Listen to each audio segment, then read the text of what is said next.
sick is the pits. I should know, because I'm sick right now. You can probably hear it in my disgusting nasally voice, and I probably shouldn't be recording a YouTube video right now. But you know what? Life stops for no one, and I'm not gonna get left behind. But for real, I was like, I need to get started on the next video, but my voice sounds like I drowned in cheese graters. Whatever. Let's talk about being sick. It's relevant enough. I'm fortunate to have a really good immune system. I never get sick. Believe it or not. From elementary school through high school, guess how many days I've missed from being sick? Don't guess. I'm gonna tell you anyway.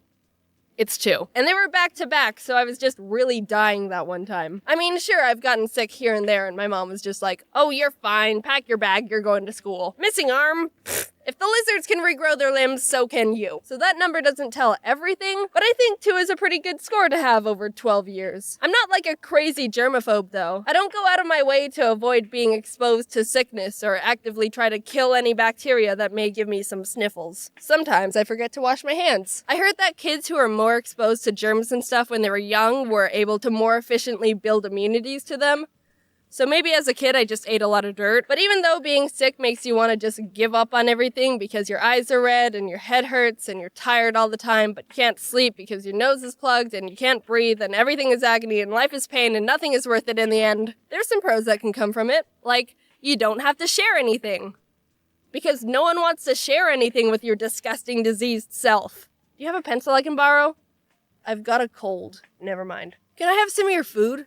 I have the flu. Keep it. Do you want to hang out? I'm sick. Oh, no, it's okay. We can just sick of your bullcrap. Ah! Being sick is the best excuse to be a bad member of society and get sympathy for it. Any other time, if you were to sleep in till 12 and then stay in bed all day on the computer, people would just think you're really lazy and have no motivation. But if you just say, oh, I was sick, all of a sudden, oh, you poor thing, get better soon. Can I get you anything? Oh, you're such a trooper.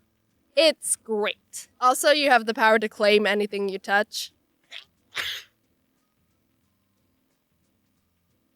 To each their own, but I also use being sick as an excuse to not talk to anyone because I'm a pathetic shy blob. Good job, immune system. You have failed me. Once as a kid, my brother got pink eye and my family pretty much barricaded him in his room and didn't let him touch anything. It's funny how as soon as someone gets sick, everyone is empathetic towards them, but also kind of treats them like an unpredictable rabid animal. Alright, you just stay right there. Don't go anywhere. I got you some soup. Ah, stay over there. I'll push the bowl to you with this stick. Feel better soon. I think the worst thing I had growing up was a few migraines here and there. The first time I had a migraine was in 6th grade. I was sitting in class and all of a sudden my eyes started not working. Like, I would look in one direction and I couldn't see anything in my peripheral vision. It was all gray and foggy. And at first I was like, whoa, this is weird. So this is what blind people see. And I was kind of fascinated by it. Then all of a sudden it felt like my brain exploded.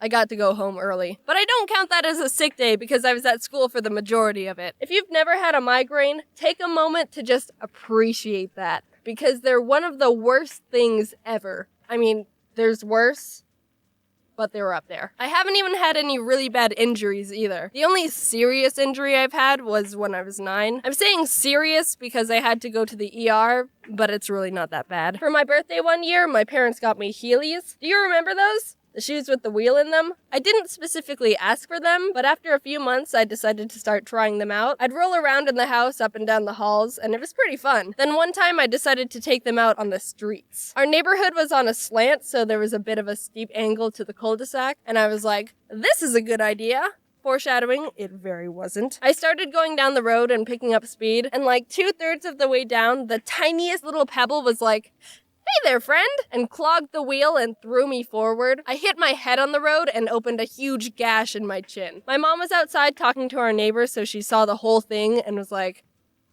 okay, well, I'll talk to you later, Wendy. We're gonna waltz on over to the hospital now. My adrenaline was still pumping super hard, so I didn't feel a thing, and I was like, no, Mom, I'm fine. It's not that bad. I'm okay. But she was like, no, we're going to the hospital. I had to hold a towel over my chin to keep from bleeding all over the car. She didn't let me see the damage at the time, but I asked her about it a bit ago, and she said she didn't want me to see the cut because even she was freaked out about it. This description isn't for the squeamish, but she described it as like another mouth I gashed out of my head. Hey friend, sorry about all this. Okay, yeah, it's probably for the best you didn't let me see that. So I went to the hospital and ended up getting 3 stitches in my chin. When I was waiting for the doctor, a doctor from another room walked in to get some water and was like, "What are you in for?" She hit her chin on the road. Oh, yeah, I've been there before. And he showed us a scar in his chin. And then another doctor overheard from the other room and was like, "Yep, same story." And he had a scar on his chin. So that was a nice human bonding experience. I didn't know so many doctors had Heelys. When I went to school the next day, I had a bandage on my stitches, and all of my 2 friends were like, "Whoa, what happened?" I hit my chin on the road. Whoa! And I felt really cool, and it made me want to, like, break my arm or something to be even cooler. So this video took a lot longer to get done because I've been super busy and time is flying by, and now it's pretty much Christmas. I'm not sick anymore, but I am whispering because it's 5:45 a.m. and I don't want to wake up anyone else in the house. It's weird how it takes being sick to forget how nice it feels to just be normal. Take a big breath through your nose right now. Doesn't that feel nice? Unless you're sick right now. Then do it later, when you're not all gross. But if you can breathe, then enjoy it right now because one day you'll get sick again and wish you could do that. So it's been a while. The Sceptile doll got to the contest when they're all safe and sound. You can see who won on my Twitter. There's probably something else I need to quickly say, but I can't think of anything right now. Why does time go by so quickly? I feel like not a lot of people stay for these end cards, so I'm just gonna start rambling. Back when I was in school, it felt like every week dragged along, and now it feels like I have no time to do anything. Probably because school is boring and making YouTube videos isn't, and I've got so much to do all the time. Well, either way, I hope you have a Merry Christmas or a Happy Hanukkah or whichever holiday you celebrate. Ari says hi. Also, one of my friends showed me this cool thing he found on Reddit about how to unclog your nose when you're sick and congested. I'll put a link in the description if you're interested. I tried it when I was sick and it actually worked for a bit. Pretty cool stuff. Anyway, talk to you in 2018. You're never gonna hear from 2017 Jaiden ever again. Bye. See ya.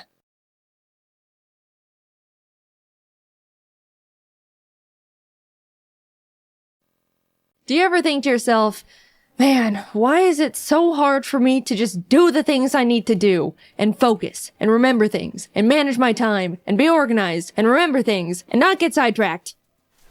Ha!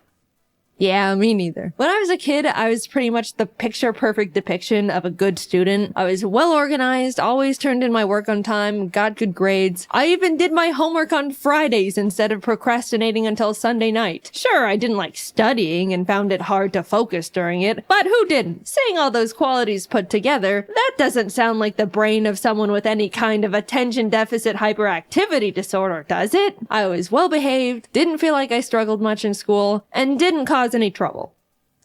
That is, up until I moved out of my parents' house for the first time to go to college. Gradually, I started slipping. I began skipping classes a bit when I just didn't feel like going, would wait until the last moment to start classwork, and lost a lot of motivation because I wasn't interested in any of my schoolwork. But overall, even though it was pretty out of character for me, I chalked it all up to the fact I was simply over going to school. At the same time, my YouTube was really kicking off, and all I wanted to do was that. Of course, I wasn't gonna be as good of a student when the silly YouTube videos were doing numbers. I finished a single year of college and convinced my parents to let me take a gap year to see where this YouTube thing can take me. Spoiler alert, the gap year turned into me never going back. I'm a college dropout. So great, I've eliminated the boring school part of my life that weighs me down. Now I can go back to being organized with my new exciting passion job, which entails being my own boss and having to manage and assign myself all of my own responsibilities 24/7.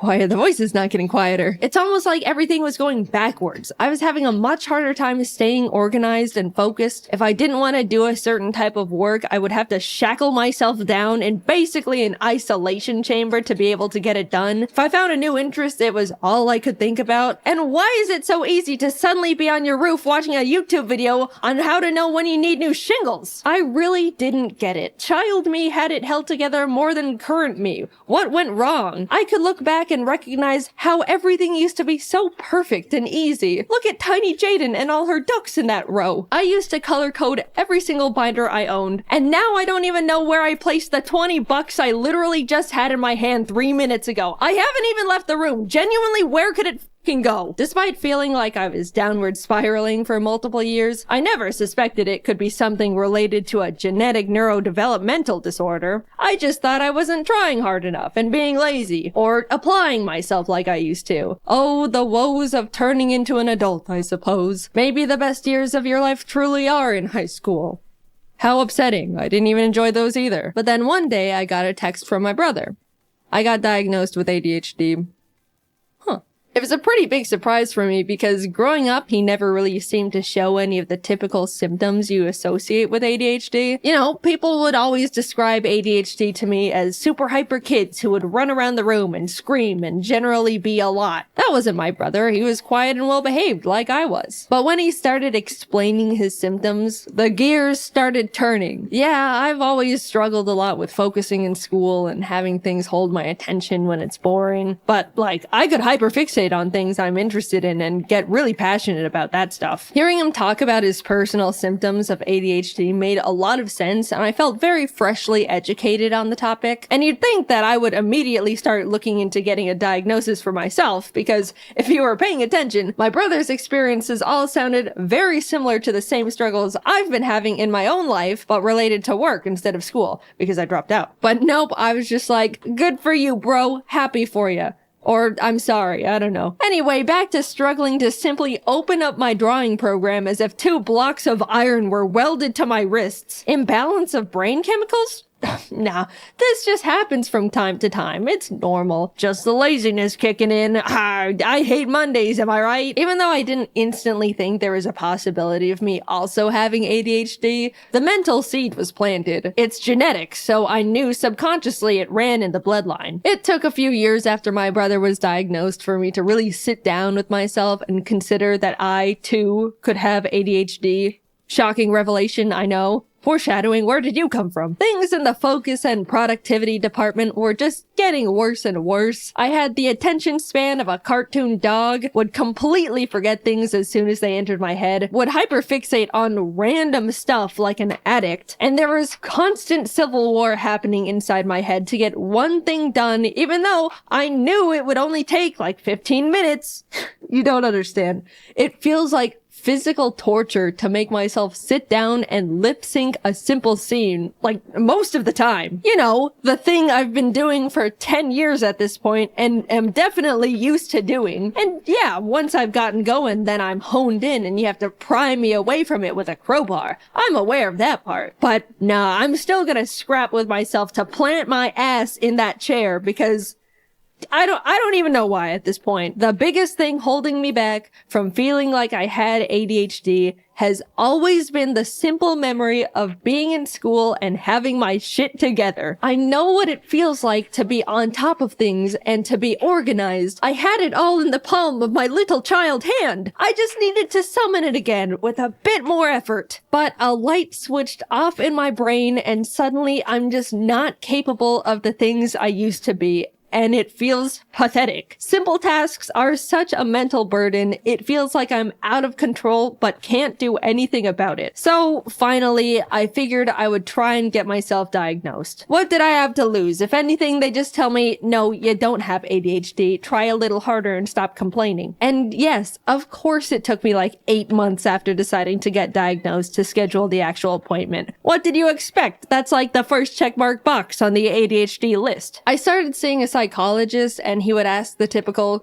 do you have a hard time focusing? And I'd go, yeah, like this one time yesterday, and then he writes something down as I continue rambling on this hyper-specific example way too long for a neurotypical person. I met with him for a few weeks and then it came down to diagnosis day. The nerves, man. I was so ready for him to say I'm a normal person who needs to suck it up. But instead, he was like, okay, so yeah, you definitely exhibit symptoms of someone with the inattentive type of ADHD. and autism. Yippee! My struggles are justified. I'm not crazy. Wait, what was that last part? He explained all the different ways ADHD affects me and the different areas I struggle with compared to others. He even gave me a 37-page document of his conclusions and information on how my brain works, with graphs and pictures. I've read through it all a bunch of times now, and it's already really helped me understand how I tick. I call them the autism docs, but I'm not gonna get into that side of the diagnosis. Let's just brush that one away for now. There's a couple types of ADHD you can have: hyperactive, inattentive, and combined, which is both hyperactive and inattentive. Hyperactive is the type people typically go to when they think of a loud kid who can't sit still. People with this kind normally need to fidget, have low patience, tend to talk a lot, and have trouble staying seated, especially when they're expected to, like in a meeting or school. Inattentive is the one where someone experiences difficulty in focus, memory, organization, has a low attention span. That's the one I have. It's self-explanatory, but if you have the combined type of ADHD, then you got it all. ADHD jackpot right there, my friend. I brought up during the appointments that I used to be such a good kid in school with seemingly zero ADHD symptoms, and how that part has always confused me. And he had a couple hypotheses about it. One, since my mom has always been a big source of my organizational influence, I was able to depend and lean on her for the majority of my school life for it. I felt like I was naturally capable of staying on top of things because she was right behind me the whole time, reminding me and guiding me through stuff. So when I moved out, everything started crumbling, which lines up pretty perfectly to when I did start struggling. Another explanation he gave was the fact that ADHD affects women differently than men, which is also less researched. Love to hear that one. Not only do women tend to be able to mask their symptoms better than guys, so it goes much more unnoticed, but they also experience ADHD differently. And research says there's a chance it can just start affecting women later in life. I'm no ADHD scientist though, that's just what I've been told by specialists. I don't know, I've just got the dang thing. Either way, those two explanations make a lot of sense to me and have since put my weird ADHD imposter syndrome to rest. I didn't really think that getting a diagnosis would change much about how I go about my life, but since getting my ADHD certificate and lollipop, it's completely revolutionized how I think and go about getting things done. It's still hard to get my ass into gear when I need to do one normal thing that's not difficult, but I'm much less hard on myself and will strike almost like these kinds of mental deals to loophole myself into getting things done. Like, for example, if I really don't want to edit a video, I'll say to myself,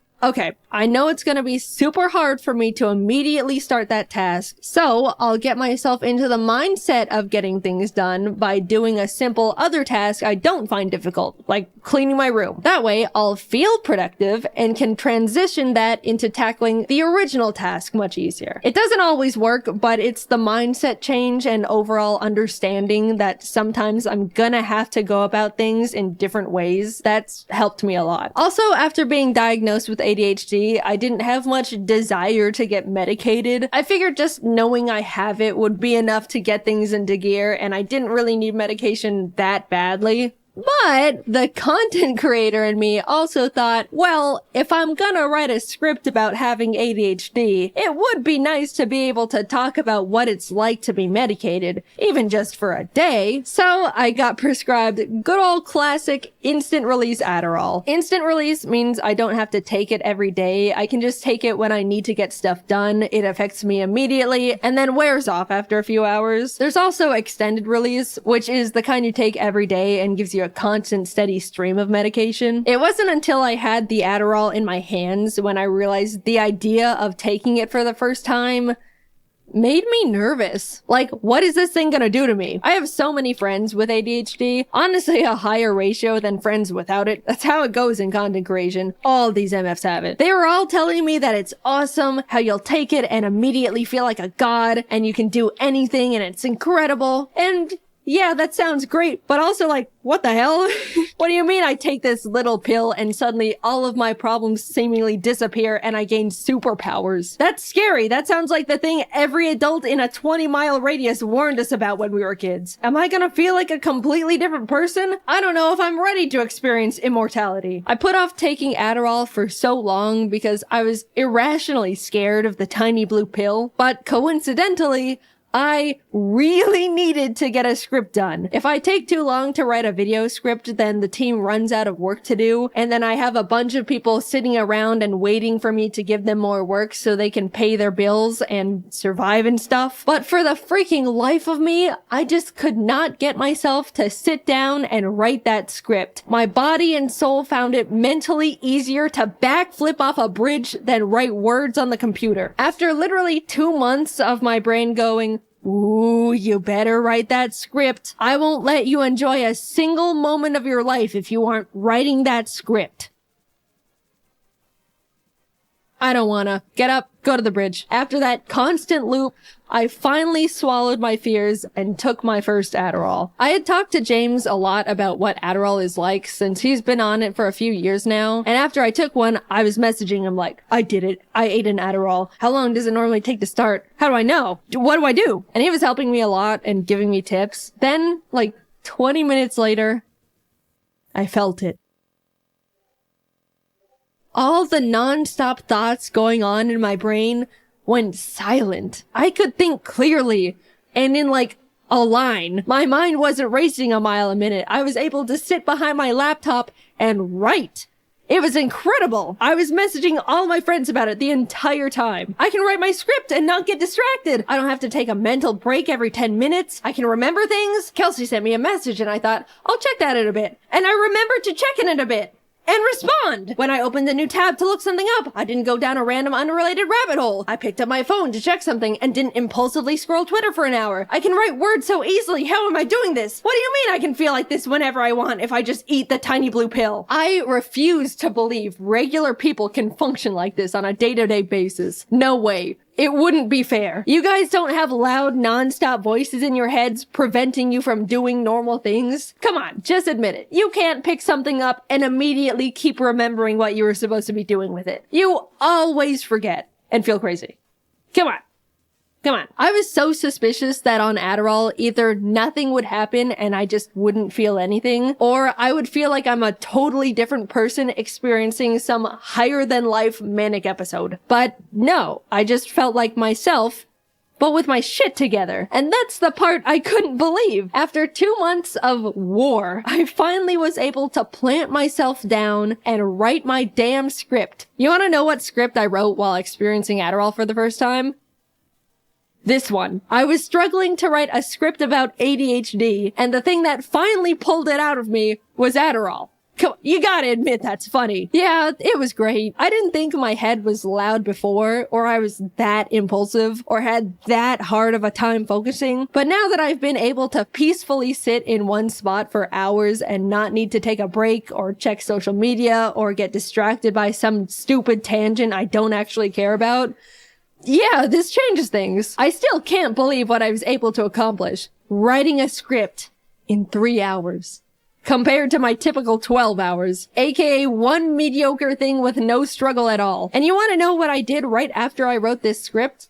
I immediately got up and cleaned the bird's room. Without rotting in bed for 3 hours beforehand. I just went from one task to another. Without thinking about it. All you neurotypical people must be thinking I'm literally pathetic and useless. But I know my ADHD brethren are out of their chairs right now hearing that. I'm not standing before you all to give you scientific data and information on ADHD, or diagnose you, or even promote prescribed drugs. I'm just here to talk about a big and recent experience in my life, how much of an impact and effect it's had on me, and how awesome feeling normal is. Seriously, being able to take a deep breath in mental silence is incredible. Cherish that feeling if you don't have a neurodevelopmental disorder. It took me 26 years to realize my woes were not actually woes, but symptoms of brain chemical deficiency. I'm writing this video, all things considered, pretty recently after being diagnosed, and I'm still trying to learn how to rebuild my life in a way that lets me optimize my productivity and get things done at a normal level. But so far, I've come so much further than I thought I could simply by knowing what's going on up there in the old noodle. And Adderall. If you're on the fence about being diagnosed with something, I get it. It's scary. It's scary to think you might have it, And it's also scary to think you might not have it. It's an odd place to be. But for me, having a concrete answer from a professional is what got me to finally stop feeling stuck in place and actually start moving forward again. It's been great. I'm excited to keep learning more things about how my mind works and find new ways to improve my day-to-day life. Cheers to getting normal shit done.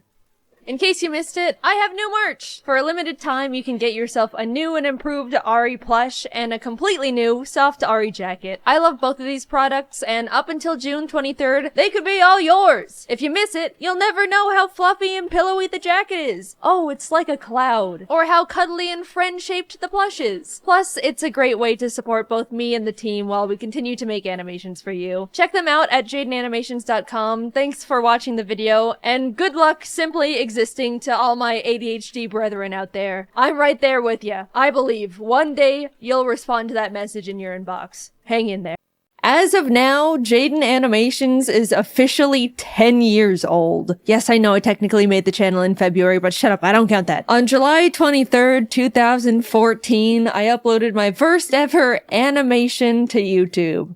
Hey everyone, my name is Jaiden, and welcome. Alright, that's enough, you get the point. It's kind of old news that a lot of content creators have started retiring, especially after hitting the old 1-0. Making content on YouTube for 10 years has significantly changed the entire trajectory of my life. I started Jaiden Animations when I was 16. At the time, I was super shy, quiet, anxious, knew nothing about the world. I could count the number of friends I had on one finger. But not in a sad way, I liked my simple little life. For the longest time, I didn't even realize YouTube had channels or that people were uploading things like vlogs and series and skits. I mean, it was definitely less established at the time compared to now, but I saw YouTube as just the place to watch funny cats and compilations of people getting hit in the crotch. The way I found out about this whole online world was after coming home from school one day to find my laptop not turning on. Meaning, I couldn't play Minecraft anymore. We've all been there, it's tragic. To satisfy my desperate Minecraft hyperfixation, I typed Minecraft into the YouTube search bar to see if anyone just so happened to upload any Minecraft-related videos. And oh, were there people uploading Minecraft-related videos. My world expanded exponentially at that very moment. YouTube channels, subscribers, people uploading content for an audience that looks forward to their videos. The first channel I ever subscribed to was a Minecraft YouTuber who...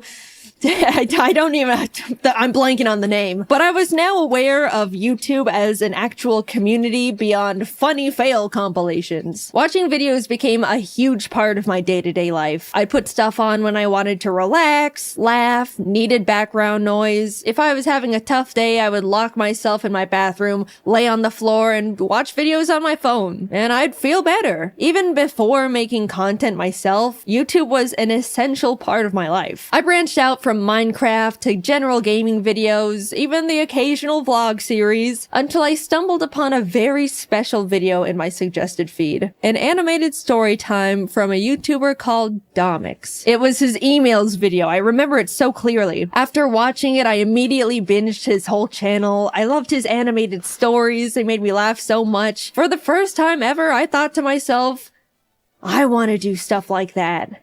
I want to animate. And around the same time, I was really into Aya's Cupquake's Minecraft Oasis series and had even sent in a few fan arts I drew for her. She posted a couple at the end of her videos, which genuinely made me so extremely happy. I was totally freaking out. Anyway, in one of the episodes, she mentioned that she wanted to find an animator to animate some of her funny Minecraft moments. And suddenly, I saw the stars align in front of me. I sent her a little message attached to another fan art, basically saying, "Hi Cupquake, I'd love to animate for you if you're interested." And she ended up reaching out and was like, "Hey, we love your style and would love to work with you. Do you have an animation portfolio we can look at?" To which I responded with, so I've never actually animated before. But I'm learning, and honestly, they shouldn't have hired me. I wouldn't have hired me. But somehow I had secured my first animation job. And for my favorite YouTuber, this was by far the biggest thing to ever happen to me at the time. I wanted to make the best animation they could ever ask for.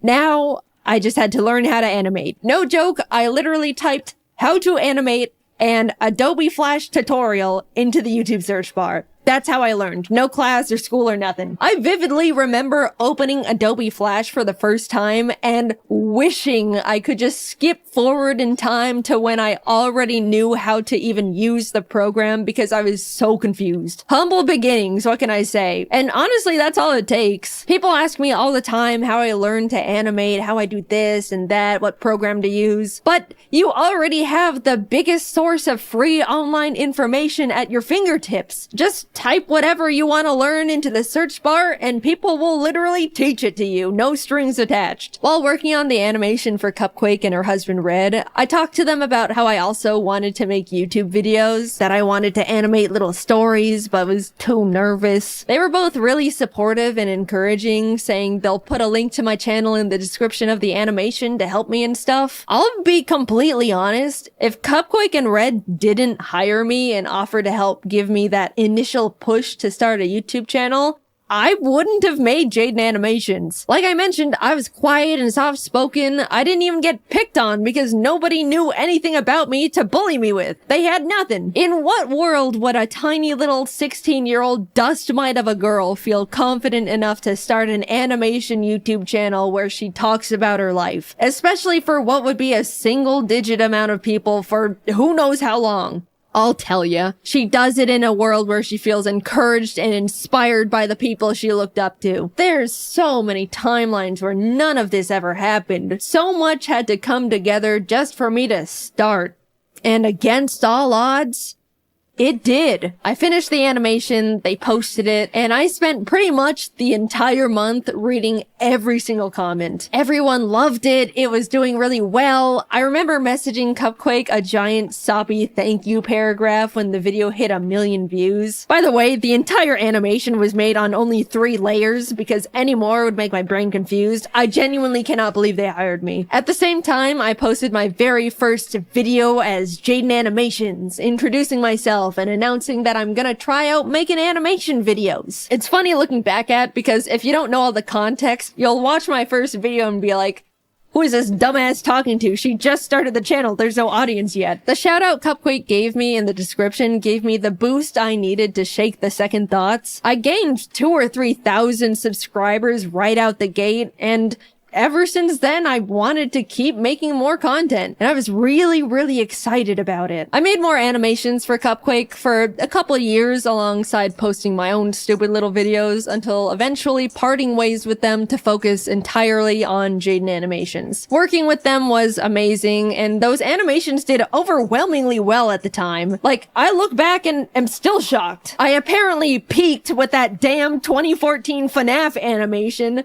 Come on, Nuzlocke. Surpass it, please. Free me from these shackles. By this time, I was in college now, and even though I wasn't able to post very much at all, things were doing really well. I remember sitting on the top of my dorm bunk, secretly celebrating hitting 100,000 subscribers, a milestone I was beyond thrilled about, and honestly was my biggest goal at the time. Somehow, my roommate ended up finding out about it and immediately told every single person on our floor, which embarrassed the hell out of me. But at the same time, I was sheepishly proud of myself that people thought what I was doing was cool. Along with new experiences, for the first time ever, I was making online friends and becoming part of a growing little animation community. Cypher Den, Tony V Tunes, Lightsen. I even stumbled onto James randomly after being recommended his ASMR video. I specifically remember going through his channel and thinking, I can't believe this guy doesn't have more subscribers. He's so funny. And welp, would you look at that. After finishing my first year in college, I ended up talking to my parents about taking a gap year to see where all this YouTube stuff could go. They were, of course, hesitant at first. Making videos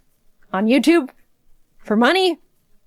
Can you even do that? But eventually agreed and have been my biggest fans ever since. I was officially doing YouTube full-time. I don't really know what happened, but a few months later, James started blowing up. In our little animation group chat, we were like, whoa, James, congrats, what's happening? And he was like, I don't know, oh my god. And then I started blowing up too, and suddenly the entire storytime animation community was rising and thriving. It felt like we were strapped onto a rocket heading straight for the stars. People really loved watching storytime animation. We went to our first ever VidCon, and there was a whole line of people that wanted to meet us, which is a crazy experience for our first convention ever. Since then, everything has kind of just been history. I kept posting, obviously, met new people, made incredible friends, started building my own animation team, learned a lot about the world, but most of all, being on YouTube forced me to grow thicker skin. I'm sure most of you can relate to some degree. Mindless hate, online arguments, people nitpicking and speculating that you're actually a horrible human being. Because of how normalized posting content is now with TikTok, Instagram, Twitter, YouTube, I'm sure everyone has gotten their fair share of the hate hammer, but 10 years ago, it was pretty much only big online personalities who were familiar with it, and it comes at you pretty fast. Suddenly, you have to figure out how to hide your personal information and tell family members to private their Facebook accounts, which they don't know how to do. Scary emails come in, uncomfortable comments,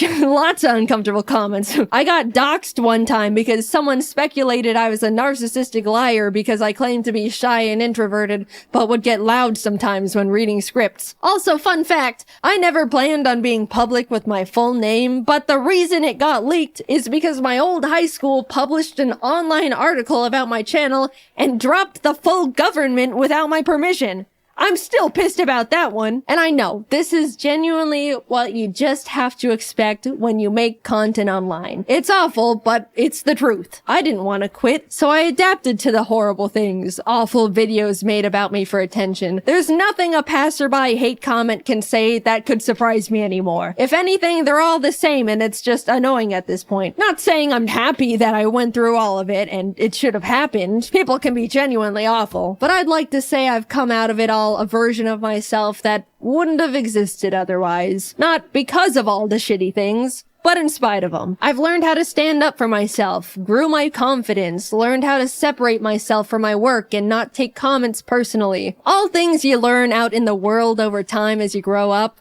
But cranked to 100 and during the most insecure years of a person's life. It was hard, but hey, I'm still here, aren't I? I look back and see my mistakes, bad takes, stupid ideas, regret here and there. It's overwhelmingly stressful to grow up and learn and change while in the public's eye. Even more now than ever. But all things considered, I believe I was always trying my best in the position I was in. Was constantly trying to be the best person I could be. And I won't ever be upset at myself for that. Also, I do want to say a big thing that's followed me throughout almost my whole career at this point is the fact that yeah, I've talked about mental health and things I've struggled with at the time, like anxiety, depression, rock bottom confidence, etc., etc. I've definitely spilled my guts out on the floor in front of the internet a couple times in my day, and there's no part of me that regrets it at all. A lot of people have told me that they felt more understood or learned things about themselves through those videos, but as a now adult that's had the time to grow and adapt and overcome these things, man, you guys kind of still think I'm a little bit pathetic. I see comments all the time when I'm in my friends' videos or being involved in a big event, and so many people go, wow, I can't believe how far Jaiden's come from being this puny little scared teenager. I'm so proud of Jaiden really stepping out of her comfort zone here.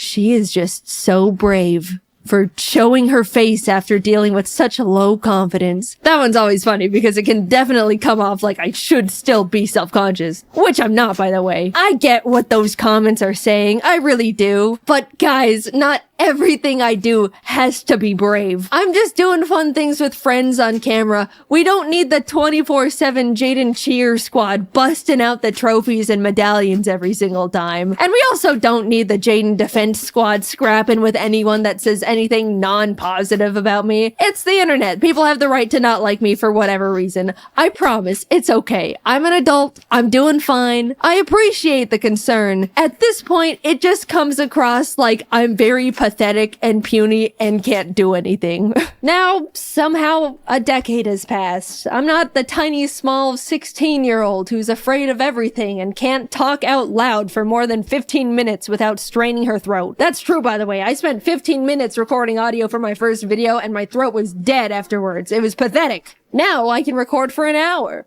which still hurts my throat. You can probably hear it, but that's a 400% improvement right there. I'm 26, created hundreds of hours worth of content, have the most wonderful team in the world behind me, am surrounded by amazing friends, live with the most important person in my life, with the most important little creatures in my life. I've gotten to meet content creators I've looked up to, got to tour and travel the world with talented friends, talk on panels to hundreds of people who wanted to hear what I had to say, been able to tell the people that inspired me how big of a role they've played in my career, and even got to stand next to them as an equal.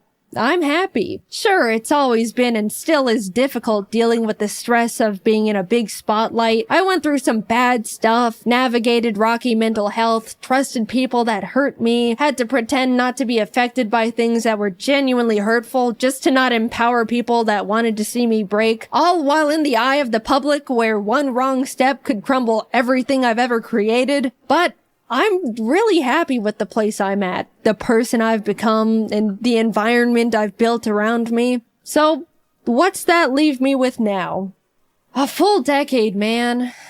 Damn. 10 years of the most difficult, enjoyable, terrifying, exciting, stressful, grateful, soul-crushing, unforgettably special moments of my life. How lucky and grateful I am to have the privilege to say I've gotten to experience so many impossible things, to have so many dreams created and come true, to see myself persist through such a difficult position to be in. After taking a lot of time reminiscing and thinking about what could come next, the direction I want to take to follow what could keep making me happy, I've come to accept that YouTube isn't gonna be part of it. I'm happy with what I've accomplished. I had my rise and grind years. I experienced real and true passion. That's all I could really ask for here. There's not much else I want to do beyond it at this point. But before you freak out, I'm not quitting right this moment. I still absolutely love making content and still have the desire to keep making videos. But my YouTube years are numbered now. I fantasize about logging off as Jaiden Animations and becoming a normal person again. I want to move to a random-ass town in a random-ass place, have a little house with my creatures, have a normal job with normal hours and normal problems, live a life where people don't know who I am before I introduce myself. Not saying I don't like being recognized. You can come up to me, I promise, I don't mind. But eventually I just want to feel like a person again. Normal is rapidly changing nowadays, but I don't want this chronically online lifestyle forever. How nice it would feel to one day not have to triple check every single thing I say in fear of people's pitchforks, or fear for my safety when people maliciously leak my private information, or even be constantly surrounded by strangers' opinions on me and every version of myself I've ever been, every moment of my life. I hold it all together pretty well, I'd say. I mean, it's my job to. And none of these negatives have and ever will outweigh the positive aspects of this incredible opportunity that you guys have allowed me to have. I don't want to come across like I'm complaining. I very much understand this is just unfortunately part of it all, and I'm very privileged and very grateful. But I can't do it forever.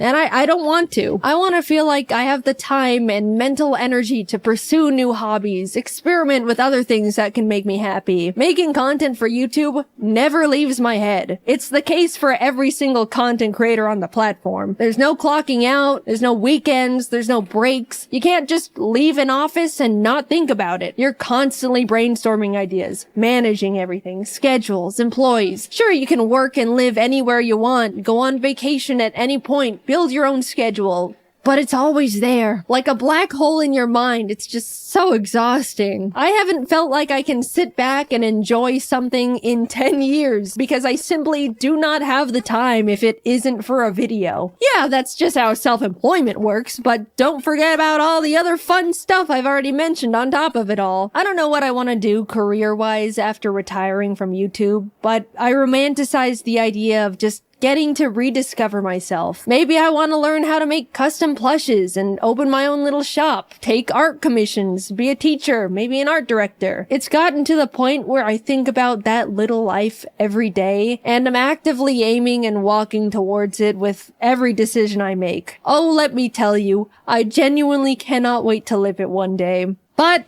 there's this other side of me that's so terrified. I've spent my entire young adult life in front of an audience doing pretty much one thing. I don't know what it's like to live without a platform, surrounded by a huge audience anymore. It scares me.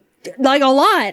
I don't want to need this, but I'm scared that I do in some way. When the time comes, I'll definitely work on that fear in therapy or something, but I do think about it a lot. I'm not done with YouTube just yet. I still want to make animations and tell stories, animate little gaming videos. I still just love it so much, and I'm not going away just yet. Sorry to disappoint some of you. I just wanted to let you guys know how grateful I am that you've helped me be right here. I've gotten to meet hundreds of people who told me how much they liked my videos, felt inspired, discovered something about themselves, even did something as small as laugh at one of my stupid ass jokes. I can't wrap my head around the idea that a lot of you grew up watching my videos and are like functioning people in society now. That one always feels like, I know you're not calling me old, but you're calling me old. I'm grateful for all the art people have drawn for me. Even now, it's still so surreal. From the cute little doodles from kids to jaw-dropping, fully rendered pieces from artists of all ages. Like, you guys are better artists than me at this point. What do you mean I inspired you? Why does my art look like that then? The whole reason I show fan art at the end of my videos is because I look back at the feeling I got when Cupquake put my art in her videos, and I want to be able to give that back to other artists. People have told me they watch my videos to laugh, listen to while working, to feel better after a crummy day. All the ways I used to consume YouTube back in my day. Even though it's easy for me to tell myself, they're just little stupid videos I make. What's the big deal? It kind of also feels like I get to contribute to a cycle I used to be on the other side of and pay it back. I don't know, it just feels good knowing I've made stuff that's made people feel better in a way that other content creators used to make me feel better. I've rambled quite a bit, but thank you for letting me make these silly videos for 10 years. I never would have thought any of this could have happened to little old me, and definitely not for this long. I absolutely thought I would have been tossed aside and forgotten by now. I look back at when things were starting to roll, and I was like, I've got like a 3-year shelf life left. I'm forever grateful for you, my friends, my family, my team. I don't know what my life would have looked like if I didn't type Minecraft into the YouTube search bar when I was 14. Who knows how much more time we have with each other, but just know it has been and still is an honor to be here. And until then, I'll be doing my best to keep doing what I've been doing for 10 years and just make these silly little animations. You know, the timing is a little awkward to have just won a giant MrBeast YouTuber challenge that put a lot of eyes on my channel, only for the first thing for me to put out since winning is me talking about how I'm really tired and want to retire one day. That was not intentional, I'm sorry. But yes, the next video coming out will be about me winning the MrBeast Cube. We're still working on getting the money all set up to be given away, so you can stop emailing me asking for money. It's not gonna work like that. Anyway, thank you to everyone who's been with me at any point of my YouTube career. I've still got a little bit more juice left in the tank. I'm forever lucky to have lived the life I have and to continue living that life. And I appreciate you guys for sticking around. I'm excited to spend a bit more time with you all. So I'll see you in the next video. Bye-bye. A while ago, I went to the bank to get a new debit card. I walked in, the lady asked, "Can I help you?" And I said, "I'd like a new debit card, please." Her face scrunched a bit, and then she replied, let me see what I can do. Would you take a seat for a moment? I sat in the lobby chair for 30 minutes, assuming that she was doing everything in her power to get me a new debit card, and when the lady finally came back, she simply said, "No, we don't do that."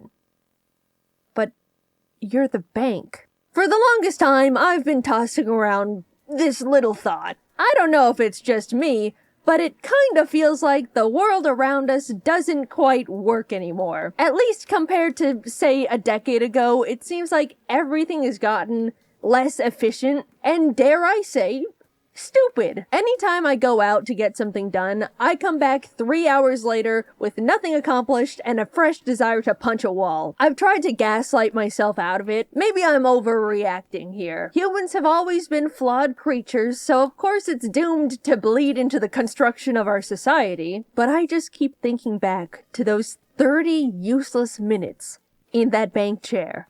And I simply don't believe it. You're not gonna convince me that a bank has always been incapable of giving people new debit cards. And also that it took 30 minutes to tell me. Something has changed. It really dawned on me when I watched the Always Sunny in Philadelphia episode Dennis Takes a Mental Health Day, where Dennis tries to have a normal, relaxing day, but is faced with inconveniences at every corner that spike his blood pressure. Highly recommend watching. The whole show is phenomenal, but that specific episode was so real and truly made me process things are getting less efficient. And it's not just in my head. First of all, like the episode addressed, everything needs a goddamn app now. The thermostat, air filters, light bulbs. I bought the cats a new automated litter box, and guess who now has a litter box app on her phone to get it to even turn on? I'm sick of the stupid apps. They don't make life easier no matter how many times these products try to convince me they do. The UI is always clunky and confusing. Nothing is optimized. Companies act like you can part the Red Sea with their apps, when more often than not, I'm stuck trying to connect it to the device in the first place. When was the last time you bought a new anything and had it completely set up and working within 5 minutes of unboxing it? At this point, if my Wi-Fi goes out, every electronic in my house becomes a useless block of metal because none of it works on its own anymore. Everything needs Wi-Fi, an app, an account linked to my email, a subscription service, and on top of it all, they sell all the information I hand over against my will to random other companies so they can send me stupid junk mail. Also, when did unchecking the sign me up for online newsletters and discounts just not work anymore? Every single time I buy something online, I make sure to not sign up for the website's stupid email notifications. And what do I find fresh in my inbox when I wake up the next morning? Check out this month's wacky deals. So I have an electric car, right? One day, it just straight up refused to play music. After troubleshooting for 5 minutes, it turned out I needed to download a software update to my car, even though the music worked perfectly normal before the update. Sure, fine, the future's now. But for some reason, the car couldn't find or connect to the Wi-Fi. So because of that, I get to experience LA traffic in pure silence. I spent thousands of dollars on a car just for it to randomly not be able to perform a task cars have been able to do for the past 70 years. I do like electric cars. They're better for the environment, and it's great not having to go to the gas station. But let's not pretend the car has to be a computer now. I got one of those modern tech cars that made the innovative choice to remove all the physical buttons and knobs and put every single basic feature into the car's giant touchscreen. Before getting it, I didn't think that would affect my experience too much. I thought, well, when I drive, I normally don't fiddle with the buttons all the time anyway. But now I have to deal with things like not being able to manually open the glove compartment because it has no latch. I have to speak into the car microphone, "Open glove compartment." And every single time it opens the charging port. Didn't think about that one before buying. Also, when I do need to do something while driving, it feels way more unsafe than I initially realized. They didn't even build AC knobs, so to turn up the air, I have to essentially play on the car iPad while paying attention to oncoming traffic. Correct me if I'm wrong, because I'm neither an engineer or car specialist. But that feels stupid. Apparently, enough people started complaining about the lack of buttons in high-tech cars, so they started putting them back in, which now puts into question these experts making these decisions in the first place. What do you mean thousands of people had to say using a giant iPad while driving is unsafe? Before they were like, you know what? these people might be onto something. A few weeks after I bought the car, I accidentally stepped on glass and needed to go to urgent care. So Jacob and I hopped in, and as we started driving down the neighborhood, the screen got covered with "Software update required." Thinking it was a simple fix, Jacob pulled off to the side of the road and clicked download, to which the car completely locked and became undrivable until it finished the download, which was 45 minutes. I ended up having to call an Uber to go to urgent care, despite owning a fully functioning car. Lesson learned, I suppose. They got me again. Also, I don't know how a car can download a software update on the side of the road and not in my own goddamn garage. It all just feels so dumb. Nothing feels like it's checked to make sure the customer has a half-decent user experience anymore, because companies think slapping an app together makes something high-tech enough to get away with slop. And on top of it all,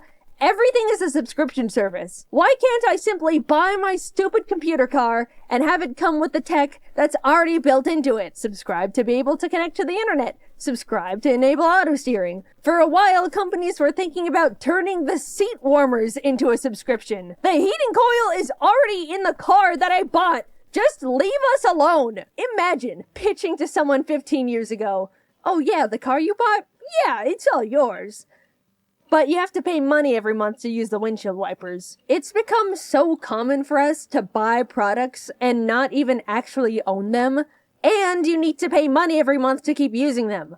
And they're bad. Businesses have always prioritized profit. That's never changed. I'm not upset about that. But at least in the past, they had to, in good faith, offer something that actually did the shit it was advertised to do. Now they just go, "Oh, damn, we can give less and charge more? Hell yeah, brother, lock the cold out the fridges." The other day, I wanted to get a new router for my office. Jacob and I headed over to our internet provider store, and I said, "Hello, can I buy a router?" "Oh, we don't actually sell routers here. You need to go online and ask customer service to send you one." As I was processing this, Jacob decided they wanted to get a phone upgrade. "Excuse me, could I actually buy this phone?" Yeah, we don't have those in stock here. You can buy it, but it'll have to be shipped to your house."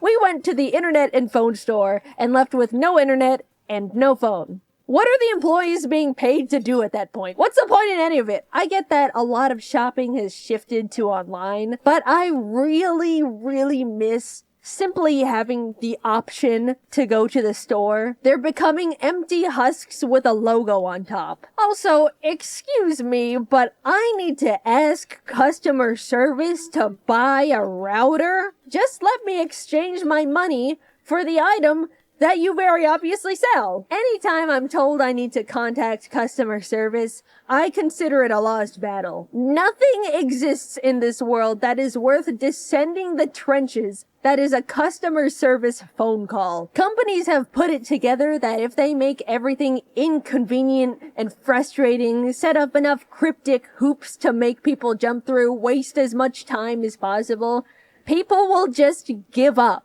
And they don't have to deal with anything. It's sick. Once I needed to call a plumber, but was only allowed to go through a very specific company for the service. So I called in, sat on hold for 40 minutes, as to be expected, and finally got connected to someone. "Hello, what can I help you with today?" "Hi, I was calling to make a service appointment." "Alright, sounds good. I'm gonna check our calendar and call back with our availabilities." "Oh, okay. Thank you." And so I waited for 2 days, and she never called me back. So, of course, I call back, sit on hold for another 40 minutes, and try again. "Hello, what can I help you with today?" "Hi, I'm calling to make a service appointment. I called before, but no one called me back, so I wanted to follow up on that." "Okay, let me check. We're available in a month at 7 a.m. "Oh, okay. Are there no other times available?" "Nope." "Alright, I can do in a month at 7 a.m. Thank you very much." Awesome. Exactly what I wanted. A month comes and goes, and the day before the appointment, I get a call from the plumbing company. "Hello, I'm calling to let you know the person that was scheduled to do your service appointment is sick and will have to cancel it." Okay. When's the next available appointment? In 2 weeks? Okay. Thank you. At this point, I was fuming, right? How hard could it be to get a very specific company to provide a service they forced me to use them for? Well, get this. I woke up the next morning at 10 a.m. because I didn't have to wake up early anymore, looked at my phone, and saw a single missed call from, of course, the plumbing company. Hello, the plumber arrived at the location this morning at 6 a.m., but left because no one was home. Please call back to reschedule. Thank you. Guys, I can't even write into words what I was feeling that moment, because if I did, this would be the last video of my career. A single service appointment is all I ask for my sink that is dissolving at this point. Also, we're completely brushing over the fact they arrived an hour early for the canceled appointment, so I would have missed it anyway. And just like that, it was all back at square one. And you know what? I gave up. Congratulations, plumbing company. You won! The trophy? My sink is broken. I was justifiably feeling upset, so I wanted to go out and get myself those Pillsbury Halloween cookies with the pumpkins and ghosts on them, because it was the season. I looked online to see if the grocery store had them, and the website said, in stock, confirmed in the past hour. So I got dressed, drove over, and lo and behold, the store had 0 Halloween cookies. I did the same charade 2 more times until I just went home and cried. What's the point anymore? Really, my car doesn't work. The stores don't work. The litter box needs Wi-Fi. I'm just so tired. We're doomed to be wrong of every single dollar we have. Cursed to scroll endlessly on social media because it's evil now. It's nothing good anymore. We're being left behind over here, and no one can do anything about it cares. I don't want to get too doomer in the silly animated YouTube video. Sorry, maybe a bit of reality started to seep in there between the funny little stories. Quickly, I'm going to talk about things that do spark joy in my life. There's been an influx of people going back to old tech as a way to step out of the overwhelming and predatory modern innovation era, and I am also on that boat. A while back, I started playing on my old 3DS, and something about using a classic handheld rewires my brain in the best way. Being all bundled up with your DS, no second monitor content, maybe some snacks, it feels like my mind gets to heal from the constant rot, cleansed from the addicting flashing colors and stimuli of current media. Another way I heal from the evils is by seeing all of my best friends. Truly going out and being with people in real life is the medicine that heals all. I'm not joking. No matter how much the world breaks me down, a good hangout with friends to vent and blow off steam really does take the edge off. And getting to turn annoying moments that piss you off into something to share with your friends as a funny story is a great way to laugh it off and just move on. I'm sure many other people have their own ways to break free from the ever-looming capitalist clutches, but overall, I've just been trying to go back to basics, depend on things less, not constantly overwhelm my senses. I think it's unfortunate that a lot of us have gotten to the point where we need to police ourselves in what we consume because everything is trying to be the most addictive little parasite ever created by humans with no empathy. But until the pendulum eventually swings back the other way, it is possible to break out of the bubble, and if you've been feeling similarly to me, I recommend giving it a try. In the meantime, even though everything feels like a constant mess, I suppose it does make for funny stories to share. I didn't realize I scripted 2 different complaining videos in a row. I'm really sorry about that. I didn't mean to, and it comes across really negative. But the next video is very, very, very positive. I'm really excited for you guys to see that one. I've been excited about that one for a long time. Thanks for watching. I'm done complaining for a while. It's all out of my system now. When I was living on my own for the first time, I had to go to the store and get milk and paper towels. And that was the first time I was like, wow, I am such a freaking adult. I really appreciate the childhood my parents were able to give me. I'm really privileged to have grown up in a functional house where my parents didn't want me to die. I made a parent stories video a little over a year ago, and I rewatched it to make sure I didn't repeat any topics. And all I'm gonna say is those stories and animation are not worth 10 million views. That video I don't like it. I don't like that video. My parents were really, really big on manners and being polite. We've got some Asian blood in us, so we can't bring dishonor to our family. We do all the typical things like call adults Mr. and Mrs., ask to be excused from dinner, make sure to thank everyone for everything ever, bow to our superiors. When my mom had new people come over to the house, she would make me introduce myself and shake their hand, and then when no one was looking, she'd pull me aside to a different room and quiz me. What color are their eyes? That was my mom's training course to get me to be good at eye contact, because I guess I used to be stupid and not look at people when they talked. But I remember that kind of backfired because I'd be so focused on memorizing their eyes that I wouldn't pay attention to what they were saying. Hi Jaiden, how are you? Shh! Alright, loser, I've got a quiz to take. Now that I've got 20 years of aced eye quizzes under my belt, I'm an eye contact wizard. I graduated top of my class in eye contact. I've got eye contact master's degrees. Well, every once in a while, some people make me nervous, and I get shy. But other than that, I'm an eye contact powerhouse. I realized more recently that I think sometimes I go overboard and just end up staring at people by accident, and it's very weird, and I'm sorry at everyone. My mom would also be really strict on me saying pardon all the time instead of what. Like, she would say something I didn't hear, and I'd go, what? And she'd stick her head around with, pardon? I wouldn't be a bimbo and be all, what? It's not like I was being a rude moron. One time, my friend told me, Jaiden, I think you're the only person I know that says pardon. And like, that's all fine and dandy. I could respect my mom's request to use an underused polite word. But I can't. Because she's even worse. This is what she does. Mom, did you put my book somewhere? Objectively speaking, a what is exponentially better than a huh? I started mocking her whenever she did it, and then she gradually stopped bothering me about saying pardon. Also, I realized I never told you that I had a lisp as a kid. My parents meme on me about it all the time, and a running joke in the family came from when I used to be babysat by my mom's friend, who's Italian. Which means she'd talk like this, and have her house full of a spaghetti, and oh mamma mia. I'm only half joking. She's very Italian. Yahoo! She would make pasta for me all the time, and whenever she would ask what I wanted for lunch, I would pathetically go, pasta with no sauce! I wanted pasta with no sauce. And now, if my family would be having pasta for dinner, someone would end up going, I don't have a lisp anymore. Sometimes it shines through when I talk too fast or get sloppy with my words, but somehow I fixed it by myself. In first grade, we were learning about letter pronunciation, and when we got to S, the teacher explained that some kids say S with their tongue, when it's actually supposed to be behind your teeth. And I was like, oh. So I stopped doing it. Cured. Who knew that if you've got a speech impediment or some sort of hindrance or obstruction in your life, just stop it. Simple.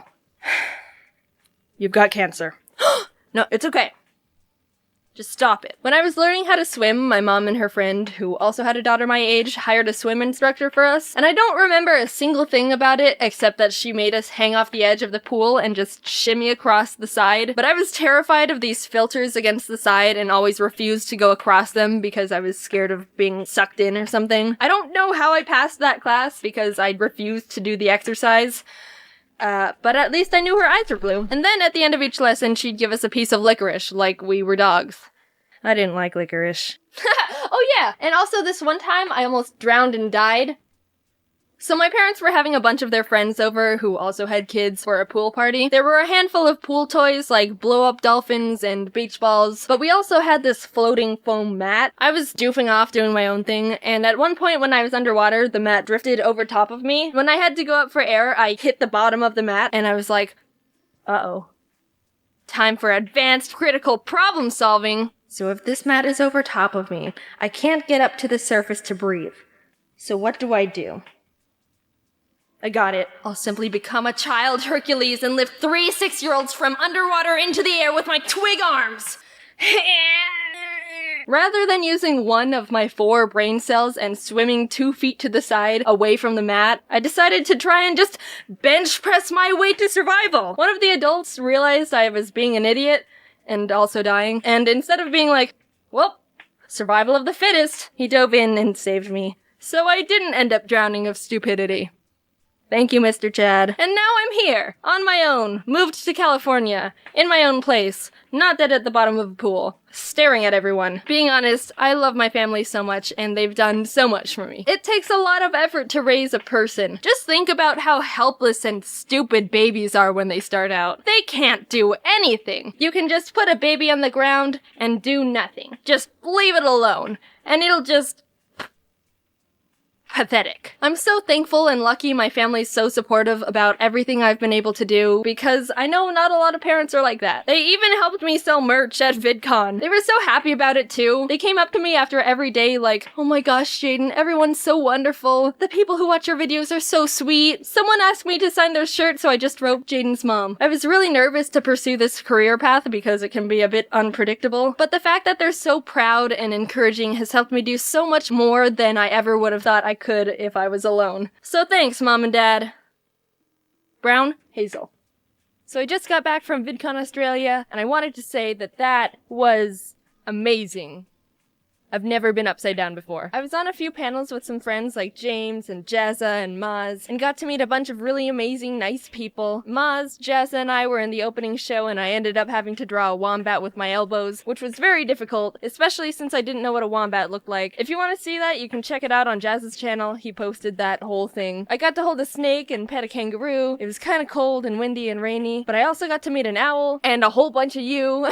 Just a really overall great experience. I am so appreciative that you guys like my stuff. I also wanted to update you that my shop manager and I are working on a new shop relaunch. We weren't content with the old one and wanted to make better stuff, so there's a bunch of new products and much more really cool things coming, like, I don't know, maybe a little Ari bag. I don't know. Oh, geez. Link is in the description if you want to check it out. Thanks for watching. I really mean it. I'm excited to start pushing for more video improvements and just get a bunch of really cool stuff done. Okay, it's getting really hot in this closet.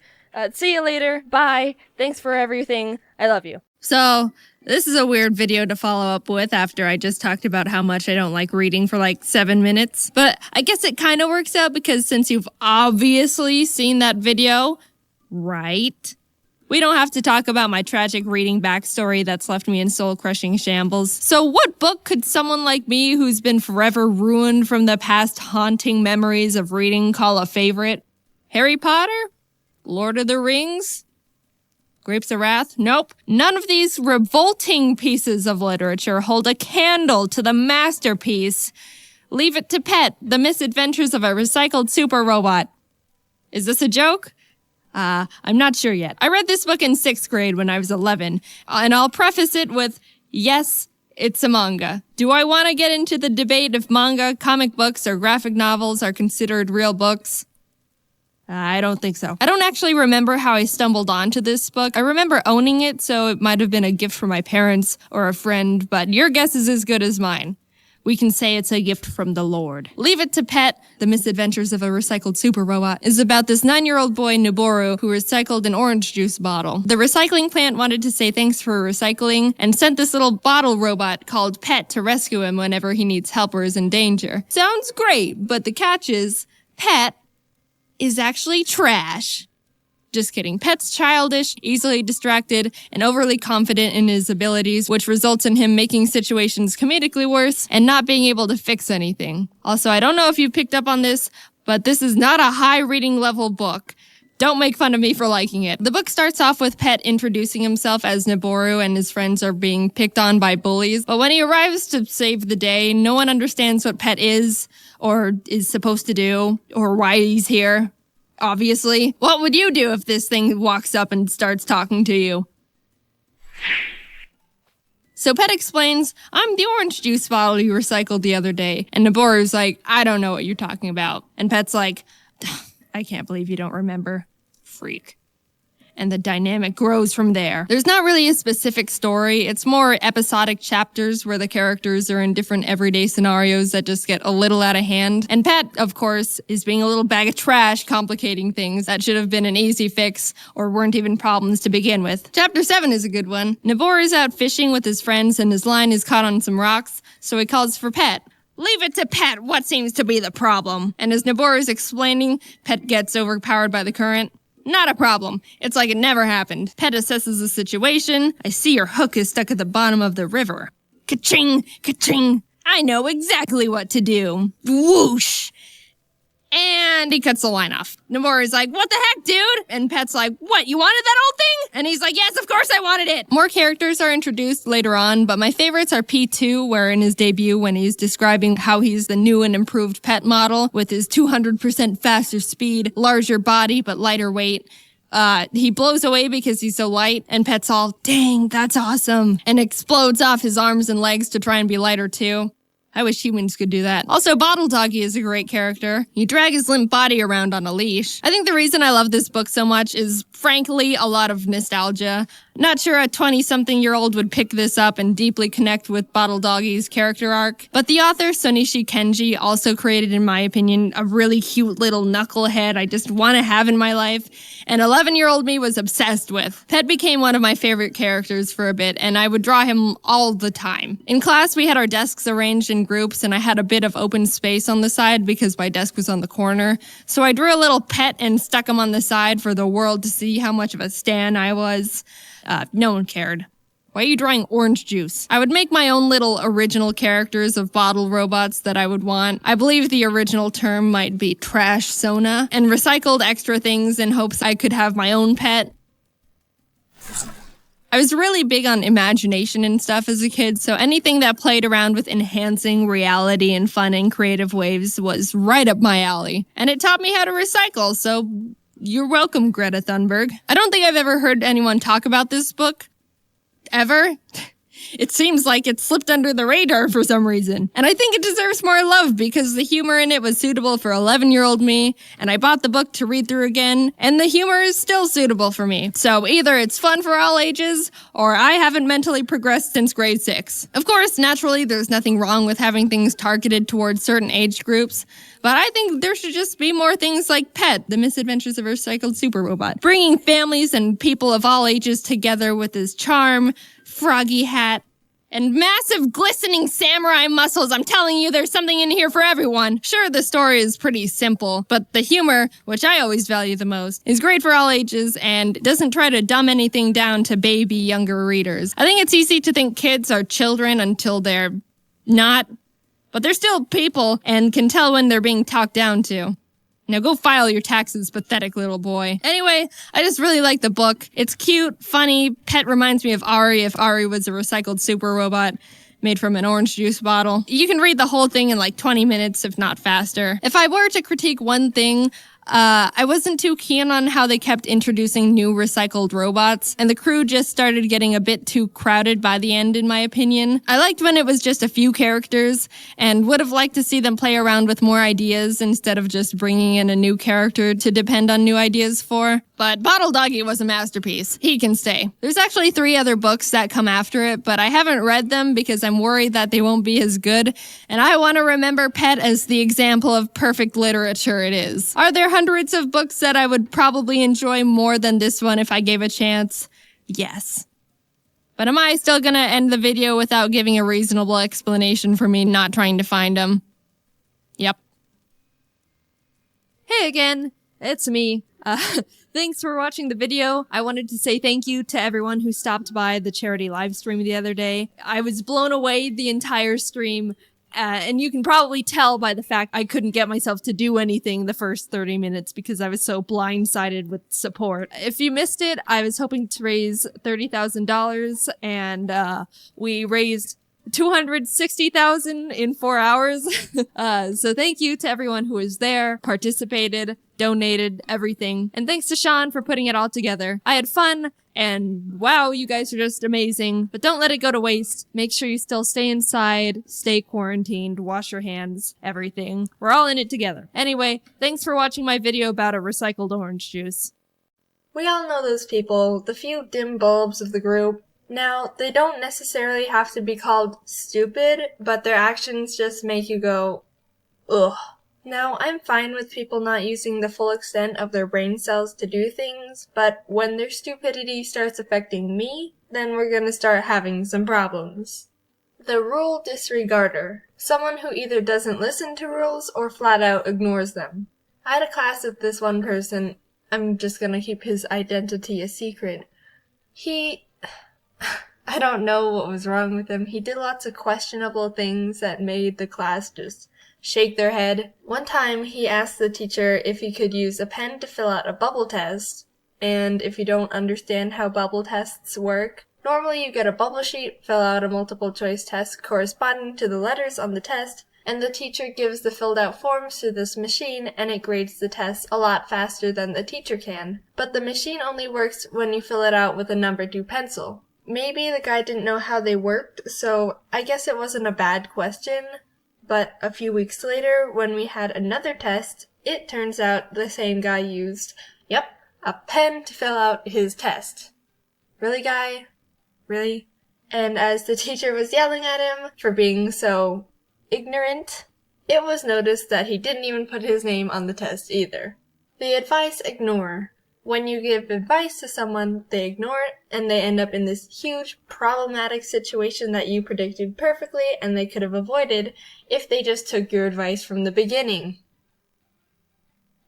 Tori, do you think I should date Aaron or Jet? Aaron has had at least 24 girlfriends and he's cheated on all of them. I'd say Jet. Oh my god, girl, wait. Aaron just asked me out to the carnival tonight. I have to go with him. I'll see you later. Oh my god, Tori, Aaron bailed on me for some blonde named Blonde who isn't even hot. You have to come pick me up. Aaron was my only ride home and I'm getting hecka wet in the rain. The non-future planner. Someone who doesn't think of the consequences of their stupid actions before they make them. Once when I was in 4th grade, I was in the school bathroom, and as I was walking down the little corridor to go into the stall, some girl randomly started yelling, "I'm gonna kick the door open!" And all of a sudden I heard this loud poof as one of the stall doors flew open at my face. Now luckily, I was a master of karate arts when I was little, so my reflexes were lightning fast, and I was actually able to block the door with my arm instead of my face. And I'm not gonna lie, I was pretty proud of myself because I've never done anything that amazing before. But, I mean, come on. If it wasn't me standing there and instead some, I don't know, poor little kindergartner who couldn't block the door if they tried, there could have been some major issues. I even had a pretty bad bruise on my arm from where I blocked it. Be ignorant. When someone doesn't pay attention to their surroundings, when they could be a hazard to something or themselves. Jeff, where do you want these knives? Oh, hey, Jeff, didn't see you there. Dawn wanted them over by the cabinet over there. Hey, Dawn! Jeff said you wanted these over there. What? No, they're the knives you wanted. Yeah. You sure? Okay, catch. No? Okay, I'll sprint them over to you. The important detail overlooker. Someone who is told important details and immediately forgets them. Okay, so for the party tomorrow, you said you can bake the cookies? Yep. Do you want a specific kind? Nope. I can eat everything but peanuts, so everything else you want is fine. Hey, glad you could make it. What did you bring? Peanut butter cookies. You want one? They're still warm. Hello?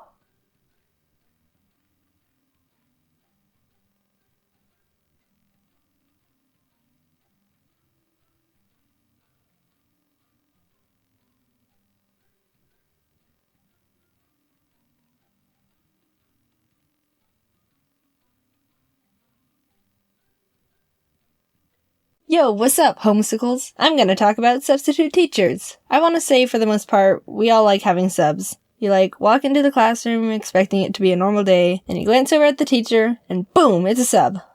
Yes, don't have to try today. Most subs are pretty cool. They don't really care too much either, and everyone just ends up having a nice easy break day. They have this attitude okay, so I'm just gonna pop in a movie or something, do whatever you want. I'm just here to make sure you don't all go Miley Cyrus wild and poke some kid's eye out with a ruler. But sometimes they don't care too much, and it gets kind of weird. Once I had a math sub where we were just doing a worksheet or something, and this girl behind me was eating carrots, but all of a sudden she started choking on one of her carrots and was gasping and gagging and stuff, and everyone turned around and was mortified. What do we do? We all looked over at the sub for help and guidance or something, because of all people, he should have a plan. And he was just looking at her, not doing anything. I'm sure if the girl could have spoke at that time, she would have said, "Freaking, I'm choking on a carrot here. What are you looking at? Do something, you buffoon! Ah!" So for a small period of time, everyone was just helplessly looking at this poor girl choking on a carrot. No one knew what to do. Finally, one guy got up and did the choking Heimlich procedure they teach us. It was so legit. He even did the "are you choking" question like they say you have to. If you haven't heard of the technique, or for some reason they changed it, the steps are: approach the person and ask, "Are you choking?" Do not proceed if they are not choking. It actually says that.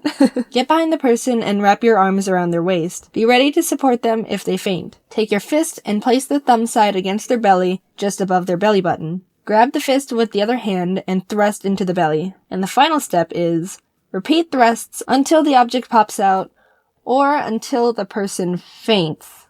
So the girl didn't faint. He actually got the carrot out of her throat and everyone was relieved. And after all that hullabaloo, we all kind of looked over to see what the sub had to say about the situation, and nothing. He just watched the situation with a blank slate look on his face. Like, what the heck? What are you? I've never seen less of a reaction from such a big situation from anyone in my entire life. He should make a reaction channel, come to think of it. He'd blend in with most of the people on YouTube doing it already. Anyway, enough with Mr. Blank Slate. I remember when I was in high school, we had kind of a main group of substitutes that were common to have when a teacher called in sick or something. And there was this one old man guy that everyone knew and absolutely hated. And before you say something like, "Oh, Jaiden, that's kind of rude to say," in our defense, he hated us too. Whenever a person walked in and saw him sitting behind the teacher's desk, the immediate thought would be, "Oh, crap, it's gonna be a rough day today." No one had to say it,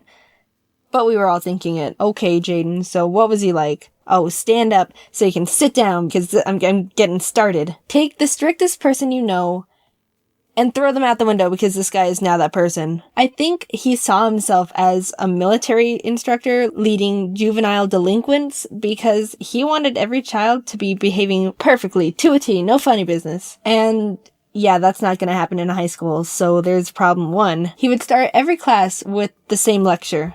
"Alright, sit down and zip up because we're taking attendance. If I hear any talking, you're being written up. I don't tolerate jokesters in my classroom. I'm going to call out your last name, followed by your first name, and if I don't hear you say present, then you're being marked absent. You should be paying attention because you only have one chance, and I'm not calling names twice. If I pronounce your name wrong, correct me. Alright, here we go." He says that exact paragraph every time he starts a class, and I know it because I've had him enough times to have it power washed into my head. I kinda wanna believe he has it written down and framed somewhere in his house so he can proudly look at it before he goes to bed every night. And he actually gets mad if you don't correct him if he says your name wrong. I know from experience. I don't care when people pronounce my name wrong. It happens all the time. I've gotten used to it. So I thought I wouldn't make a big deal out of it. Animations Jaiden. Here. Did I say that correctly? It's close enough. Correct me next time. Sorry? He reminds me of if, like, Oscar the Grouch had a pet lemon, but the lemon was expired by 2 months and he keeps forgetting to throw it away. Like, "Oh crap, the lemon.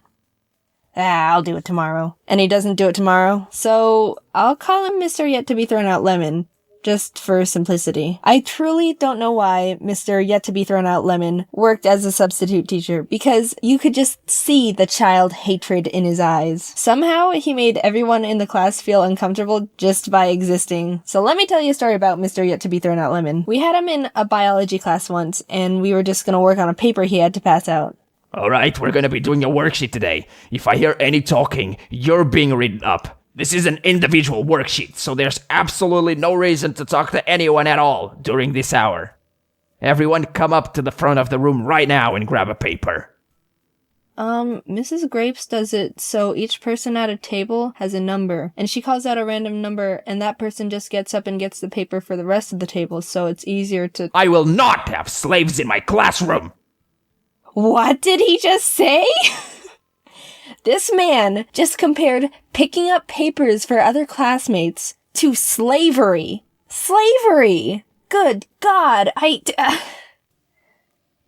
So he did it his way. The 34 of us all got up at the same time and shuffled to the front of the room, awkwardly squishing together to grab a paper from the one pile he made for us. You are a fruitcake. He did a lot of other weird over-the-top things, but this was by far the best thing I've ever witnessed from him. Oh, Mr. Yet-to-be-thrown-out Lemon, you're a real piece of work.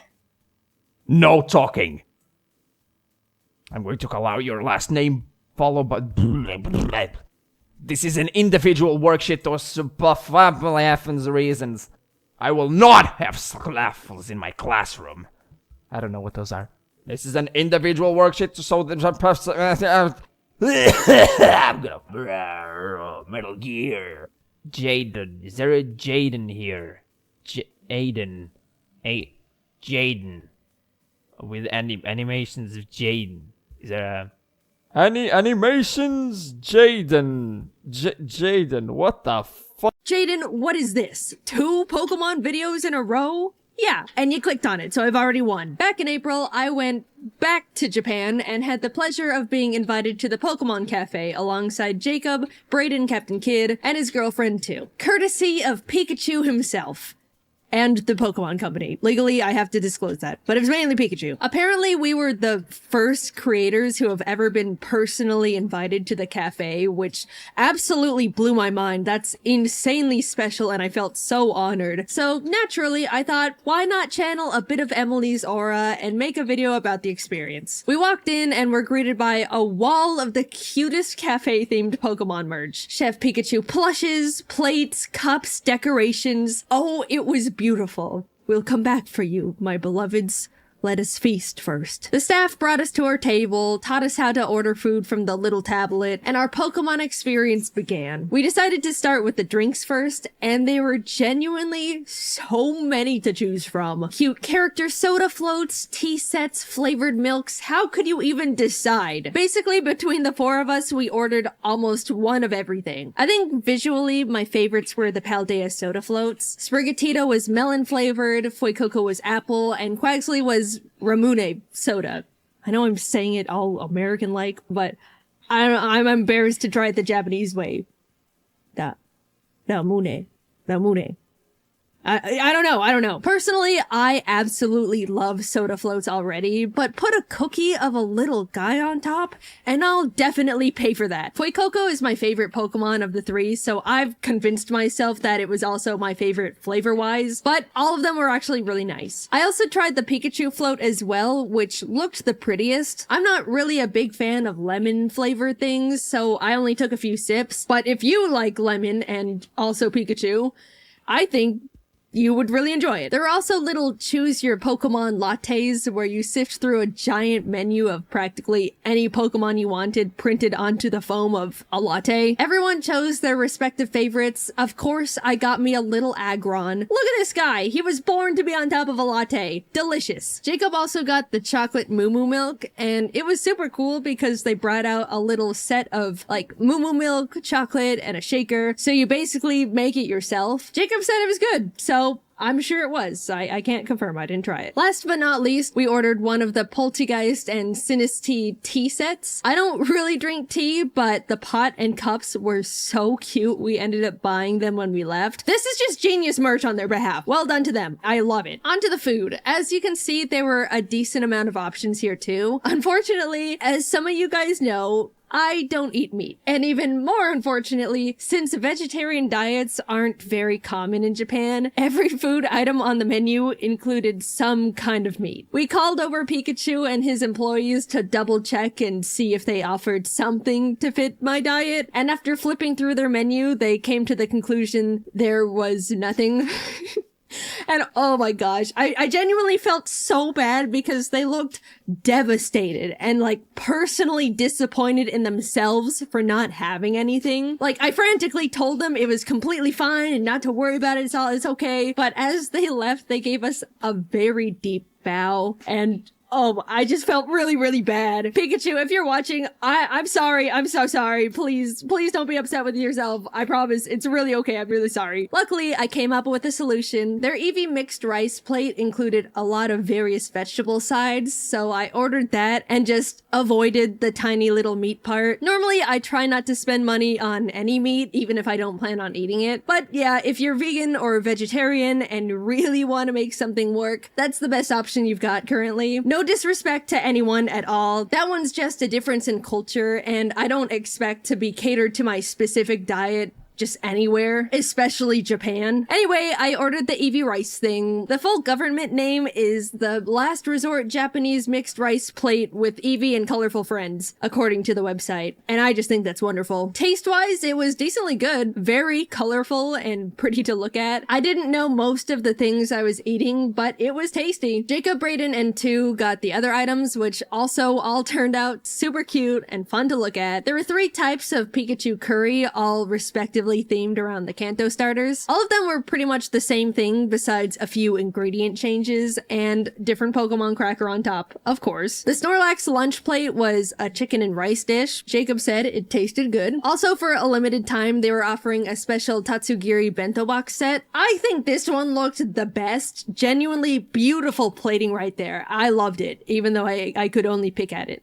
The general consensus in terms of overall taste of everything was that nothing was super crazy, out of this world, delicious gourmet, but nothing was like bad, you know? It was more about the experience and novelty of the cafe anyway, so no one really minded. We were simply enjoying being there with our cute plates and spoons. Finally, we wrapped up the meal with desserts. There was a cute Pikachu souffle pancake and a chocolate parfait. Naturally, like everything else, it was all simply art on a plate. I personally thought they both tasted really nice. Nothing was too sweet. We got to ooh and ah at them, and it was a perfect way to wrap up the meal. As a fun surprise during it, there was a portion where Chef Pikachu came out and did a cute little dance around the restaurant for the people eating. Most of the video was blurred for the privacy of the people there. But look at Pikachu, look at him go! He can't clap his hands to go along with the song, but that doesn't stop him from trying. Hi Pikachu, big fan! We wrapped everything up, and of course grabbed pretty much all of the exclusive merch they were offering. How are we supposed to remember our experience forever and ever if we don't bring back all the plushes they have? Riddle me that! I wanted to extend a very, very big thank you to the Pokemon Company and Pikachu for reserving our table and having us come to the cafe. They didn't pay me to make a video or anything, but I wanted to share my experience with you guys because I definitely enjoyed my time there, and I know a lot of you love Pokemon, just like me. It was a huge honor, we all had a great time, and the cafe was wonderful. +4 to the Pikachu plush collection. I would definitely recommend the cafe to anyone who likes Pokemon and food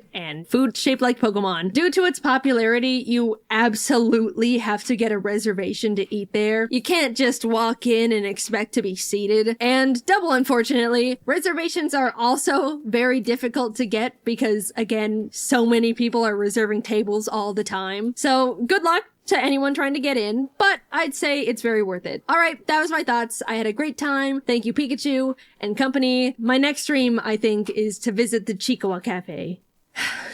Maybe one day. Themed cafes are really cool, and I wish that America did them more, but then again, it's probably good for me that I have to travel all the way to Japan to go to ones of my favorite franchises, because otherwise I would absolutely have no personal restraint. Thanks for watching. I don't really have much to say this time around, so I'll just say it. Next video is about Chikawa. You knew it had to happen. Alright, I gotta go. Bye-bye. I know absolutely nothing about Digimon. Pokemon is my entire life, so why would I need to branch out? Well, I happen to be a very open-minded person, and the only way to prove that is to play a Digimon game for the first time. I wanted to see if, putting all my bias aside, I could bridge the gap between the two, and they could live together in harmony in my tiny little brain hobby drawer. So thus began my journey on finding the perfect Digimon game to start out with. At first, I didn't think that would be a difficult feat. Every community kinda has the general agreed consensus on what media is best to consume as a newcomer, right? All it takes is a quick Google search, I play what the internet people tell me, and now I'm a Digimoner. Well, apparently not here. I've come to realize that it's a bit complicated for them. Everywhere I looked, there were threads upon threads of people trying to agree on what Digimon game is even good in the first place. Pretty much every comment I read said something along the lines of, this game is pretty good, yeah, except for these things. Or, this game is great, if you can look past these extremely annoying mechanics. Every time I thought I had a lead on a game, I would look further into it and realize a lot of people actually had a lot of complaining to do. And it wasn't even angry complaining, it seemed like I've walked in on a fandom that has just been hurt over and over, and they're really trying to hang on to something and believe in the good of the franchise, but they've just been put through a lot. You know, kind of like the Sonic fandom. I've never had to do so much research just to find a single game in a franchise that people can just all agree is good. People were talking about how they like Digimon World, but apparently it's like a tedious and frustrating Tamagotchi game where you just start over if they die. Digimon World 2 is apparently a dungeon crawler, but extremely grindy and complicated, and I read a lot of people complaining about it just being bland. People said Digimon World 3 is a typical RPG, but the battles get tiring and annoying, lots of backtracking and never feeling like you get anywhere. Digimon World 4, Digimon World Championship, the list goes on and on. Con after con. I spent multiple research sessions searching, even opted for a last-ditch effort by asking, Twitter. Everyone was saying different things. No one seemed to be able to agree that there was just one game that was overall good and easy to start with. And Digimon fandom, if there truly is a good game out there, you guys need to start pitching the franchise better. You made this difficult. I will say it seemed like the majority of people enjoyed Digimon Cyber Sleuth, but the thing is, that's not really the type of game I wanted to play for the channel. It looks like it's got more of a Persona 5 vibe that focuses more on the story and characters and stuff. That's just what I've read, I don't know. Either way, it wasn't the fit for what I'm looking for. I'm sure I would love it as a casual playthrough, but it just didn't hit my content checklist. All this research led me to a game I decided to settle on.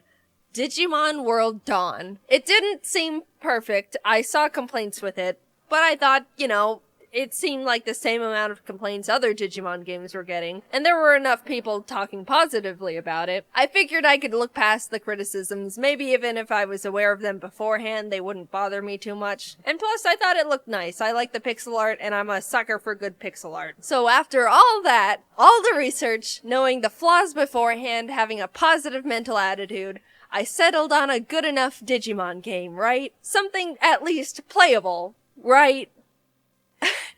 As much as I want to say yes, this was one of, if not the most miserable video game experiences I've ever forced myself to go through. And that isn't even as a biased Pokemon player, that's as an enjoyer of fun. I was aware of Digimon World Dawn's criticisms, I knew what I was getting myself into, yet despite all the warnings, all the positive outlooks, all of the manifesting to be able to frolic hand in hand with both the Digimon and Pokemon franchises together in a beautiful field of 1,000 sunflowers, it was just awful. It started out lighthearted. I tried to put my name in and realized they only allow 5 characters for the main character's name.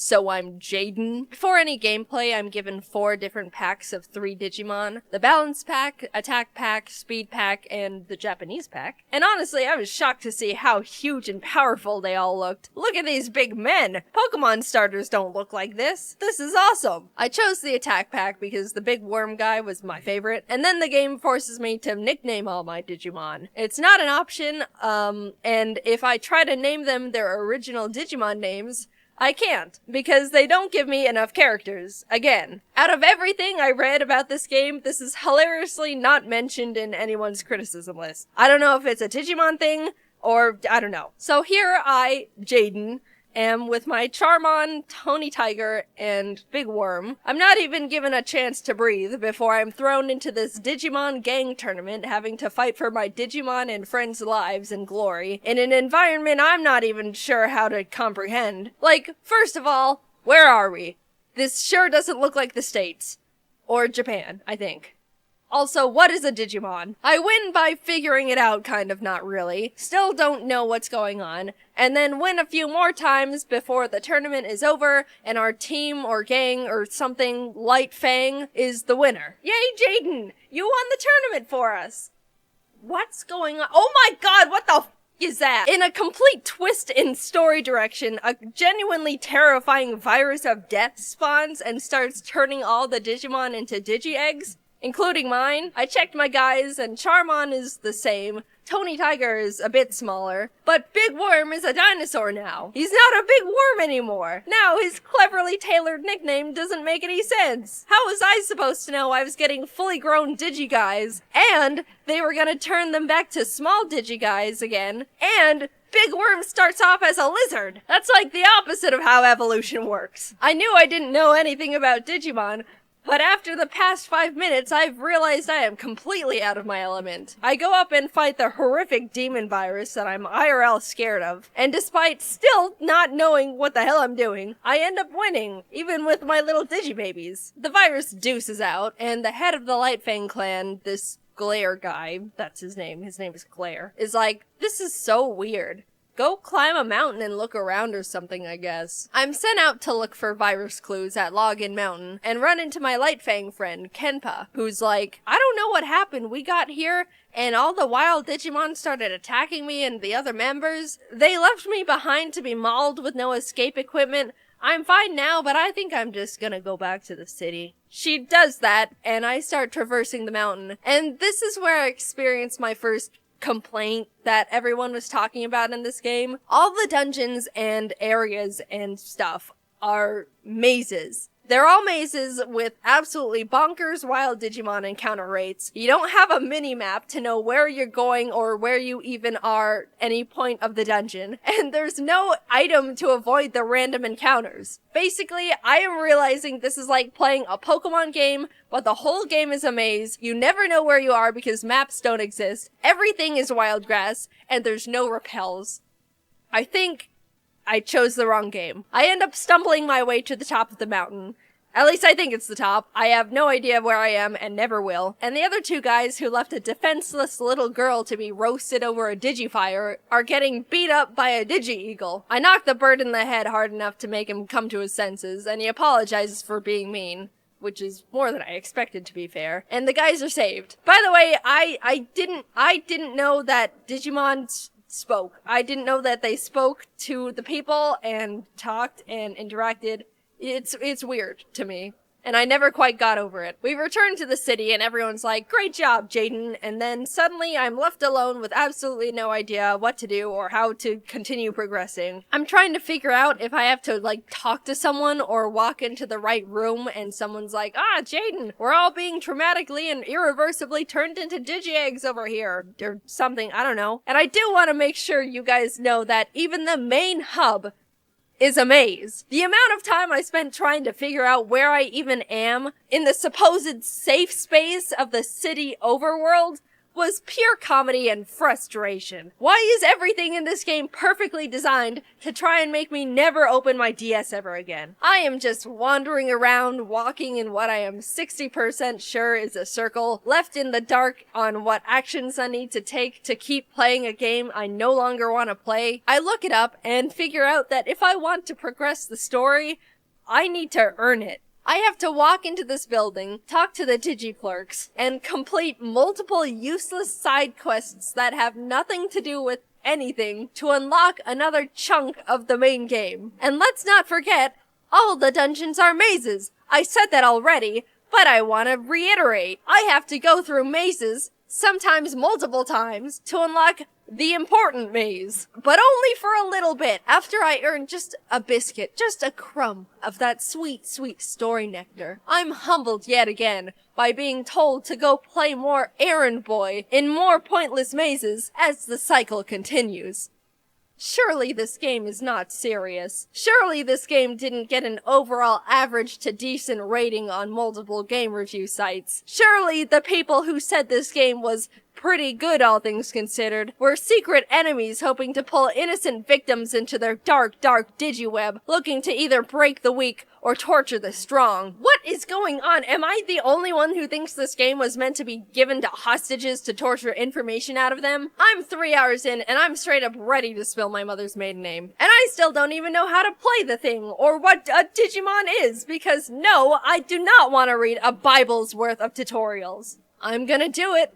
I'm gonna be the first person to use a Nintendo DS to kill a man. Let me cut this whole show short and just tell you the entire non-fluff plot of the game. Evil Fountain of Youth of Death virus turns all the Digimon into Digi-Eggs. Lightfang Clan thinks Nightcrow Clan is behind it because their chief is acting strange. Nightcrow Clan thinks Lightfang Clan is behind it because their chief is acting strange. The two realize neither of them are behind it because they've been mind-controlled to act strange. They find out there's an evil Digimon virus thing behind it all. Jaiden beats it up. It fades away, and credits roll immediately. Bruh. How long did it take me to experience that story? 15 in-game hours. And I was cheating! I was using speed up, and EXP codes, and guides, and ibuprofen. That time could have easily tripled if I was being a good little squeaky clean angel playing the game in its purest, most intended form. But if I did that, I would have thrown myself into the ocean. And even using all the resources I could find, it still was not a fun experience. Here's a clip of me trying to read a guide after my 5th time of being completely lost in a maze dungeon. If you've unlocked the macro sea, go there and head south, then go up and right to head to the south path leading to another screen, then go left after another screen, then go to the big bridge looking thing on the left. If you don't have the key, head south. Oh my god. I didn't understand any of that. I'm freaking out, dude. Not only was I subjected to maze after maze after maze, wild encounter after wild encounter, but throughout all of that, the game still expected me to do a cement mixer amount of grinding. No way, Jose! Do you know how many layers deep this agony cake is already? You want more?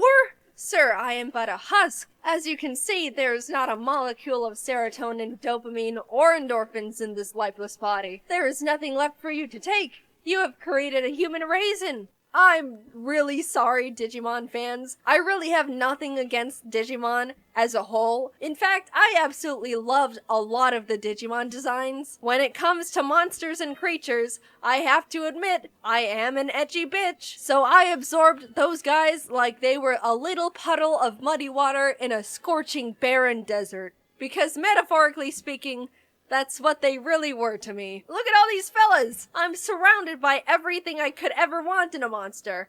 Pokemon could never. Maybe Aggron. I even got Big Worm back. He's my friend forever. Despite all my efforts, I chose the wrong Digimon game. I really did try. I'm sorry I didn't play Cyber Sleuth. I didn't know the other option was 1,000 punches to the skull. Regardless of the pain this game has inflicted on me, I can, against all odds, say I am coming out of this experience a bit of a Digimon enjoyer. Maybe I still don't know a single thing about any of it, but I have some favorite guys. I think they're cool. This evil, evil game somehow didn't tarnish my view on Digimon as a franchise. I am damaged, but I forgive. One day I will play Cyber Sleuth and hopefully be able to commit to being a fully fledged Digimon fan. That's how I think it works. Until then, Digimoners, I'm worried about you. Please seek therapy. Hello, thank you for watching another video. If you're still here, I would like to announce secretly that I have an announcement, and it's gonna be announced in a couple days, so stay tuned. Alright, cool. Thanks. Everyone, I have exciting news. We're having a baby! Well, okay, I was gonna hype this video up to make you think that we were having a child, but it's not a child. It's a dog! Aren't you excited? I know this is all probably kinda sudden, but I mean, come on. Everyone likes dogs. Save it. Now, before you all go crazy with your obvious dog hype, I bet you have some pretty big questions like, oh, Jaiden, what's its name? It's Ari. So now that we've got all the big questions out of the way, you probably want to see him now. Well, you can! Here he is! So, we just got back from picking up our baby. This is gonna be his first moments home. Hello. Oh. What you thinking about? Yay, dogs! Parents are right. Having a child is a magical experience, and I'm glad I'm part of it now. Come to think of it, since we're all parents of this dog now, your parents are grandparents. Mom, you're a grandma now. What? We as responsible parents have to make sure we raise our child right, with manners and good morals. And don't worry, I've already started the process. Alright, Ari, hold the door open for me. Come on, you have to learn how to be a gentleman. Ari, it's rude to eat without utensils. Here's a fork. I'm trying to teach you manners. Here, let me help you. Ari, we have to have a serious talk about peer pressure. If all your friends were jumping off a bridge, would you do it too? I also filmed me putting Ari's room together, which was an experience. So here's the cage I bought, and I'm gonna put it together now, but I'm gonna put it together in my room, which is around the corner. So...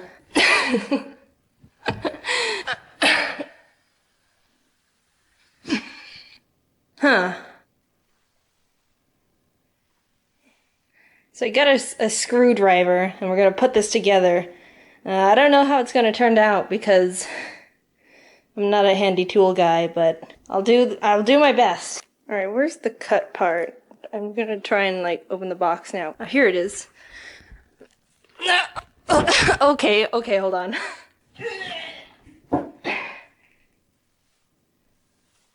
Now we can start. I've never put something together like this before, so I apologize if I'm doing it wrong already. Okay, I have the things. Oh, this is the bottom, and this is like the lid. So I gotta flip it over again. Okay, now I think I can just pop the lid off. Oh, that sounded promising. Alright, I think the best part to start with is the instructions. That's not the date, but I'll let it slide. And also, this is inspected by Kay. So thanks, Kay. Oh, this is instructions. Pictures. This doesn't help. I guess I have to read it. This is like a boat. I'm in a boat. SS. Someone else help me put this together because I don't know what I'm doing. So much bubble wrap. Ah! Oh. Show your love. Oh. Oh, crap. So now that I have everything out of the box, these instructions should start making more sense. The instructions say that these are numbered. There's no numbers on here, so I kind of just have to wing it. Is this 7? No, that's not 7. Oh, this one's the front one. Oh, this is 16. This is 16. 16. Yeah. What is this? Is this paint? It looks like the oil that's been leaked in the ocean.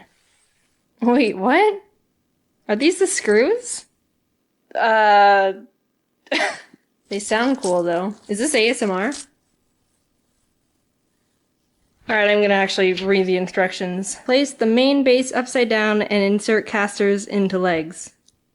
Are those the casters? Bam! Okay, what's the next part? I don't... Please see our website. Oh, hold. I'm gonna do that. Let me screw this. So I'm on the website, and it says that there should be a video about how to put it together. Oh, pros and cons. Cons. None. Well, that's good. I'm not finding an instructional video like it says it does in the instructions on the website. And I can only see, the only thing I can click on is buy from Amazon. I already bought it from Amazon, thank you. I want the next step. Shut up. Whatever, I don't need you. I can do this myself. I don't know what to do. So it said to get a mallet. So now I have a mallet.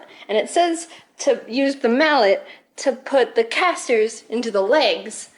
But I was like, what's a caster? I don't know what the caster is. So I thought these were the casters. But no, I think these wheels are the casters. Why are you calling it casters? Just call it wheels. What the heck? This goes here. And then it says to use the mallet to... Oh. Did that do it? I guess so. Alright, this looks promising. So the next step is to put the front panel in, which is the door. Alright. Ah! Oh my god. Okay, step 3. Alright, slide the side panels over the metal sleeve at the bottom of the front and back will... Wait, metal sleeve? Is this the metal sleeve or is this the metal sleeve? I don't know what the metal sleeve is. The only sleeve I know is the sleeve on your shirt. Okay, I figured it out. So, it slid over the metal sleeve that was there because there's holes under the bottom and then you slide it in. Oh, yeah, that looks a lot better. If desired, slide the bottom grate into the track just below the front door. Well, I do desire. Ooh. Nice. Oh my god, I did it! Yay! Here's the carnage. There's only one thing left to do, and it's to snip this part off. So this is gonna be the official... like, what is it when people, like, cut the ribbon in front of something and then it's like, oh, it's open! That's this. This is that. Ready? Yay! It's beautiful. Ari's the best dog I could have ever asked for. Who's a good boy? So yeah, we have a dog now. Okay, before I even say anything, let's lay out some ground rules. This is probably gonna be the most open I'll ever get about my personal life. I know I've shared tidbits of myself and life through little stories, but when it comes to personal stuff, I'm very private. Especially within the past few years. I'm gonna be talking in very general surface level terms because specific personal details are for me to know, and in the nicest way possible, none of your business. Basically, this is something I want to talk about, share, and bring a spotlight to. But at the same time, you get the Cliff Notes version. So no trying to assume or guess anything beyond what I'm sharing within this video. At the end of the day, we're all just strangers refusing to listen to the stranger danger rule. Alright, formalities aside, let's get into it. I've come to realize that I'm aro-ace, which stands for aromantic asexual. And I know what you're thinking. That's not gay. What the hell is that? And you know what? That is completely fair, because I didn't know what that was either. Aromantic and asexual are two different things, and I'm gonna break them down to you separately, starting with aromantic, because no one really knows what that one is. And also, it's my personal favorite. Someone who's aromantic is defined as a person who feels very little to no romantic attraction to anyone at all. So like, they might not develop crushes on people, or feel the need to be in a romantic relationship with anyone. Very general terms, but hopefully you kinda get the gist. If not, here's a little story example from me. Growing up, I never developed crushes on anyone. I remember when I was in 5th grade, kids were talking about their crushes left and right, and it was starting to feel like something I had to experience too, just because I thought that's just what happens. Don't make fun of 9-year-old me, I was a sheep. Anyway, I decided I needed to have a crush because that's just what happens to people. And I very robotically chose this random kid in the class who we can call Pikachu. That's not his name. He didn't mean anything to me and I didn't do anything about this crush. Like, I didn't tell anyone or anything. It was just a headcanon thing for me to feel up to speed and like I was hitting my normal human emotions quota. But it's funny because on Valentine's Day, you know how in elementary school everyone would bring cheesy Walmart Valentine's cards for everyone in the class, and then you'd have a box full of candy and hollow emotions from everyone. Well, my school did that. When I went through my box, I pulled out Pikachu's Valentine and thought to myself, someone who has a crush on someone would keep this. I think. So I put Pikachu's copy-paste Batman Valentine in my drawer and promptly forgot about it because it meant nothing to me, but hey, that's just what I thought I was supposed to do. Man, I'm so good at this. Then like a year or so later when my mom was going through my room, she pulled out the card and was like, why do you have this? And I was like, honestly, I have no idea. Years passed, I entered junior high and thought to myself, all right, this is the time where people start developing crushes and then do something about it. Like get into relationships or something. So I was like preparing to be interested in people. On the first day of school, I scoped out the room to see if there was anyone that I thought looked like someone I could develop a crush on. And this was when classes started being divided up into periods, so there were like 6 batches of people I sifted through. But no one caught my eye, and I thought, man, unlucky. Went through the whole school year, next year rolled around, classes changed, I did the same potentials crush scoping again, and the same thing happened. I wasn't drawn to anyone at all.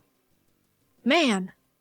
Unlucky again. Every year I thought something would change, especially going into high school when people started actually hitting puberty and were getting conventionally attractive. But my entire school life, grades kindergarten to senior year, which I'm pretty sure is like 13 years, I wasn't interested in a single person throughout any of it. And what's funny was I was thinking, man, what's the deal? Why is no one attractive? And I went to a big high school. There were like 3,500 students there. Surely I am not the outlier in this formula. Why are none of you attractive? By the time I was going to college, I really felt like I had to find someone. It felt like I was falling behind the curve, or if I was gonna find someone, it was gonna have to happen now. I made a lot of new friends, and that's when I thought I developed my first genuine crush. Long story short, in hindsight, no, it wasn't a crush, and I was just wrong. I just met someone who I thought was cool and funny and had a really strong desire to be close to them. But looking back, knowing what I do now, it wasn't in a romantic way. I realized I can get very excited and tunnel vision on people I think are really cool or interesting, and kind of obsess over getting to know them or just want to spend a lot of time with them. But whenever I got into those tunnel vision moments, if I sat down and asked myself if I actually wanted to be in a relationship with them and hold hands or cuddle or kiss, the answer was not really, but if they wanted to, I could go along with it. Which I do not think is right. In my very old flirting video, which I refuse to rewatch, I think at one point in it, I said something along the lines of, if you're interested in someone but they just want to be friends, I don't understand why some people can't deal with that. And that was primarily because I didn't realize there was an emotional difference between a crush or falling in love and just being really good friends with someone. So, oops, sorry for the bad take, I think. I really just thought having a crush on someone was wanting to be their number one best friend. Look, I said don't make fun of me. To me, it used to feel like if I was wanting to become friends with someone to that high of a degree, that would be the next step or justify why I wanted to put this much time, effort, and energy into one person. And it didn't feel right or even fair going through all of this with someone and then tell them they're just a friend. I don't know, it just didn't feel like it made sense, even though I really didn't technically see them in a romantic way. I just didn't understand what was going on really, or that there was supposed to be real emotions instead of a logical understanding of steps. And the fact that I was under the assumption that I was supposed to be interested in people in a romantic way didn't help with anything. I always preferred to stay good friends, but never felt like I could have that, and I worried that if I said no, that we would just start drifting apart, which I obviously didn't want either. It's been a very long journey discovering this about myself. Everything I'm saying has all been extremely subconscious and not understood or defined for many years. I even used to think I was bi or pan for the longest time because I would think to myself, well, bi is being interested in both genders. I don't really care for either, but 0 is equal to 0, so I guess I'm bi or pan. I got math involved.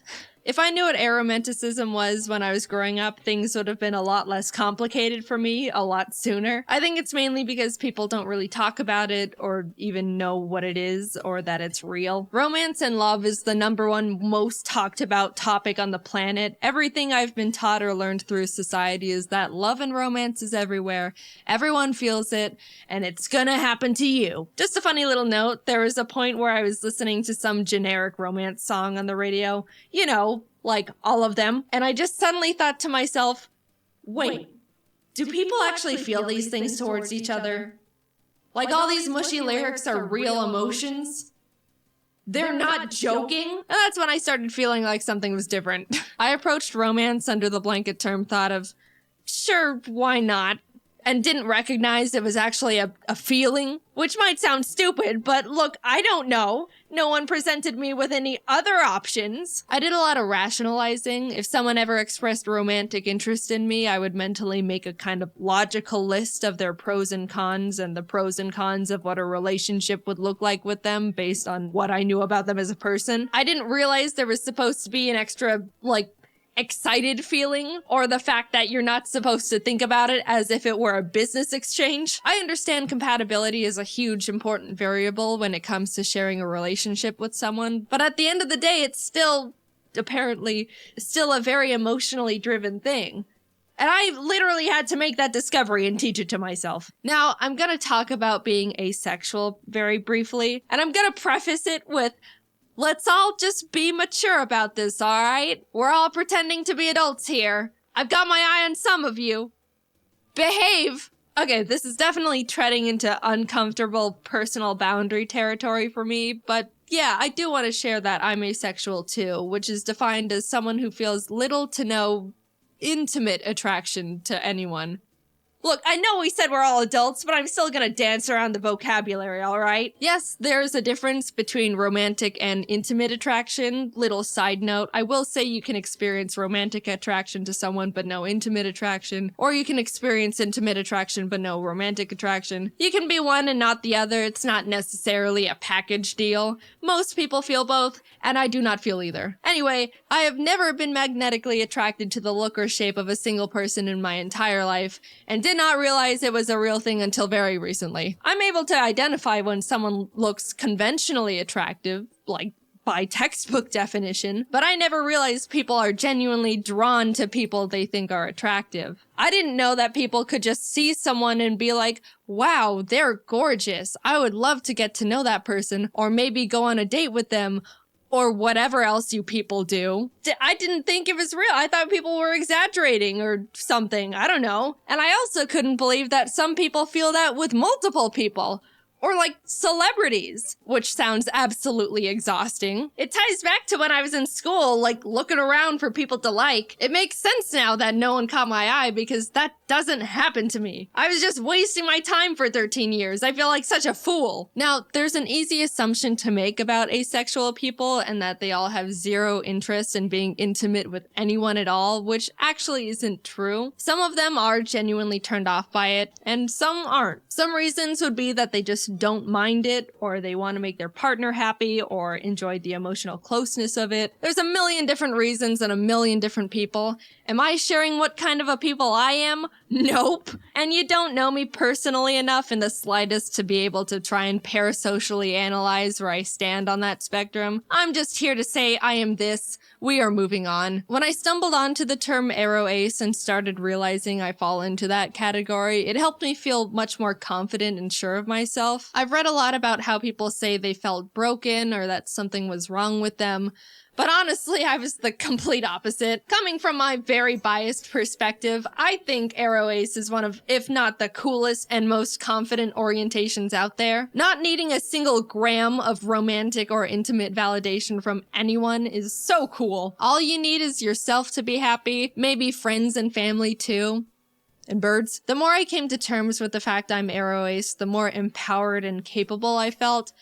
But at the same time, I was also starting to feel more alone and isolated. As cool and amazing and unique and awesome as I think it is, it can be really hard for other people to relate to or even understand. Everyone else and their orientations are able to bond and relate to the love and romance aspects, and we're over here like, we don't do that. I don't even know if I'm explaining it very well. It kind of does go against everything everyone's ever been taught about anything. Romance is taught to be a basic assumed emotion, which I do think is a bit misleading. A common argument used against the ace orientation is that romance and intimacy is what makes someone human. But I mean, I don't know, lots of birds mate for life, which is a better ratio than people, and all animals get frisky. You know, that's just how they became not extinct. It's not an exclusive to humans thing. If I were to guess, I would assume the thing that makes someone human is basic empathy. Like, I'm not an emotionalist monster. I can still love people. I love my family and my pets, just platonically. And I would hope that you're the same. I just don't experience romantic love, which, I don't know, I don't think that's harming anyone. Definitely not me. I'm having the time of my life. I don't think you need to be in a relationship to be happy. And if you don't want to be just on your own, I think there's many types of people in relationships that push the boundaries of what a conventional relationship looks like. Telling someone that they need to be in a romantic relationship to be happy and fulfilled is weird. And then when that person says they're not happy, they're told relationships take a lot of work and that's just how it goes. And that's also weird. I don't know. I also think it's weird that once someone reaches a certain age, people inherently start thinking it's sad they're not in a romantic relationship or assume they're lonely and sad. No one thinks a child is sad and lonely just because they're not in a long-term relationship. I don't know. I don't get it. And I also think I'm rambling. At the end of the day, it's all very complicated to talk about these things, especially because I don't know the feelings I'm supposed to be feeling, let alone talk about. I just know for me, the terms aromantic and asexual are able to articulate things I was subconsciously feeling and thinking before I even realized I was feeling and thinking them. I don't plan on talking about this very much, if at all, ever again. I just want to play my silly little video games, maybe tell a story here or there. But I wanted to bring the orientations to the surface and try to get more representation out there because I thought if I could help more people become more aware of this, then that would be awesome. I was confused as hell for a while and could have used something like this. It's a real thing. You don't have to feel any sort of romance or whatever to be considered a real person. Personally, I think it's really cool and badass. And don't be afraid to look more into aromanticism or asexualism if any of what I said in this video resonated with you to any degree. Like I said, this is all very surface level stuff. They're both much larger spectrums than you'd think, and maybe you fall under some umbrella category with them. I don't know. Or not. Either way, this has all been my personal experience with this stuff. Is there more for me to figure out within it? Yeah, I'm pretty sure there is. It can get pretty complicated and confusing. Haha, awesome. Will I be sharing any of that with you? Nope, no way. This is all you get. Hope you can understand even just a little of what I talked about. And if not, that's totally fine. I just hope you can be nice. Thanks for listening. I never really intended on making this video because I haven't really felt a strong urge to, like, I don't like using this phrase for myself, but come out. But I did end up wanting to make the video to make people more aware of this stuff because I think it's important and someone has to. There's not really that many people doing it right now. Anyway, yeah, just moving forward, I guess. See you later. One time I was at an arcade and saw someone with an Ari bag, so I went up to them and said, "Hey, I really like your bag." She turned around, looked straight at me, and said, "Thanks, it's from Jaiden Animations." Oh, cool. And then I just walked away because I didn't know how to salvage that interaction without being weird about it. As someone who has somehow amassed a big number on YouTube website, you'd probably expect me to be recognized fairly frequently when I'm out on the town. I do definitely get recognized here and there, but given that almost all of the content I've posted is me in cartoon form, it's much less than you'd think. I don't really expect to be recognized unless I'm going somewhere that attracts people who are more online, such as conventions or Hatsune Miku concerts. Of course, I've been in plenty of IRL content on other people's channels, so it's not like no one knows what I look like, but that barrier has given a bit of cushion on how often people will notice that Jaiden Animations is in their vicinity. The majority of my fan interactions are very positive and follow this general flow. "Are you Jaiden Animations?" "Yeah." "Oh, that's so cool. I love your videos. Can I get a photo?" "Yeah." "Alright, thanks, bye." It's simple, it's streamlined, everyone's happy. Of course, not every interaction goes like this, and naturally, people always want to know about the outliers. The bad interactions, the weird ones. Any freaks out there that you've met, Jaiden? I'm lucky enough to be able to say, you guys are pretty normal. There's not really any single experience that comes to mind when people ask me that. So thank you. Gold star to every single person I've met in my entire career so far. However, I do have some funny stories I've collected. Like one time, Jacob and I were sitting down at the Toadstool Cafe to film for their video about Nintendo Land when this one guy walked by and recognized Jacob. "Oh my gosh, are you Alpha Red?" "Yeah." "Oh, that's so cool. I love your videos. Can I get a photo?" yeah, everything's going as per the script. At this point, I piped up and asked, would you like me to take the photo for you? And as I said that, Jacob and I both saw that the guy suddenly recognized my voice, and therefore me. Now knowing there were 2 YouTubers at that table, he started to ask if I was Jaiden, but mid-sentence realized that if he was incorrect, it would look a little tiny bit racist. You can't always just assume the Asian girl with alpha rad is Jaiden, even though 90% of the time you'd be correct. So he ended up pivoting halfway through to cover for the mistake, which ended up like this. Would you like me to take the photo for you? Oh, correct me if I'm wrong, but who are you? Of course, we knew what he meant. I say I'm Jaiden, everything is fine, we all take a photo together. But being able to see the line his brain took in real time was so funny. It's one of my and Jacob's favorite stories because he meant so well. Like, I completely understand what happened. But also asking, sorry, but who are you? To someone offering to take a photo is just... I would love to meet that guy again and just tell him how much we loved that interaction. Dude, if you're out there, I hope your Toadstool Cafe food was good. Because ours wasn't. There actually have been times, though, where people have thought they've run into me and were just wrong. I've seen tweets tagging me like, OMG, just met Jaiden Animations! As I'm currently sitting at home looking at a photo of some poor random Asian girl. When we were all on tour for Scribble Showdown a while back in Chicago, James and Emily went to go look at the bean, and James ended up getting recognized. While he was talking to the group of people, one of them saw Emily and went, oh my gosh, it's Jaiden! James immediately starts laughing his ass off trying to correct them, but somehow wasn't clear enough because when they were all taking a photo, they were like, Jaiden, get in front! Another time, when Jacob and Joe posted a video of themselves playing Mario Wonder in a GameStop, at the very end, Joe turned the camera around to the girl filming and said, are you Jaiden Animations? The bit being it was our friend Sarah Moon, who is not me, but has been called Jaiden by confused viewers in the past for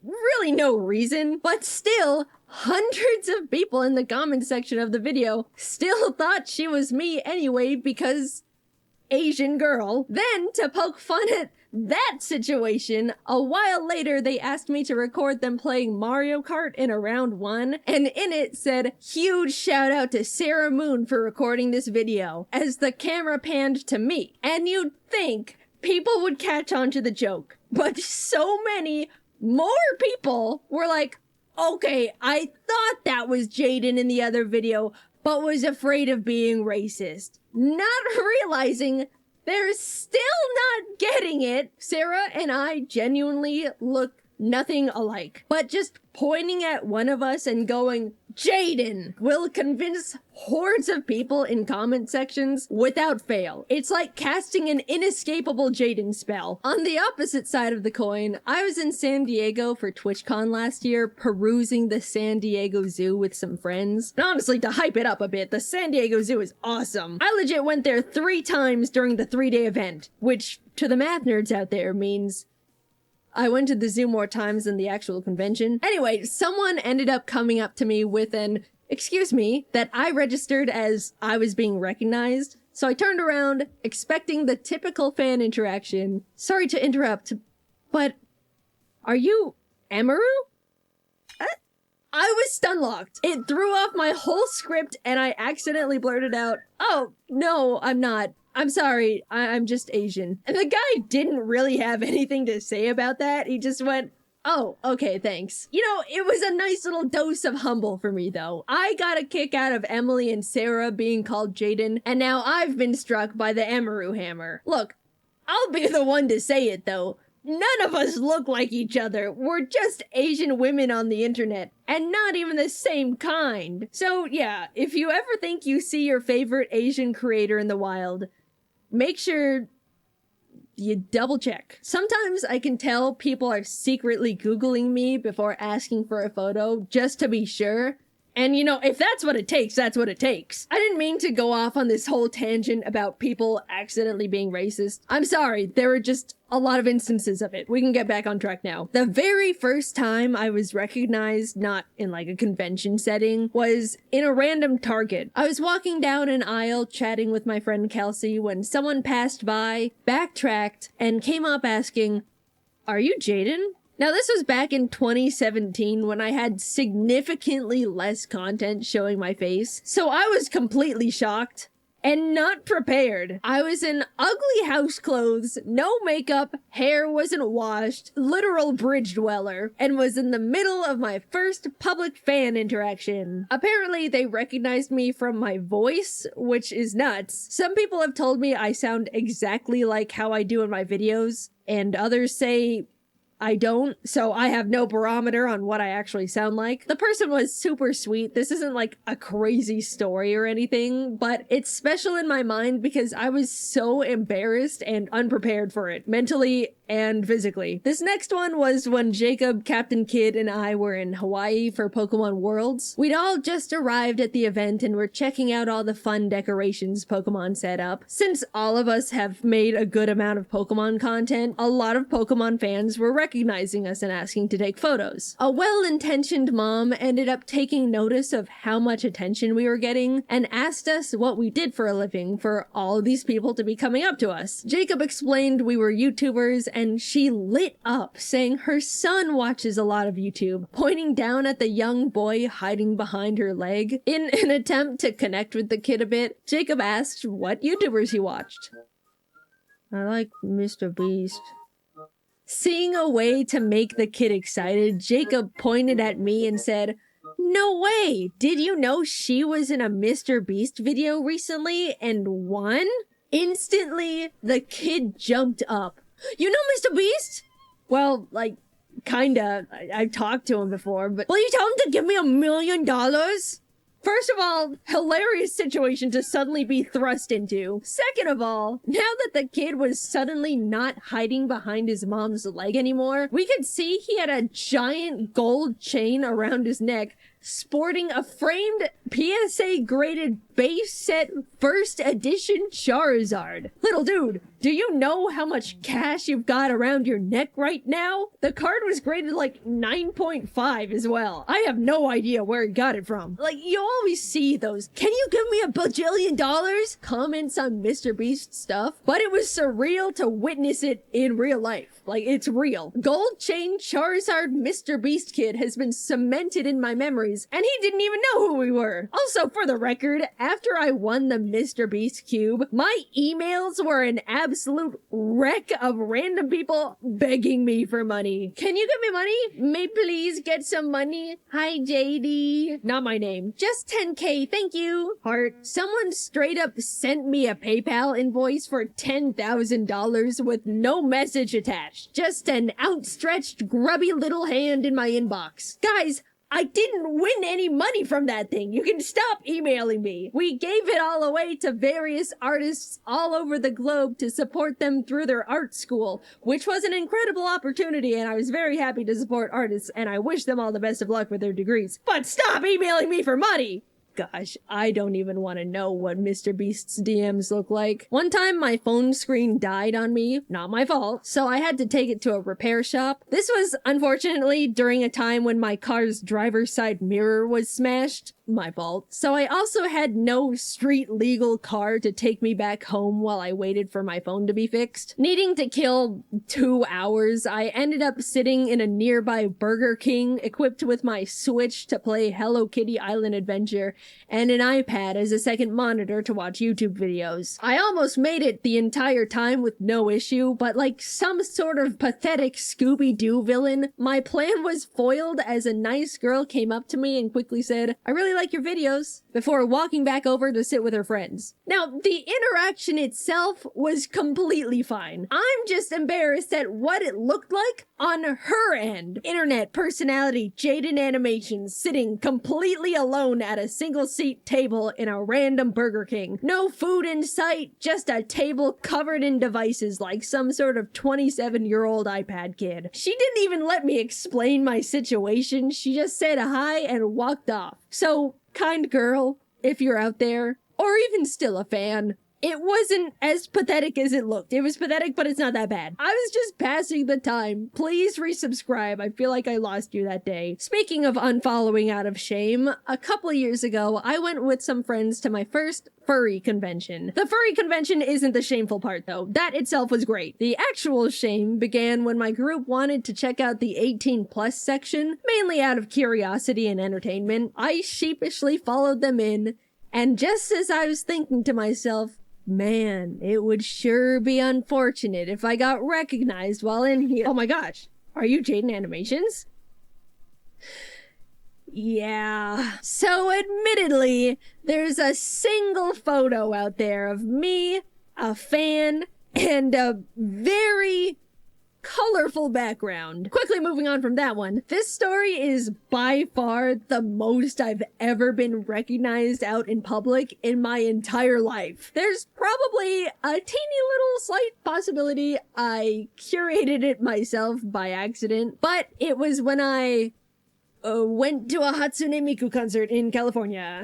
The community somehow has caught on that I like her, and said community was all right there in one spot. Before the concert, I was getting recognized like every few minutes, which is very not normal for me, but, you know, completely fine. I don't mind at all. Eventually, everyone was led into the venue. I was meeting a few more people inside. Then the lights went down and we all got to enjoy the concert as per usual. However, when the show was over and the lights turned back on, everyone rotated 180 degrees to head to the exit, which meant people could see my face again. We would make it a few steps forward, get stopped, then 3 more people would come up, and I'd suddenly be against the wall. All while my poor friends just had to watch it all happen and wait for me. For the first time ever, I needed to figure out a way to get out of there, or else I would have been taking photos with the entire concert audience as my friends withered on the floor. Sarah put her big hoodie on me, another friend gave me their sunglasses, and suddenly,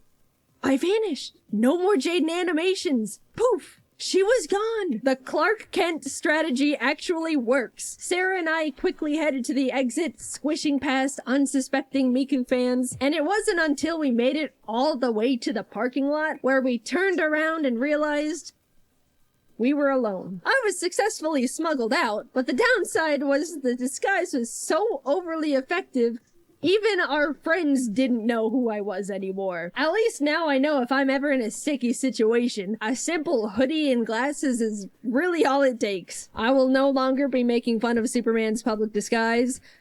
Dude knew what he was talking about. Despite all of these stories, if you ever see me in public, please don't be afraid to come up and say hi. I'm more than happy to meet you or take a photo. Again, basically every person I've met who watches my videos was absolutely wonderful, these stories included, and I promise I won't make a video about you if you accidentally say something a little awkward. Unless it was really funny and the world needs to know. Also, I can tell when you recognize me, I've essentially got a spidey sense for it by now, and it's more uncomfortable for both of us if you just stare at me for 30 minutes and then leave. Please, just say hi or something. It's okay. I'm lucky to have such a normal and kind group of people watching my content, and I do really enjoy getting to meet you guys. I guess if you were to take anything from this video, make sure you know it's actually me. This is not me. This is not me. This is not me. I'm this one. Hope that helps. Man, it has been quite some time since I've done a good old classic story time. What is this, 2016? The fact that I really only have lighthearted funny stories to share and not really any bad or scary ones with meeting people who watch the videos is a huge testament on how kind and respectful you all are, and I really appreciate it. Like, half of these stories are about how I was the one fumbling it, you know? I always look forward to meeting more of you guys in the future. Thanks for watching, and I'll see you later. For people who have been around for a while, you might be seeing the title and thinking, Jaiden, aren't you allergic to cats? And to that, I'd say, yes, kind of. I'm actually not sure anymore. And for the people who know anything about me, you might see the title and think, Jaiden, cats are literally the #1 natural predator to birds. And to that, I also say, yes, that one's 100% proven fact. So let me back up a bit and explain how we got here, because all the cards in the world were stacked against the idea of me getting a cat. Growing up, I was irrefutably and absolutely allergic to cats. My best friend had like 3 of the things, and every time I would hang out or sleep over at her house, I would be a sneezy, watery-eyed, snotty mess. Can I have some water? Given the fact my brother was also allergic to cats, it was set that we were a dog family. My whole life I went around not giving cats a second thought. I never had anything actually against them, but since I was forced to stay 20 feet away from them or suffer the consequences, I just couldn't get to know them. Plus, as a kid, dogs were always more appealing. They're more likely to be bigger fans of playing and running around, be more approachable with their genetically bred unconditional love, and can overall be more forgiving. Cut to like 2 catless decades for me later, and I'm meeting Jacob for the first time at his place. As we're hanging out in his living room, his cat Fraser comes over and greets me. Fraser is extremely social and vain, so he's always expecting nothing less than a never-ending stream of attention from the people. Even though he's very cute and distinguished, I deployed my typical foolproof plan of don't touch the cat. Fraser realizes he's not getting any attention out of me and sits down nearby on the couch, but a bit later, Jacob's other cat ends up making an appearance. This one's Taylor. She's normally really shy and hides, but does really like women, which I am. Taylor ended up crawling onto me and making herself really comfy in my womanly lap. Jacob, knowing I'm allergic, offered to take her away, but this was actually the first time a cat has ever done something like this to me. I've always been a bit of a cat magnet, if you want to call it that, because I act like they don't exist, which they interpret as me not pushing their boundaries and creating a comfortable environment for them to come up to me on their own terms. But never have I felt like a cat has chosen me like this before. I told Jacob I'm happy to let her stay comfortable on me, and I'll just reap the consequences of my sewing later on. This was my first extremely positive experience with the cat, and I honestly felt really happy and special and wanted to enjoy it. A few hours later, I'm saying my goodbyes, and during the drive back home, I realized I was completely fine. No sneezing, no itchy eyes, straight up nothing. I was so confused and curious. Thus, the start of my little cat experiment began. Every time I went over to Jacob's place, I would let the cats be as social as they wanted with me. If Taylor wanted to sit by me, I'd let her. If Fraser wanted attention, I would pet him. At one point, while we were watching a movie, Taylor literally decided to lay down on my neck, filling every one of my breaths with cat dander and hair. And you know what happened? No reaction. Not even a little drip of mucus. Sometime, I'd grown out of my cat allergy and never noticed. Apparently, every 7 years, people's allergies have the chance to change. Maybe being surrounded by my friends' cats all throughout my childhood could have helped my body get more familiar with them. Either way, I've now unlocked the skill to survive cats. Oh, guys, it was incredible. Now that I'd been freed from my shackles, I immediately started taking time to get to know cats more. Instantly, they felt so much more cute and cool and approachable, and I was really starting to like them more, especially since every time I would hang out at Jacob's place, Taylor would walk over and be around me and purr, and it was amazing to be loved by a cat. So I really like cats now. And after some time, I decided I wanted one too. Jacob and I decided to peruse a local cat rescues website just to see what cats were available. I don't want to get one right away. There's a lot I have going on, but it doesn't hurt to— oh my god, that one! I want that one so bad. It's so cute. What's its name? Tostada? Tostada, my beloved. We have to send in an application. We have to. Hi, my name's Jaiden. I love this cat. Please let me adopt it. Please. What? You guys know me. I'm weak-willed and impulsive. My first mistake was liking cats to begin with. The rescue reached out a few days later for a cat screening interview to make sure we would be a good fit to be cat parents. After being approved, they told us we could pick any cat we wanted that was in their care. Of course, I asked about Tostada, but we were given the unfortunate news that she had already been adopted. No! We looked at the other cats available on their website, but unfortunately none of them really stood out to me. The rescue ended up inviting us to a little Meet the Cats event they were hosting where we could see all the cats they had up for adoption in person, which was awesome because that was actually the first time I'd ever actually seen and held a kitten before. It was amazing. But as cute and tiny as they all were, there still wasn't one that called to me. I pried Jacob away from the kittens, headed home, and we started waiting. Every day I would check the rescue's cat list to see if any new ones caught my eye. I didn't even know what I was looking for, but waited for the universe to send me my perfect cat nonetheless. One morning I refreshed the page and saw one new kitten added. A tortie they found in some dumpster named Scrabble, with the biggest eyes and forehead I'd seen in my life. Something about this bizarre little creature called to me. I messaged the rescue about Scrabble and they told me she's available, putting me in touch with Scrabble's foster parents. Every day they sent me new little pictures of kitten Scrabble, and every photo I fell more and more in love with her. She seemed so silly and playful, and those eyes. We got on a video call and they told me all about how big of a personality she has. Out of the 5 other kittens they were fostering, she was by far their favorite. The whole time we were talking, Scrabble was flipping around in their arms and looking at the camera with her giant orbs. I left that call knowing I found my cat. I needed to have little kitten Scrabble. Meeting her in person only cemented it. She was shy at first, but after flinging around her worm toy, she immediately started hopping around and being the life of the party. I talked a lot to her foster parents and they just gushed about how they wish they could keep her since they all loved her so much. Even though the rescue called her Scrabble, obviously that was more of a placeholder name. The foster parents called her Cammy, but neither of those really fit to me. However, I knew one name that I liked.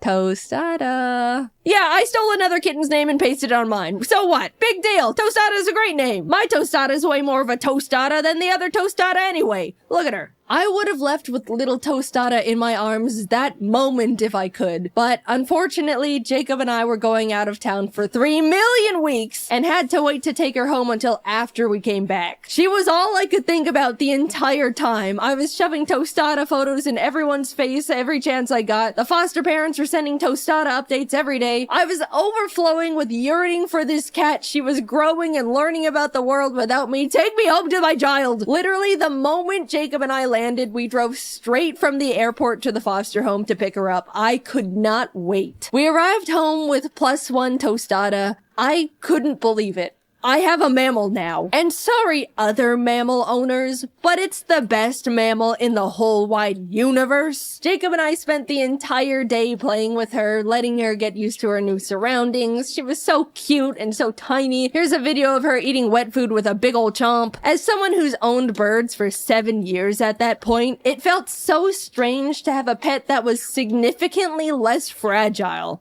And also draws significantly less blood. You mean this thing can't fly up and get hit by the ceiling fan?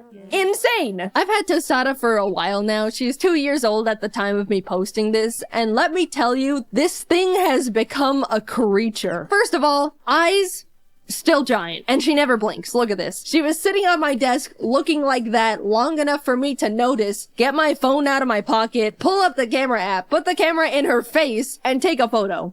And here's like 4 more. She is also not that smart. I'm sure you could deduce that by how she looks, but this thing has a single brain cell and it's just another version of herself up there with a joystick. Jacob and I are fully convinced she can only form a few thoughts a day and only in single word nouns. Evidently, Tostada is also very scared of everything, always has been. Loud noises, quiet noises, no noises, movement of any kind. Even Jacob, a person she's been around all her little life post dumpster. There's been times where he'll be at his desk, moves his chair just a smidge, and she's darting out of the room. One time we were trying to explain to some friends how skittish she genuinely can be, and demonstrated it by grabbing a toy literally in front of her, raising it up a bit, lightly dropping it on the floor, still in front of her, and she bolted. You know how cats are genetically built to be good at balancing? Well, Tostada can't even do that. She trips and falls and misplaces her feet all the time. On multiple occasions, she has tried to walk across my L-shaped desk and just missed and fell down. That's like the one thing that makes a cat, and nope, doesn't hit the mark there either. She's gotten better, but as a kitten, Tostada couldn't even jump. After I built her first cat tower, I watched as she attempted to jump up to the second level, not quite make it, and had to slam her arms down on the thing to hoist herself up like she was mountain climbing. But oh, is she the sweetest little thing. When I got a cat, I was expecting it to want its own space, come around when it wants, you know, general cat things. But this creature follows me from room to room with those high beams of hers. She sits on my lap while I'm at my computer, lays on my giant Pokemon plushes, mostly just looks up at me from the floor and just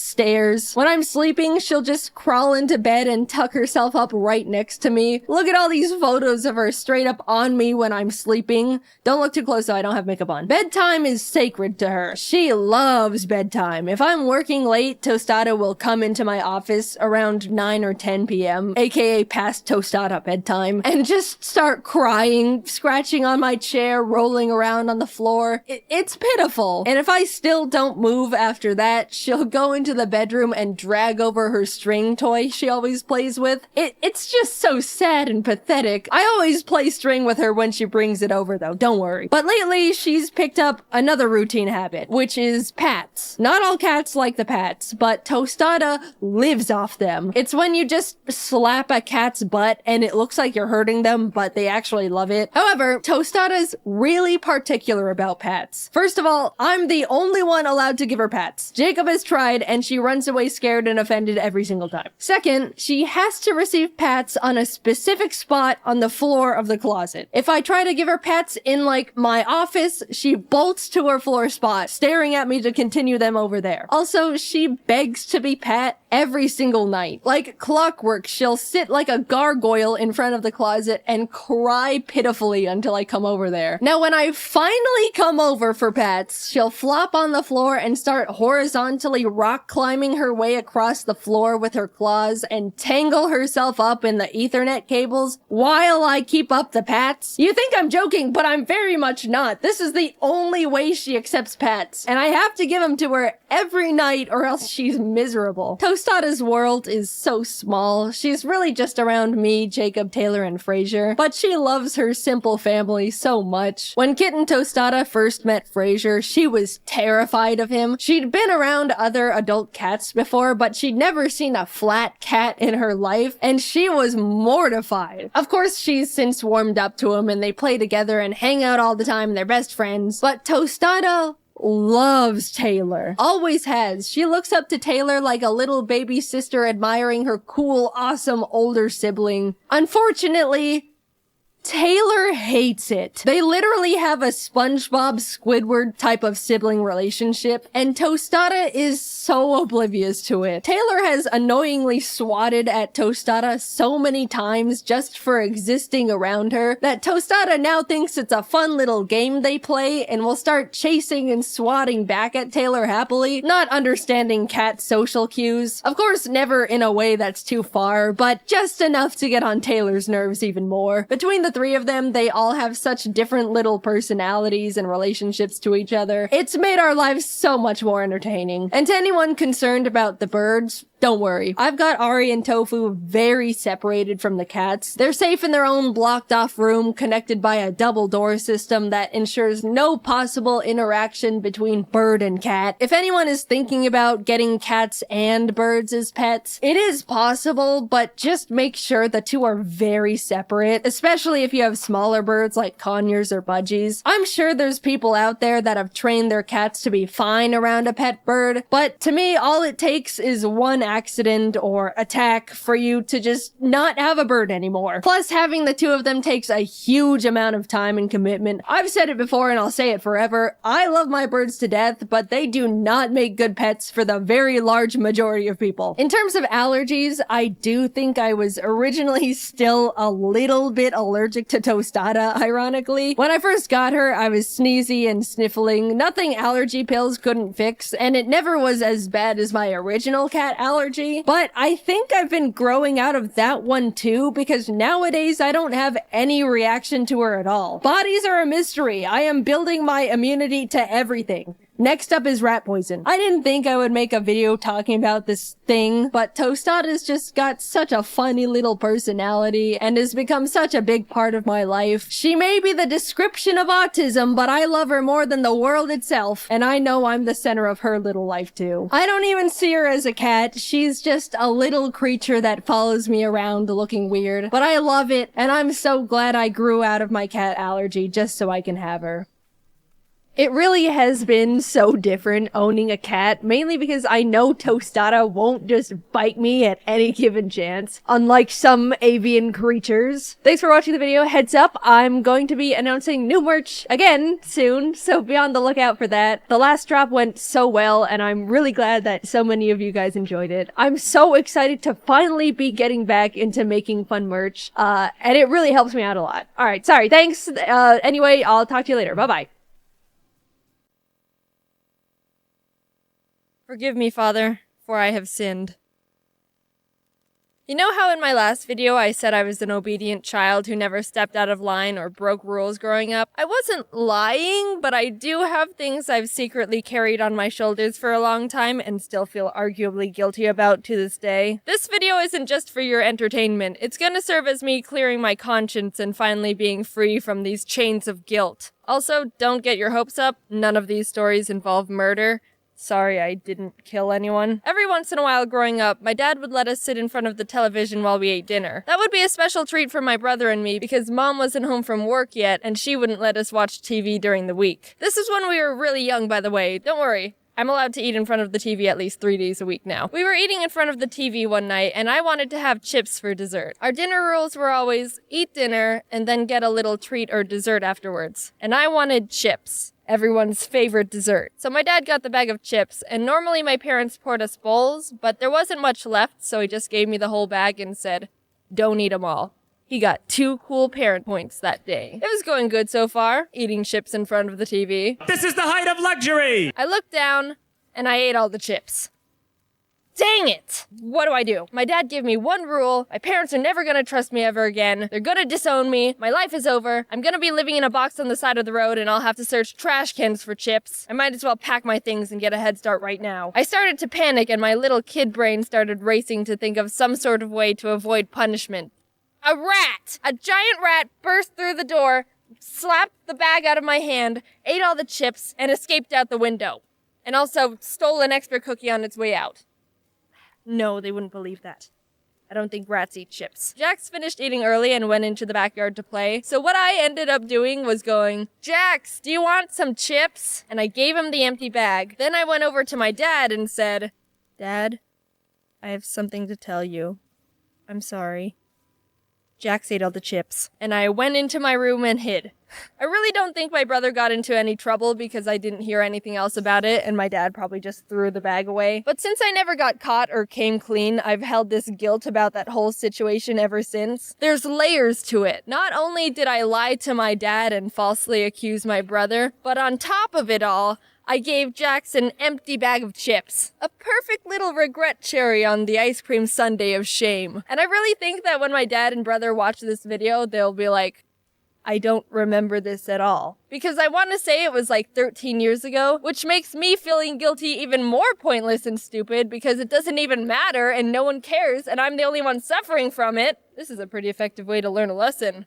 I've never finished a bag of chips since that day. One time I was at recess in 2nd grade playing by myself in the grass. You know, like a frickin' loser. This group of girls came up to me and said, hey, we're playing tag and chasing the boys. You should help us. And I was like, well, beats sitting here and getting eaten by ants. So I started running around and chasing the boys with the rest of the kids. It was all normal tag at first, but somehow it started escalating to extreme tag. Extreme as in people started throwing rocks. Being a self-conscious child who had no understanding of personal choices, I was like, oh, well, I guess we're doing this now. So I threw a rock and hit this kid in the back of the head, which may I add took some top-notch skill and coordination considering we were both running and he was a good distance away from me. Not to brag or anything. Ow! I'm telling. Oh, Frick. I watched this kid start running off to tell a teacher, and I knew I had to think of something fast. And don't tell me I should have just stood there and faced the consequences of my actions. You know, as a kid, you wouldn't have done that. This only works if we're all honest with ourselves here. The first thing I could think of was to go hide in the bathroom, because everyone knows teachers can't burst into kids using bathroom stalls. That is definitely illegal and weird. I camped out in the girls' bathroom until I heard the recess whistle and went back to class. Obviously, the teacher was told what happened. I couldn't have run away from that, so I still got in trouble. But the guilt trip doesn't end there. The teacher told me I wasn't allowed to go to recess tomorrow, which is reasonable. I can own up to that punishment. But she also said I needed to write a letter to my parents telling them what I did. I don't know what pushed me to do this because I always did what grown-ups said, but something in my head told me, you're not writing that letter. And so I didn't. Later that day, the teacher came up to me and asked, "Did you write the letter?" Yes. Please don't ask to see it. Please don't ask to see it. Good. And so my parents never found out. Until right now. In this video. Please don't ground me, Mom and Dad. I don't know the statute of limitations on throwing rocks at little boys, but it's been 8 years. I think I'm safe. I'm not really guilty about this next story, but it's resonated within me for a very long time, so I'm gonna add it to this video. One late night, I was on the couch playing my Game Boy, and it was very much past my bedtime. I don't remember exactly what happened, but I was probably pushing it with wanting to stay up a bit longer, and my mom was in my room telling me I needed to go to bed. It got to the point where she pulled the, "I'm gonna count to 3, and you better have the living room cleaned up and be in bed, or else." Everyone knows counting to 3 means serious business, so I sprung up and immediately started getting my crap together. The thing was, the ottoman was pushed out, and normally it's supposed to be against the couch, so I had to push it back. But being a scrawny 5-year-old the size of a poodle meant it was probably equivalent to trying to push a semi-truck. I kept pushing and pushing with all my strength as I heard my mom in the background going, 1, 2... Eventually, I just crumbled to the ground in defeat and started crying, and my mom found me on the floor curled up next to the ottoman. I felt guilty I couldn't move the ottoman. But hey, you don't need to feel bad for me. Look at me now.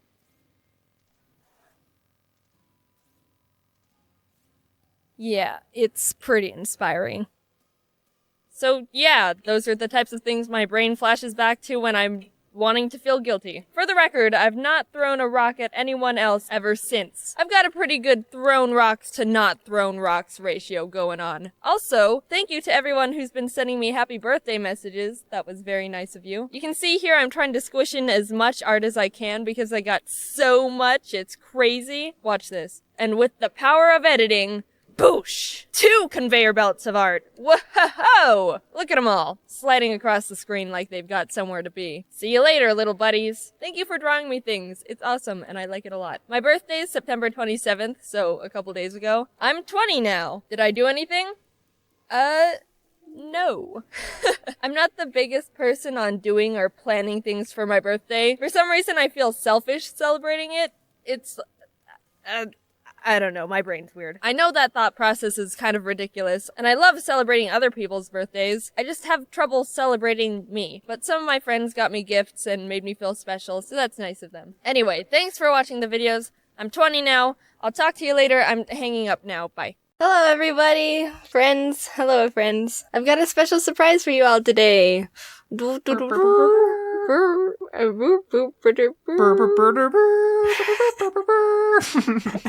It's James. It's James. Hey, how's it going? Heyo. Most of you should know him from The Odd Ones Out. Yee. And if you don't, you better get on that because he's like the funniest channel. Thanks. It's a fact. We became friends a little while ago, and I thought it was about time to have you on the video. Thank you. So coincidentally, we both live in the oven that is Arizona, and we wanted to share our thoughts and opinions on it. Like, don't get us wrong, we love it here. Well, I mean, love is a pretty strong word. We don't completely despise Arizona. But there's just some things about it that are just like, eh. So we're gonna talk about them, and yeah. There's no trees here. 1, the heat. You talked about it a lot in your own Arizona video, James. Mm-hmm. And if anyone hasn't seen it, I suggest you watch that because it is a pretty A1 video. Thanks. But don't do it yet, because you still gotta watch this video. Yeah, don't watch that video. Yet. It gets absolutely scalding here. What, the record last summer was like 120 Fahrenheit, something like that? Yeah, oh yeah, it was unbearable. Like, shoot, Arizona, slow your roll with the heat. We're not eggs trying to be boiled over here. And some people do that. They try to fry eggs with just the sun. You can look it up. It's a thing.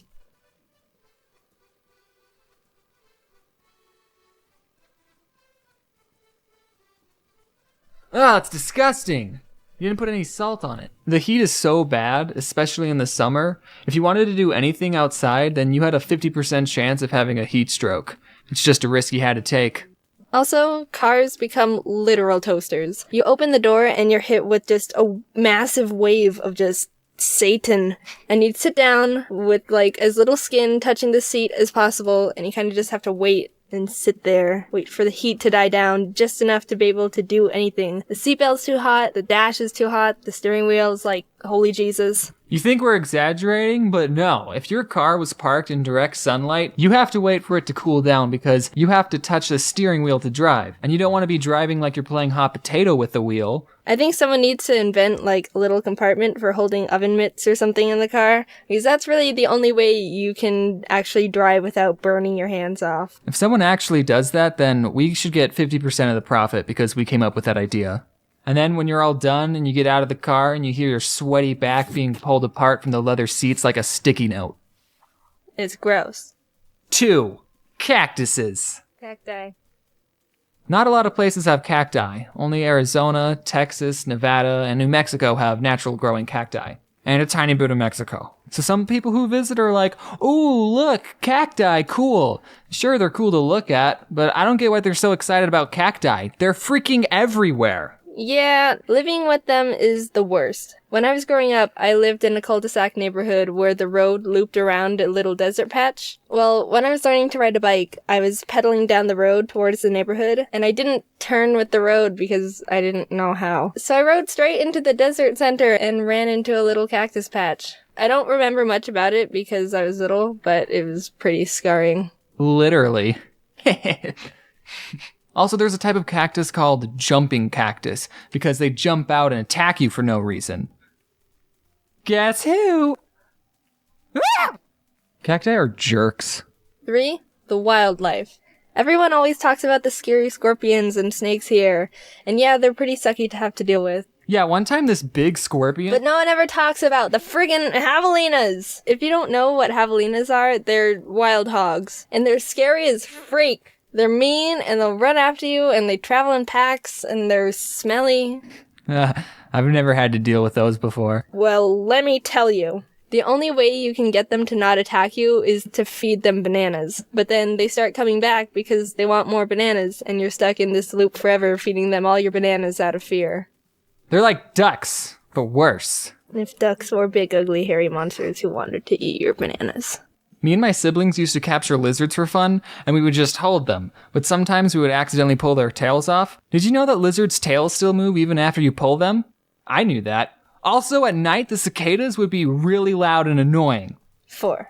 There's nothing to do here. That's why me and Jaiden are artists. You get to stay inside and do fun stuff, while not having to worry about dying of heat stroke. Arizona's kinda really boring. There's not much to do here in terms of entertainment. Sure, there's like zoos and aquariums and like mini golf. And friends, if you have those. The other main option is dirty water parks. I've never been a fan of water parks. They gross me out. Everyone shares the tubes and the slides and the water with a very minimal amount of clothing on. Like, who knows what's in that water? Especially the wave pools. It's like a public bath. I've seen people take hot dogs into them too. It's like dirty public hot dog bath. Oh, I guess the one I like here is Sunsplash. Same. Wait, did we go to the same water park? The same Sunsplash? I mean, it could be a possibility. Did you go on the green one where the floor would... Like, the floor would drop? Oh my god. OMG! So yeah, that's the video. I need water, but my thing's all the way in the corner of the closet. You can get up and get it. ASMR. Hey, we should make an ASMR video. Stop. The beloved. Water. Shrek. that's the video. James and I found out we probably went to the same dirty water park when we were young and never knew it. And everything's come full circle. Yeah, the food was pretty expensive. Hope you guys enjoyed us complaining about where we live. If you want to hear some more of the pros And more cons. of Arizona, like fruit, old people, and Haboobs. go watch James's video, and of course, if you somehow didn't know him or his channel, you gotta check that out too. So, thank you. Thanks for watching. For the watching. Thank you for the watching. The watching, thank you for it. Thanks for the watching. Bye. Bye. Okay, ready? 1, 2, 3. Ah, I'm sorry. Okay. Okay. If you don't know what javelinas are, they're wild hogs. And they're scary as freak. They're scary as freak. Freak! Freak! I've never been a fan of dirty water parks. I mean... Who is?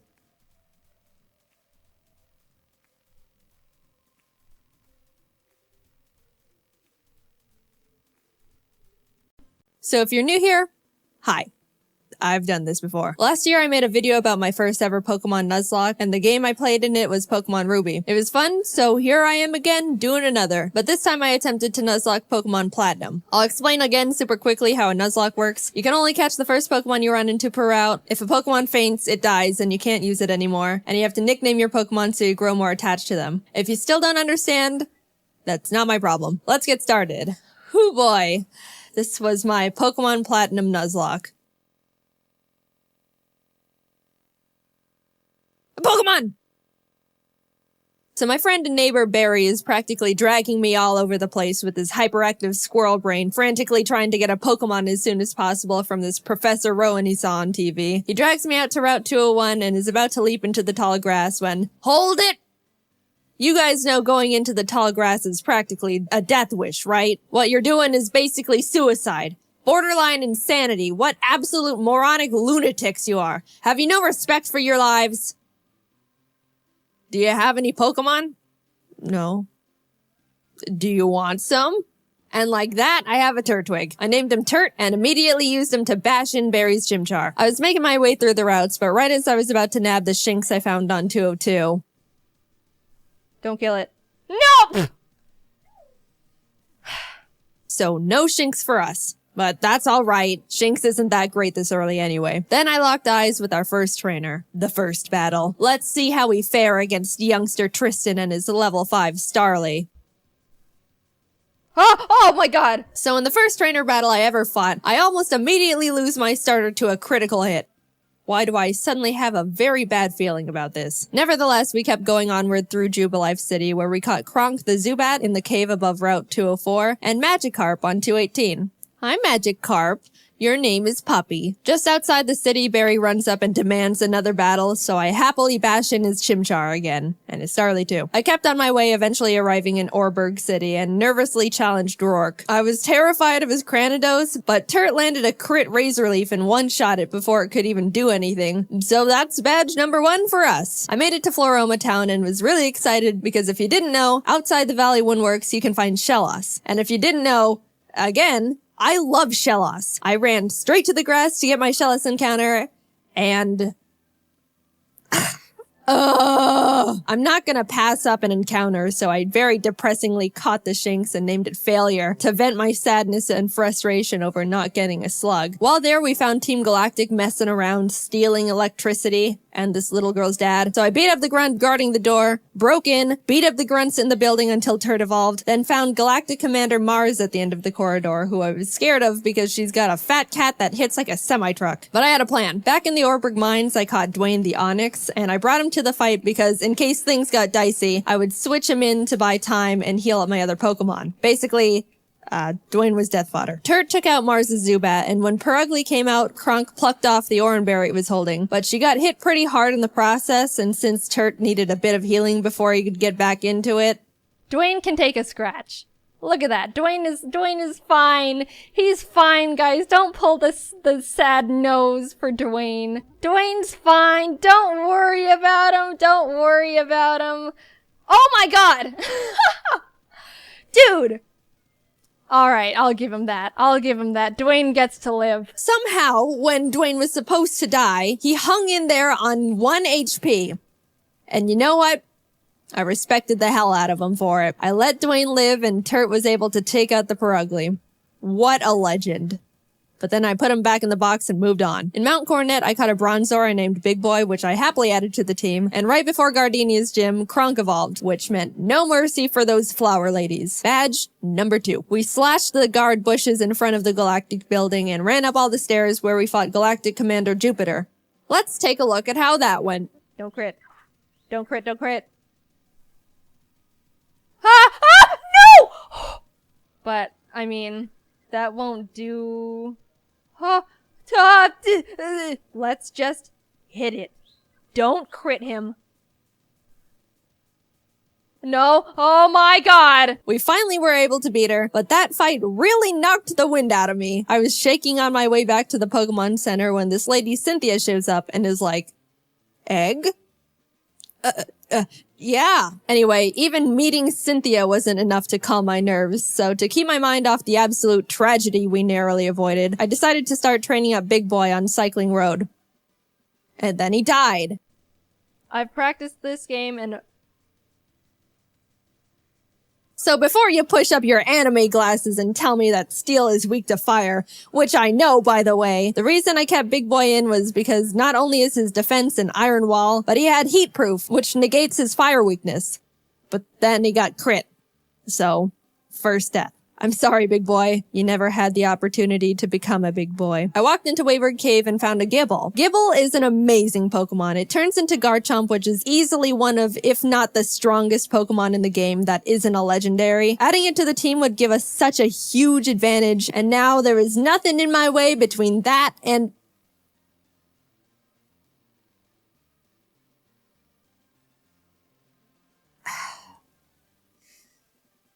And we're moving on. We arrived in Hearthome City where I caught DeVito the Ralts, Kronk and Puppy evolved, we had a clean win against Fantina, and some lady gave us an Eevee I named Milk. Things were starting to look better now. I was leveling up DeVito against trainers, and when fighting this lovey-dovey couple... let's go into Puppy. Get rid of the Weasel. Oh no! You're kidding. You're kidding. And that's why I hate love. In came Shrimp the Scyther I caught on Route 210. Some good news, on Route 213, I finally found a Shellos. I named it Scoop, and I loved it. I loved it so much. I know you're not supposed to have a favorite child, but Scoop was my favorite child, and I wasn't apologetic about it. I trained it up, and now we got a Gastrodon. Turt ended up evolving too, so together with Kronk and Scoop, Maylene was defeated, and badge number 4 was secured. Outside of Pastoria City, I caught a Quagsire named Lol, but when I went to get my Great Marsh encounter, I was trying to get a Yanma and accidentally threw a ball at a Wooper. So now we've got Lol and Oops in the box. Then I swept Crasher Wake with Milk, who is now a Jolteon, with the TM Thunder I bought literally next door. I walked out of the gym and Team Galactic set off a bomb. I ran down the grunt who detonated it and took him out because he is weak. Cynthia appears again and tells me to bring a charm to her grandma. So I'm like, yes ma'am. We found her in Celestial Town along with Cyrus, the leader of Team Galactic, who starts some evil Shakespeare speech about how everything is imperfect so he's gotta blow up the world or something. I don't know, I wasn't really paying attention. And then he wanted to fight. Puppy took out his Sneasel and I sent out Milk to take care of his Golbat, but Milk decided he wanted to be lazy and not only miss all his thunders, but also punch himself in the face. Milk!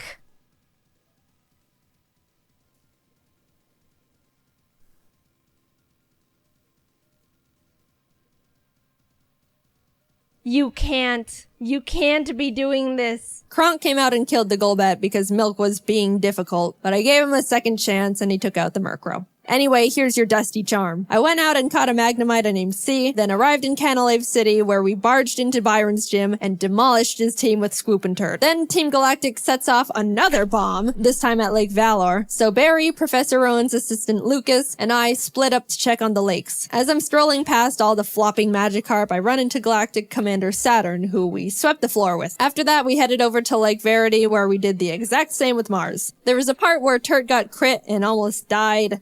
Oh god. Oh god. But we're fine, he's fine. Finally, we had to go check up on Barry at Lake Acuity, and after trekking through 6 feet of snow for like a mile, we get there to find Barry at the top of a cliff like, ha ha ha, you can't climb rocks. Come back when you can climb rocks, loser. I'll go fight Candace's gym now, I guess. Now, we've been having some good type matchups with the past few gyms, so I haven't really been nervous about most of them, but Candace uses ice types, which like half my team is weak against. Which, you know, nervousness rising. Not only was I at a massive type disadvantage, but the main threats on our team were her Abomasnow because it hits like a truck and sets up hail, and her Frostlass because it'll use the hail from the Abomasnow to heighten its evasiveness with Snowcloak, spam double teams, and then just sweep my team. I walked in, took a deep breath, which didn't make me feel better at all, and started the battle. Shrimp took out her Sneasel and Swoop took out her Piloswine, almost dying in the process, and then she finally brought out the big bad Abomasnow. Since it's grass ice type, I taught Puppy Fire Blast. Yeah, I didn't know we could... Anyway, I wasn't sure it could one-shot because Puppy's not a special attacker, and lo and behold, it didn't. It didn't miss. Please kill it. Please. It's quad. It's quad. What? Eventually, Puppy took it out, but that was absolutely terrifying. Last but not least, Frostlass. I wanted to have Swoop Rain Dance to get rid of the hail so Frostlass's Snowcloak isn't activated, but since Swoop was sitting at a not-so-chill 20 HP, that wasn't gonna work out super great. However, since I didn't want Kronk to be in this fight at all, right before the fight, I swapped her with Failure the Shinx. Yep. Sorry, little guy. Failure looked up at the looming death that was Frostlass in front of her, and as I healed up Swoop, Failure was killed in its blizzard. It's really unfortunate we had to resort to it, but I give Failure a salute for stepping up and surrendering its life to the team. Swoop came out, got off the rain dance, and after a close battle, was able to pull through. We won, but it wasn't without sacrifice. We had a moment of silence for Failure, the true MVP of the fight. Gone, but not forgotten. Now we could climb the rocks to Lake Acuity, and when we got up there, Barry's got snot dripping down his face, crying in the snow because he got beat up by Jupiter, who looks at me and is like, "See ya, I'm going to Veilstone HQ."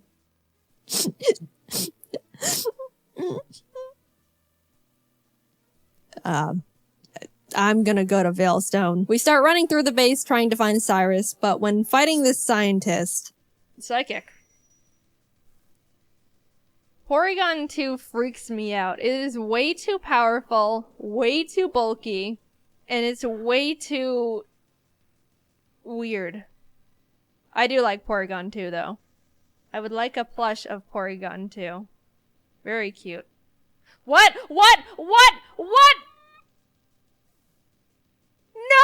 No! No! Scoop! We lost Scoop! I wasn't okay. Kurt came out and curb stomped the Porygon 2 out of vengeance, but to put it lightly, I wasn't taking that too well. My heart is breaking. I'm like actually sad.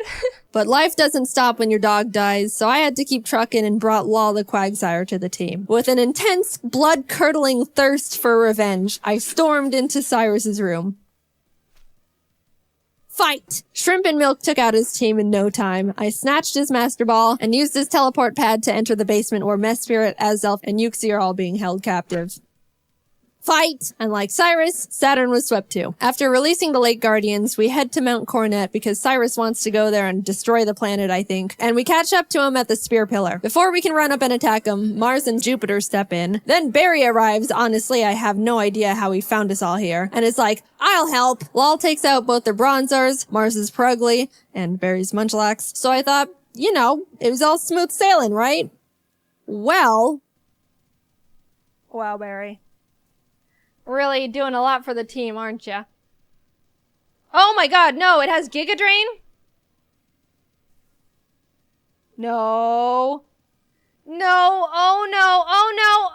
It was a crit! Not only did I not know their Golbat had Giga Drain for some reason, but it also got a crit. So I was starting to feel bad, but then I started panicking. The thing is, after you fight Mars and Jupiter, you have to go into the Distortion World and fight Cyrus and Giratina. If Cynthia forces us into the Distortion World without us being able to get a new member, we're in massive trouble. We finished up the battle and Cyrus starts his whole spiel about how the world is imperfect, blah blah blah, everything must die except for me. Then he gets swallowed up by Giratina, a hole opens, a rip in space leading to the distortion world, and I'm kinda just standing off to the side twiddling my thumbs like, Cynthia, please don't shove me in there without my consent. Cynthia, can I go? I have something to do. Our world will be destroyed. Are you ready? No, I'm not. Let me go. I'm free. Holy crap. Get me out of here. Goodbye. I'm sorry, lol. We just got you, and then you died. But luckily, remember when I accidentally caught that Wooper while trying to get a Yanma?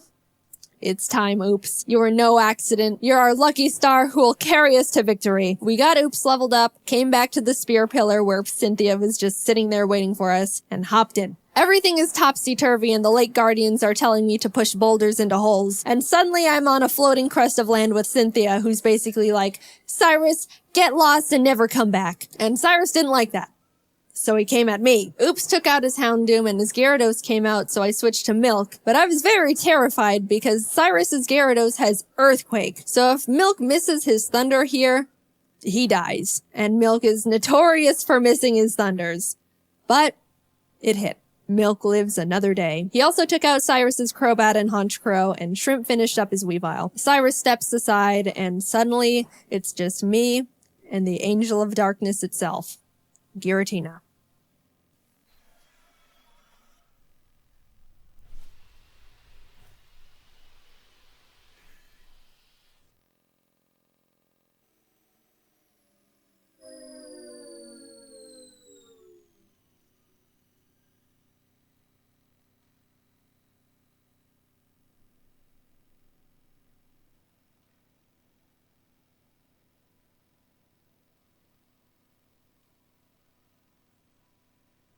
I threw the Master Ball, and like that, it was over. I saved the world. Now to get back to my gym badges. I arrived at Sunyshore City and started making my way through Volkner's gym. I know he's the 8th gym leader and he's supposed to be tough and apparently he's depressed because everyone who challenges him isn't good enough and he's bored. But I wasn't concerned. We have Oops and none of his Pokemon can do anything about it. It's not like they have Giga Drain or anything, right? They didn't, I checked. Oops was just Earthquake and everything, and at the end, I'll admit, I got a bit scared. Okay, don't crit. If you crit Giga Impact, that would be really Holy. But it's all good. We're all good. And with that, off to Victory Road we went, where we caught ourselves a Gabite I named Flakes. Would have been nice to have one, I don't know, near the beginning of the game, say, in Wayward Cave, you know. But whatever. Better late than never. It's good to have just in case something goes horribly wrong out of nowhere. Flakes is base 60. Yeah, it is. It's an amazing... Whoa, whoa, whoa, whoa, whoa, whoa. No! You're kidding. Oh dear. And that's the straw that broke the camel's back. After Puppy died, I stepped back and decided the team we go into the Elite Four with needs to be the best possible team we can build. The Elite Four here goes pretty hard, so I couldn't go in willy-nilly just hoping for the best. After literally a few hours of calculations and research, I settled on a team I thought would give us the highest possibility of winning. I added Flakes to the team in place of Puppy, and with a heavy heart, left Milk and Kronk behind as I brought C the now Magnezone and Colgate the Togekiss I hatched from the eggs Cynthia gave me. Even though I was sad to not bring Milk and Kronk into the final battles with us, they won't be forgotten. And it doesn't negate the fact they were such huge assets to the team, and I wouldn't have made it this far without them. I'll see you guys on the other side. I took a step towards the doors of no return, and immediately got interrupted by Barry, who wanted to have one last fight. Anyway...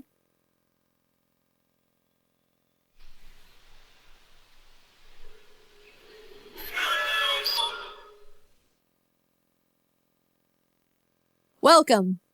This is the Elite Four. The battle starts and C takes out Aronzeon, Mega, and Vespiquen. Oops takes out his Rapion, and Colgate takes out his Scizor and Heracross. Next up is Bertha. Bertha loves ground types, but Turt and Oops had a smooth time smashing through her team. I felt a horrible shiver when her Rhyperior came out, but things went well. On to Flint.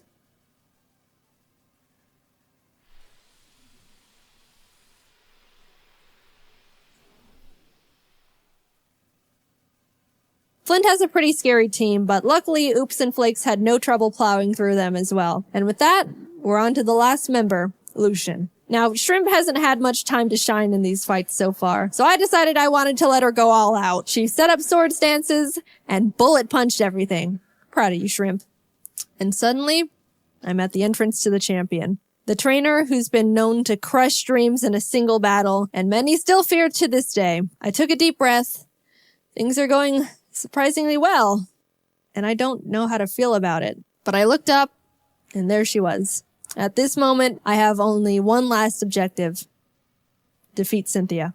She leads with Spiritomb, which has no weaknesses, so I sent out Turt to hit it as hard as possible. Flakes takes out her Togekiss, and then her Garchomp comes out. This is known to be one of the toughest boss Pokemon in the entire franchise. And rightfully so. That thing was made by Satan himself, and I'm sure even he fears what he has created. I immediately switched to Oops, who's the only Pokemon that can lead us to victory here. I planned to put it to sleep with Yawn, and then Ice Beam it until it died. That was our only hope. But then, Oops was crit. And that was it. Nothing on my team can take a hit from this monster. And even if they couldn't do much damage back. I sat there in disbelief, knowing there wasn't anything I could have done. And the battle is basically unwinnable now. I brought out Shrimp to bullet punch it so we could get in a little bit of damage, but she was killed. Colgate tried to chip away at it. He did some damage too, but was crit one shot. At this point, I'd accepted defeat. Only Turt, C, and Flakes were left. It's hopeless at this point. Flakes came out, and against all odds, Flakes outsped Cynthia's Garchomp and killed it. I didn't think he could do it. He was 2 levels weaker, and I don't know. I just didn't think he could outspeed it. Suddenly, there was a chance. We could win this after all. Cynthia brings out her Milotic, which C took out with a few Thunderbolts. Flakes took out the Lucario with Dig. Look, my Earthquake TM is on Squoop, and we all know what happened there. Finally, her last Pokemon comes out. Roserade. Flakes went in for the Dragon Claw, and the battle was over. We won. As Cynthia's congratulating me, a sudden feeling of overwhelming guilt washes over my entire body, so intense it almost knocks me down. I don't think I deserve this. Something here isn't right. This wasn't meant for me. Back in the Distortion world when Giratina split me in two, how do I know I'm me? What happened in the other timeline where I saw glimpses of what happened parallel to this world, that was me too. Those things happened. Was that the ending I'm destined to have? The world I'm living in now is how I want things to be, but the other Jaiden is equally me as I am her. Even if you might think I deserve this dimension, things don't work like that. Are there some things you can't escape, even when you try everything you can do to alter it? I don't know the answer. I may be able to sit on this throne now and thank all the Pokemon that put in everything to help me get here. All the hard work, blood, sacrifices we made. But I don't think I can ever accept this victory. I don't know what ending was meant for me. And I don't think I ever will.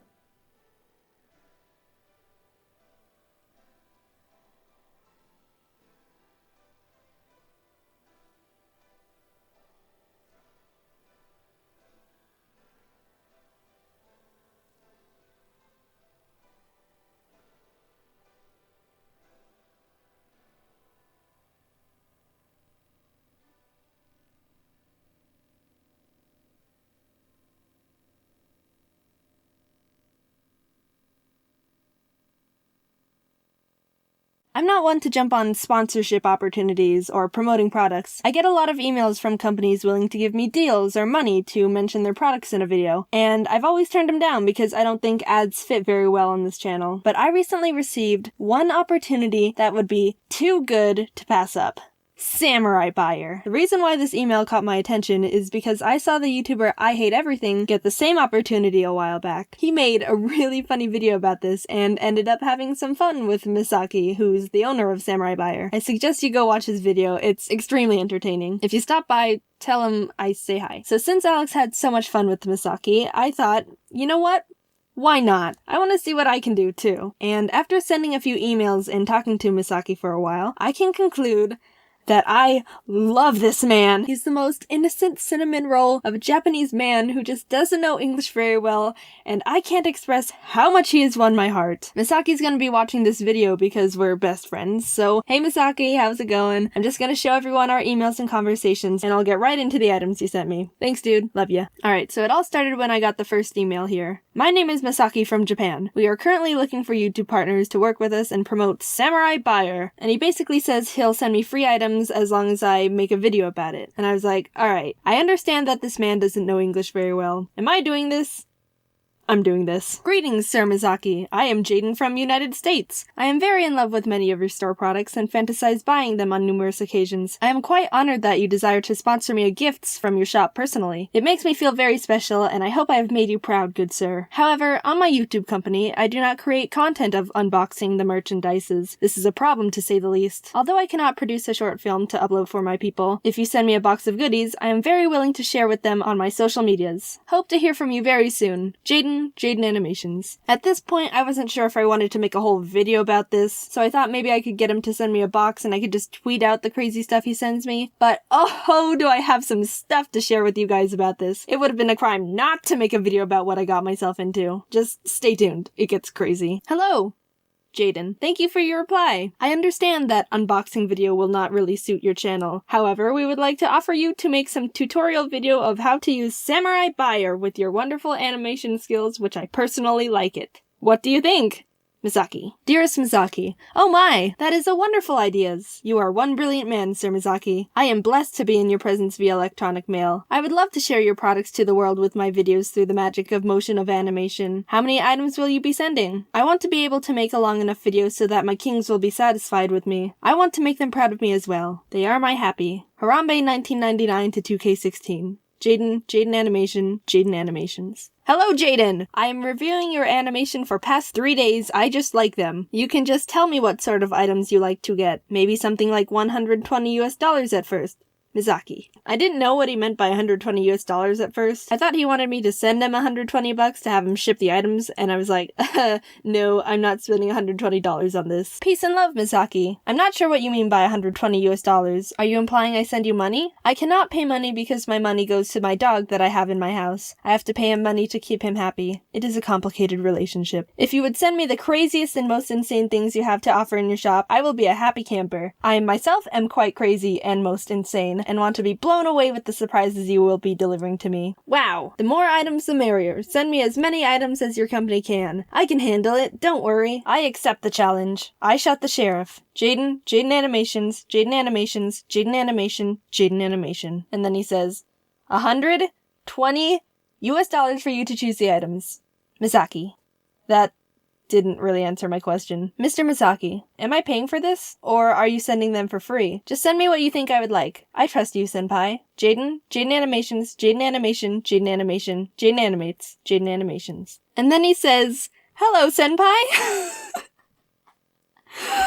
Senpai? Okay, I pick up the best items for you. Misaki. Thank you very, very much, sir, Mr. Misaki. I will make a good video with them. I won't let you down. Before I send you my shipping information, I have one question you must answer. How are you doing today? I am curious because you are a hard-working man and I hope you are doing well. I await patiently for your reply. Jaiden Animation, Jaiden Animations, Maiden Animations, Jaiden Animation, Jaiden Animates, Jaiden Draws. Hello, Jaiden Senpai. I am great, thank you. Anyway, you have Skype? Notice me, Misaki. So, I'm guessing that since he's always talking to a bunch of other YouTube people who are also aware that he doesn't know English very well, they're saying things to him like, notice me, senpai, and he's picking it up and saying it too. Anyway, so I add him back on Skype, and he says, hi, senpai. Oh, he makes me so happy. Then we chatted a bit, and he asked if I could hop into a call. Now, I don't like calls. They give me anxiety. But I was like, you know what? I'll do it. I'll do it for Misaki. So we had a nice conversation for like 10 minutes. I got to tell him I'm half Japanese, my mom's Asian, and my dad's white. And he's like, oh, we're similar. And then he started joking about rice fields? Is that racist? I don't know if that's racist or not. So now he's talking about rice fields and goes on to say, oh, you need to visit sometime and see. I mean, all jokes aside, Misaki, if you want to fly me over to Japan, I am so down to come visit you since we're best friends now. We'll frolic in those rice fields. Just Hit me up. And in the call, he also mentions iDubbbz. iDubbbz is a YouTuber who's also done a video about Misaki and Samurai Buyer. His video is more PG-13, so if you're not into that stuff, you probably shouldn't watch it. Otherwise, he has a pretty entertaining video too. So Misaki says, "Oh, do you know iDubbbz? You're both in the United States." I do not know iDubbbz, but come on, man, we're both in the United States. Why haven't we met yet? So that was the gist of the call, and he said he'd mail the items as soon as possible. So now I'm hyped. I'm excited to make this video. There's so much funny stuff I wanted to share with you guys. But wait, there's even more. He messages me again a few days later saying, "Are you there?" And I was like, "Senpai! Hey there. Oh, okay. I had some English question." Alright, we will be making banner on the top page of Samurai Buyer, like Pokemon, Dragon Ball, snacks, and Japan exclusive items. I am looking for the catchy phrase for each banner. Do you have any idea? Example Pokemon banner. Let's catch all Pokemon! Like a slogan for the entire website? And he goes, "Nope, on each contents. Banner." Ah! And then he says the categories again. So something I suggest can literally be on the official Samurai Buyer website, and I am freaking out. This just keeps getting better and better. I know what I need to do. Yes! What if for the Dragon Ball one you wrote, "Dragon Ball, over 9,000! Over 9,000? Oh, power! Yeah, because in the show they say that. I am still open for everything. We do not have American staffs here, but we are selling items for American. Lol. I'll help you out, buddy. I love slogans. Thank you. Pokemon must go! I swear to God. I'm just sitting here watching this whole thing unfold perfectly right in front of me. How did I get here? What about for the Japanese exclusives? For all your weeaboo needs. Ha ha ha ha. Is it okay to use weeaboo? In the public? Like business? You're marketing for mainly the teen and young adults, right? They use that language all the time. Oh, okay. This was all at like 2 a.m. for me, so I was getting a bit too loopy. I told him I'd help him think of more tomorrow, and he sent me this cute emoji with a guy standing on a podium with confetti. So the next morning he brings up the slogan again, and he still needed one for the snacks category. So I suggested, "I'm hungry!" Because when you want to eat snacks, you're most likely hungry. He seemed to like that one, and that was that for a bit. I didn't really give it another thought until I decided to randomly look at their website, which I actually hadn't done up to that point yet. And look what I find! He actually used my slogan for his banner! Legit, it's on his website. You can go see for yourself. That's mine! Oh my god. I got so many of those happy, excited tingles. You don't even know. He also used his Pokemon one too. Pokemon must go! I didn't come up with it, but I take credit for it because when he suggested it to me, I was like, yes, use that! Oh, this makes me happy. Alright, one more thing before we get into the items. When I was in the call with Senpai Mizaki, he asked if I could put him in the video, like animate him, and I was like, freaking heck yes! And asked if he would send me a picture of what he looks like so I can draw him. He didn't want to send an actual picture, I'm assuming for privacy reasons. Don't worry bro, I totally understand. So I asked for a description of what he looks like, and he says, "Imagine a Japanese man, and that is what I look like." Now, Misaki, you're gonna have to try a little harder than that. I asked him to elaborate, and he sends me this photo to use as reference. Okay, sure. I'm pretty sure this is a girl character from an anime, but you know what? We're a progressive era. This is fine. So everyone, this is Misaki. Say hi. What's up, guys? This is Misaki from Samabaya. Please call me as Weeaboo Misaki. Thank you. Please enjoy your wonderful selection of Japanese merchandise. See you later. So, without any further ado, let's get into what Senpai Misaki sent us. So I got the box here. This is what Misaki sent us. He wrote, "Welcome to Ricefield, Jaiden." I haven't opened it yet. You can see it's still, like, taped up. So, let's get into this. I'm excited to see what he sent us.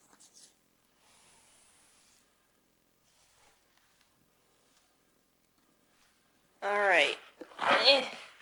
Alright, so the first thing I see in this box is a Full Metal Alchemist figurine. I haven't seen the anime, but I know that's a spicy anime right now. Aww! Look, he sent little Japanese Pikachus! Oh, how precious. Misaki. Oh, look, they can go with my Dragonite. Oh, that's adorable. Alright, let's see what else is in here. Uh-oh, we got ducks. What do you think, dude? Ari likes the ducks. It's strange that they were just like on the bottom. They don't have any packaging. But, okay. And we got a little Cyndaquil. Aw. He knows that I like Pokemon, so he probably sent me a lot of Pokemon stuff. Oh my! Oh, this is. Oh. Misaki! Look at this! This is adorable. I've never had so many Pikachus. And then, alright, there's more ducks. There you go. And we got a little fan. Open it up. This is hard to do with one hand. Ooh, look how pretty! Ari, you need some fan? I think I know why he sent me so much Pokemon things. When he was talking to me, he was like, oh, do you like anything specific? And I was like, no, you can just send me whatever you think I'd like. And then he's like, oh, you like Pokemon, right? And I was like, yeah, I like Pokemon. And he's like, do you like plush? And I was like, yeah, I like plush. And then he sent all the Pokemon and all the plush. Misaki, you're so awesome. It's like a big ol' happy family. There's the mom and the dad, and Ari's taking a child. Ari, no! No!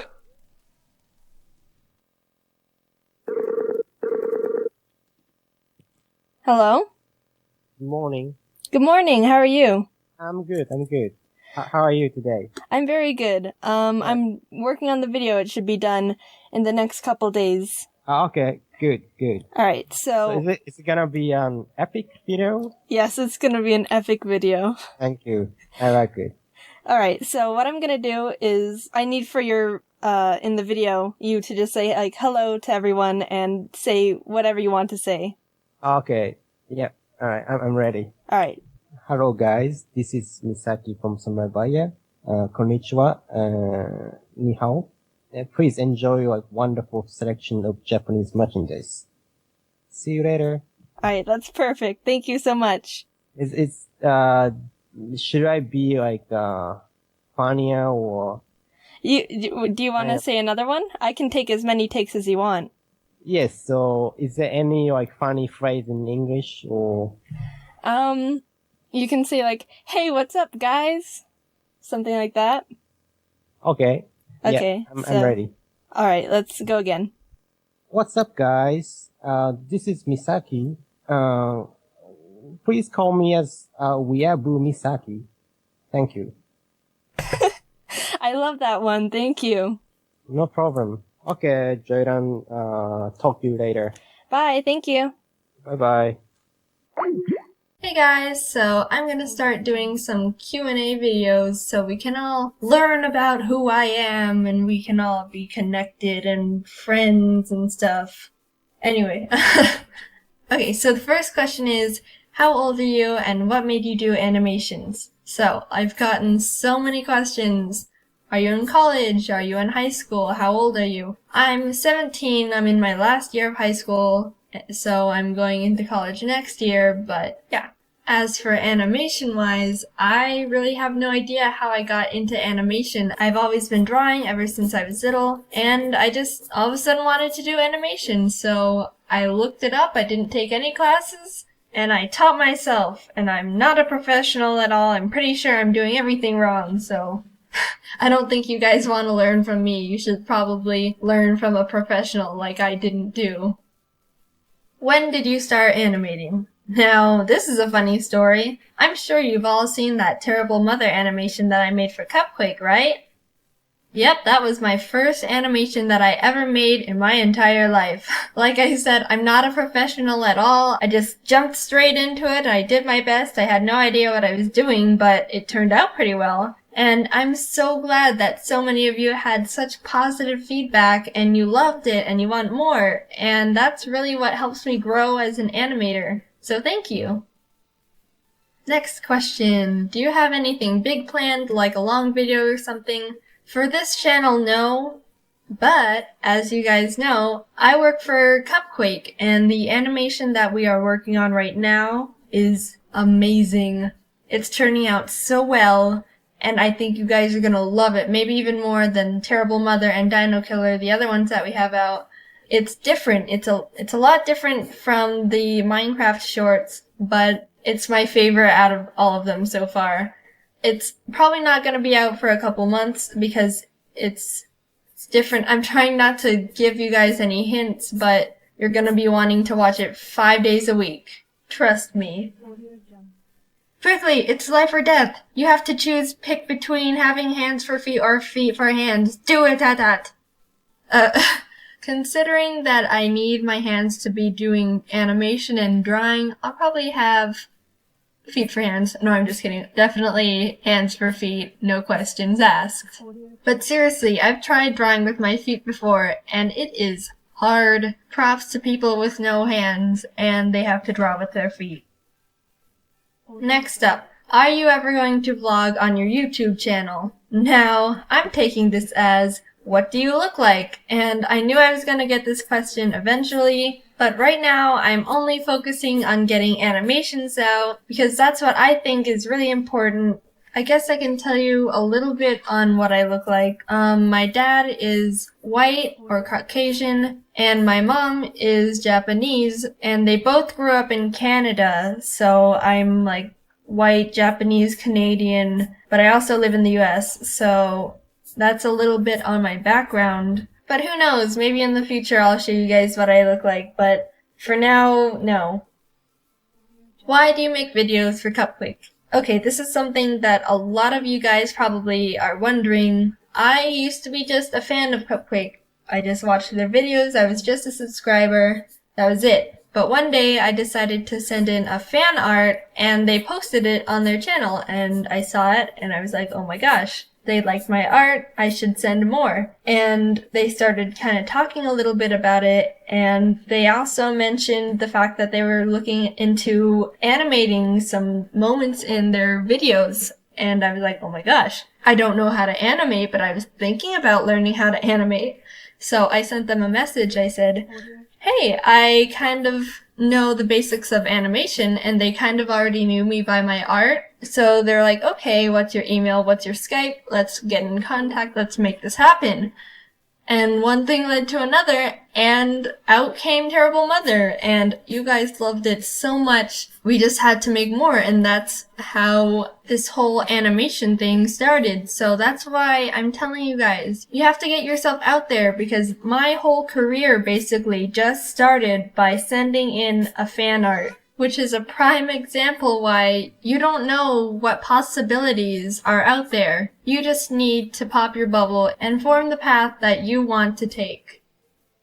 What inspires you to draw or animate? And this is a really quick answer. It's you guys. All the support and all the love and comments you guys leave for me is the most inspiration that I could ever have. And you guys don't know this, but I really doubt myself when I make animations. On all my videos so far, I've always been working on it in the middle of working, and I just think to myself, I don't even know if this is funny. I don't even think that you guys are gonna like this. And I think about just starting over and doing something else, but I just post it and all the comments are so nice. There's a little bit of criticism, but it's like really good criticism. And it's like, maybe you should do this. And it's really nice. And you're all so polite. And that's really what inspires me. So as long as you guys help support this channel and me, then you guys are definitely going to be getting more animations. So thank you guys. I want to also thank you guys for 13,000 subscribers in 2 months.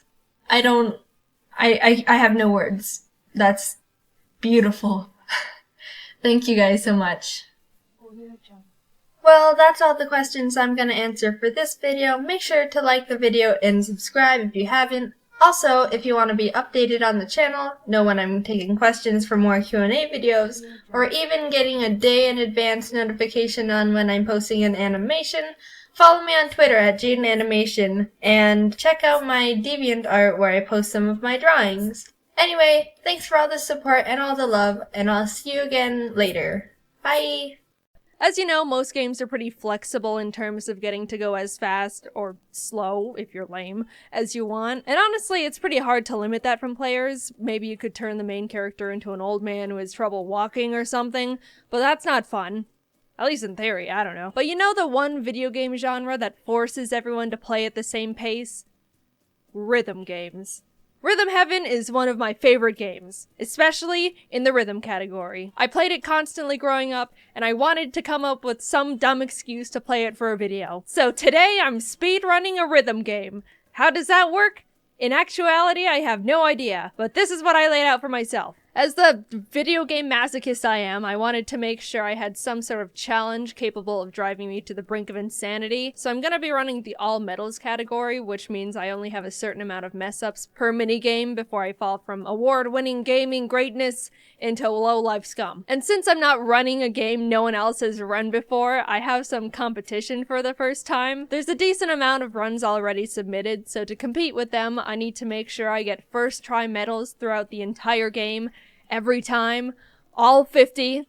I need to play 50 rhythm games in a row without messing up. I thought about going for an all perfects run, and then I did a test play to see how hard it would have been, and I was like, no, this would actually make me want to stop breathing. So here we go. This is my experience speedrunning the 14-year-old rhythm game, Rhythm Heaven Fever. For my first run, I just wanted to play through the whole game to simply see how it would go. You know, learn what I needed to practice, get my pacing. And you know what? It was kind of an insane first try. I only messed up on 2 games in the entire run. Figure Fighter 2, which is this game where you're a puny little shrimp man who gets inflated to punch a punching bag in front of a crowd of a couple hundred people.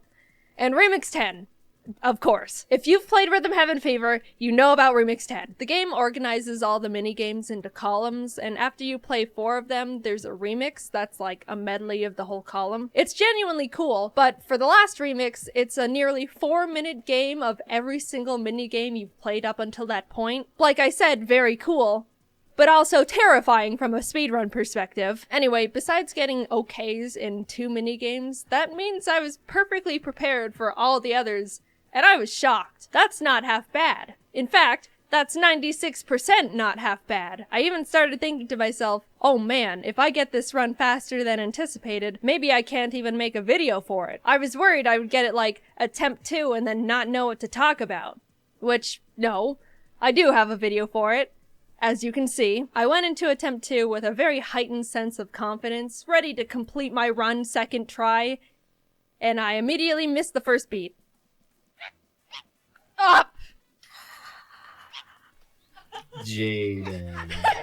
So that run's dead. Attempt 3 was going alright, making a few more mistakes than normal, but was still doing well enough to keep getting medals. Then I got to Donk Donk, which I hate. I hate it, and it's the worst one. You're this middle thing and have to dunk against the other things to make this blimp go fast or something. Honestly, the whole concept of this one is beyond me, but I was just barely missing the marks, and when I say barely, I mean I was still donking against them, but in a way that's like, I definitely didn't dunk perfectly. A few other games have this visual feature, and throughout the run, I was telling my friends Jordan and Kelsey, who were helping me take notes and keeping me company, and saying, I have no idea if that means I completely messed up or if it's a, that was a close dunk, but we'll give it to you type of thing. And then after the game ended, I need to like look up if that's bad or not. It is bad. Apparently it's bad, Big Jim. Alright, well, run's dead. Well, alright, I guess I got that answer. I started another run after that and messed up at the very beginning before I could even do anything. The timer starts after choosing your new file and clicking yes when asked to continue. And then immediately after that, there's a very long tutorial. But speedrunning strat, you can actually skip that pesky little tutorial by after clicking yes, immediately clicking the home button and restarting the game. See, this run is cool. It's got cool skips and stuff. Anyway, I missed the reset button. It's petty and not a big deal, but I restarted it anyway because why would I leave in an extra half second of time loss like that? My mental game for that run was already irretrievable. Attempt 5 was on its way until I messed up too much on Flock Step, the game where you're a bird within a group of other birds all migrating and walking at the same time. I got trampled. So yeah, it felt like I was only doing worse and worse. The first run was almost perfect immediately, and now it felt like I was losing my mojo. Why did I have to jinx it? Why did I have to think I was gonna be too good for this challenge? But then I got on this run. A run where I was doing better than I ever had before. Remix 1, Remix 2, Remix 3. I was getting perfects. Maybe the occasional 1 or 2 mistakes, but that was it. I was in it. The zone. Not that it mattered I was getting perfect, it still gives me the same normal medal, but I was doing well, alright? And it was an overall calm feeling too. I didn't mention it, but my very first run, I was on the verge of passing out or something. My anxiety was through the roof. I knew it didn't even matter, but the entire run I was having to take deep breaths and tell myself to calm down and stuff. My hands were shaking, but after a few runs, my speedrunning anxiety had disappeared and I was just calm and focused. Until I got to the end game. Then it came flowing back and it felt like my heart rate was so high I should have stopped immediately and had someone drive me to urgent care. We need a doctor! She was trying to speedrun Rhythm Heaven! Isn't that a rhythm game? I started up Samurai Slice 2, which I was extremely worried about because it was the second time I'd gotten this far since the first run. I didn't mention it, but the actual reason I lost my second attempt was because of this game. So now there's trauma there. Jordan and Kelsey stayed silent so I could have maximum focus, and as I started getting into it, Jacob joined the call. Jacob, you're a very great friend, and I was very happy you joined, but oh my goodness, I was sweating bullets. Hello. Hello. How's rhythming? It's going good so far. Jaiden's in focus mode. I assumed as much. How far is this? I think we're about halfway. We Oh, just nice. finished Remix 7. Nah, we're about 3/4 done. Oh, nice. How have you guys been? Very good. Good. Came in at a good time. Oh, phew. I was sweating so hard. Phew! Alright, moving on. Honestly, still, I was doing really well. It wasn't until Love Rap 2 that I even hit my first 4 mistakes in one game. Very frightening, but I still squeaked by. Side note, I have no idea the technicalities of how many mess-ups I'm given per game. I was just hoping and praying the entire run. Then it was time. I was at Figure Fighter 2 again, the game that officially ended my first run. I practiced it religiously after that, desperately trying to assure I would never fail at it ever again. This game is deep into the run too. It's like one of the last 5 in the entire game, so losing at that one did sting quite a bit the first time. After lots of nervous pep talk to myself, I went into it. And you know what happened? I knocked it out of the park. From 5 mistakes that cost me the run, all the way down to 1. I get to continue on. Every minigame onwards was just exponentially heightening my anxiety further. I was doing really well, but that's what was terrifying me. I didn't know when the mistakes were just gonna hit, and it felt like any second I could kill the run. Because I could. I'm being completely honest, unfortunately, when I say this was probably the worst nervous anxiety I've ever felt in my entire life. A Rhythm Heaven fever speedrun. I was taking deep breaths every chance I could. It felt like I had chills. I would have liked to pause and calm myself down, maybe get a cold towel, but I couldn't because, you know, it's a speedrun. I was saying things like, I can't handle this. Oh no, I can't. My chest hurts. I feel like my ribs are gonna fall out of me. Okay. More deep breaths. Some water, maybe. I hate this feeling. I don't want to live with this feeling any longer. Only 5 left. Maybe I was starting to hallucinate or something, but it felt like I was literally having nervous wreck heart palpitations. Both scenarios are equally likely, but I was somehow keeping it together on the outside and made it to the grand finale. Remix 10. This was also the game I practiced the most, next to Figure Fighter 2, so I was technically prepared, but not mentally. I was falling apart mentally. Crumbling, if you will, but I had no time to try and calm down. That would be time loss, of course. So without hesitation, I had to start it. All things considered, even though I couldn't hear the game over the sound of my heartbeat, I was doing pretty decently, but then the first mistake hit. I don't technically know how many mistakes that counts for, but it's okay. It's assumedly the first one. Then it happens again moments later. This is what I was talking about earlier when I don't know if that counts as an actual mistake or not. Can I look it up? Does the internet have the answer? I don't know, maybe, probably. But I'm in too deep to check at this point, so I'm not going to. The run continues. 1, 2, 3, go! Ready, and tap, tap, tap. It happens again. I wasn't ready for the switch to the tap dancers and missed my cue. They literally harassed me in-game about it. It's all slowly falling apart now. I don't think I can make any more mistakes. Do I know for sure? Not at all, but that's what was filling my head at this point. I continue, and Dear God, no. I missed 3 of the little dots. I'm sure it's over now. I don't know how many technical mistakes I've made at this point, but it just feels like too many. I'm completely in the dark now if I'm even en route to pass or not. I will add in my Remix 10 practice, at the very end there's a little credits minigame, you know, like the ones I skipped, where you tap A on beat to make the little mascot guy fly in the air. There's one part I just couldn't get at all, and that was the double tap where he does like this little roll into a jump. There wasn't a single time in training that I could get that part, and always missed it, and when I needed it most, did I get it in the run?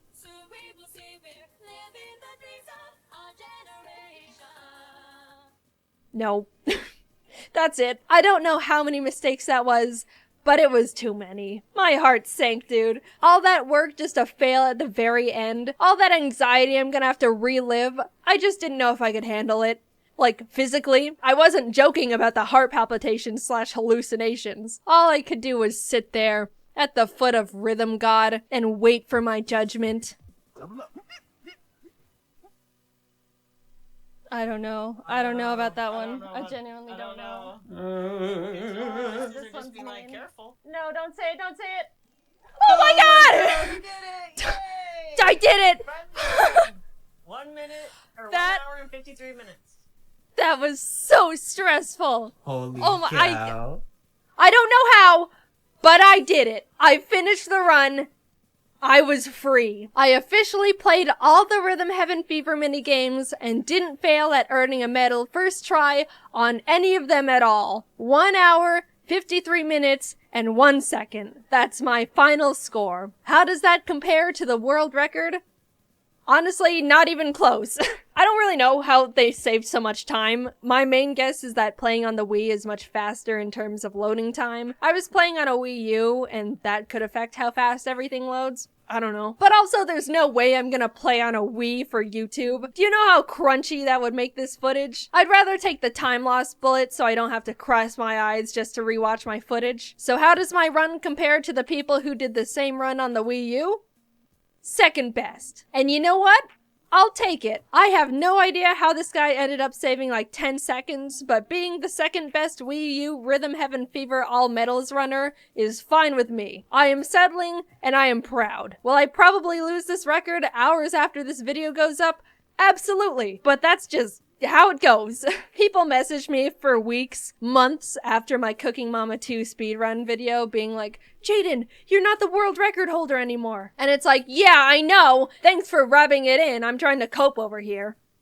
Nah, I'm kidding. I'm actually really happy people started running Cooking Mama, especially the burnt pie percent. I felt honored in a really strange way. Anyway, after trying my hand in speedrunning a game that has a semi-active, honestly at the moment kind of dead, running base, I now realize speedrunning is terrifying, especially if content is on the line. I'd probably like it more if I did it for fun in my free time, but yeah, oh well.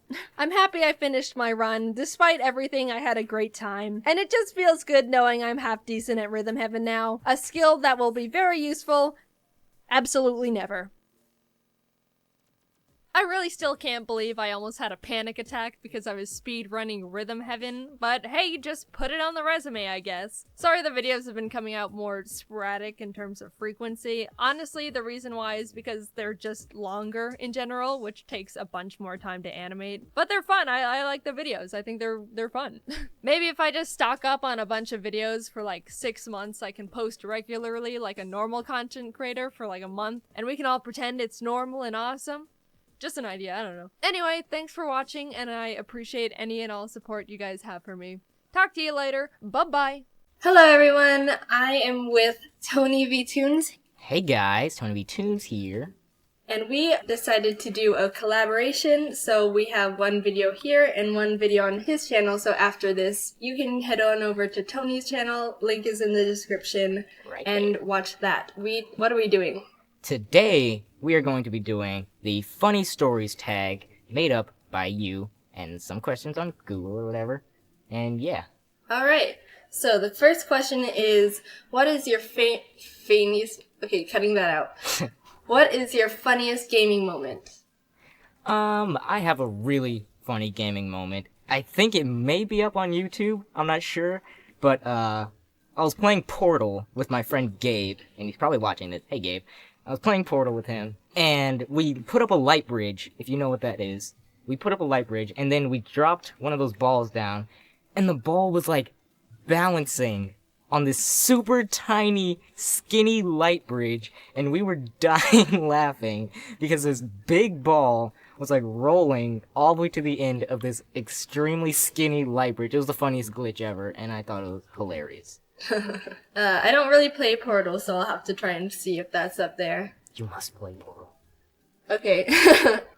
Next question. What has made you laugh so hard that you choked or couldn't breathe? Once when I was really little, I was in my parents' room and we were watching cartoons. I was with my mom and we saw like this little bug on the floor. I didn't know what it was. It kind of looked like a caterpillar. But I was like, Mom, look at the bug. And so we had like this little bonding moment looking at the stupid little bug on the floor. And then I was like, oh, hey, I have a little brother. He's into bugs. Let's call him in and we can all have a group bonding session over this bug. And so we were like, my brother's name is Jackson. And we called him in like, Jax, come and look at the bug. So he like came running in. He was so excited. He was doing like Olympic sprint into the room. And it was like pure ecstasy. And he didn't see us crouched on the floor looking at the bug.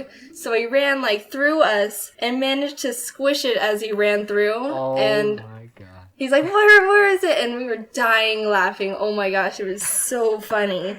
It's horrible. It was 5 minutes of pure laughing. It was amazing. Okay, so next question is, do you have a funny story from school?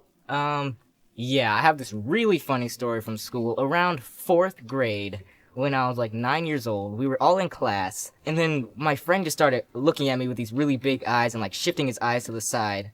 And I was like, what are you looking at? What are you trying to tell me? And he was like, look over there. And then I was like, what? So I turned my head around, and this kid is walking around in the classroom, completely barefoot, stepping on the desks and stuff. What? I'm like, what is he doing? Why is he running around the class freaking barefoot? And the teacher was like, I forgot his name was like Sebastian or something. She's like, Sebastian, can you put on your shoes? Your feet kind of stink really bad. And we're like, oh my god, what is this kid? And he just runs out of the classroom. What? Did he return? I don't know. He never returned for the entire rest of the school day. I think one of the security guards caught him or something.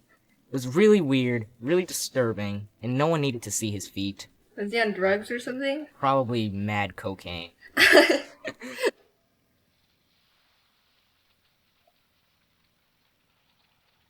This is your brain on drug. Any questions? Okay, so one time when I was in 6th grade, we decided to take a class bathroom break. Did you ever do that in your, like, elementary school days? Where you would all get up in a class, and you get in a line and you walk to the bathroom. That's really weird thinking back on it, but that was, like, normal. So we were all standing in a line outside the bathrooms, and we saw the principal starting to walk by us, and the teacher was like, okay, class, if the principal compliments you on how good your behavior is, you all will get a piece of candy. And we're like, oh my god, we all want candy. So we were all like standing straight in a line. We were like army soldiers. And when the principal walked by, she stopped, and she was eating a banana. She took a bite of her banana, and she said, this is a good banana. And she walked off. And one kid was like, she complimented the banana and not us. That's sad when a banana has better behavior than you guys. It was a mean principal, though. Like one of those, like, 3-foot tall, really intimidating people. That's exactly my principal. So the last question is, what is one of the best stories with one of your best friends? Well, I used to play tennis. I stopped almost a year ago to focus on animation and stuff. So last year, I was practicing with my friend Rachel, and we were in a doubles team together playing against a couple other friends, and there was a really good point, and it was like amazing gets, and we finally won it. We were like, yes, yes! And we were complimenting each other, and we went for a high five, and I missed her hand, and I smacked her in the face, and it wasn't like hard. I didn't like smack her really hard, but it was hard enough to be really surprising, and we were both laughing a little too hard, and we couldn't play after that. It was too funny. Oh my god. So, around the time I was like 13 years old, me and my friend, we were playing tag for some reason, and I was chasing him, and he, like, did this really epic slip on and like a pebble or something. You heard like the whole sound when he went up. His whole leg went like a full 90 degrees up in the air, face planted on the ground, and I was dying laughing. He probably didn't have as much fun as I did, but I was laughing hysterically. Okay, so that was our funny stories tag. Let us know if you have any funny stories in the comments. Make sure you go over to Tony's channel, watch our video on the scary stories, Would You Rather. Spooky, scary skeletons send shivers down your spine. And subscribe to him as well. Yeah. Alright, so thank you for watching, and I will see you all later. Bye. Bye. Yo, yo!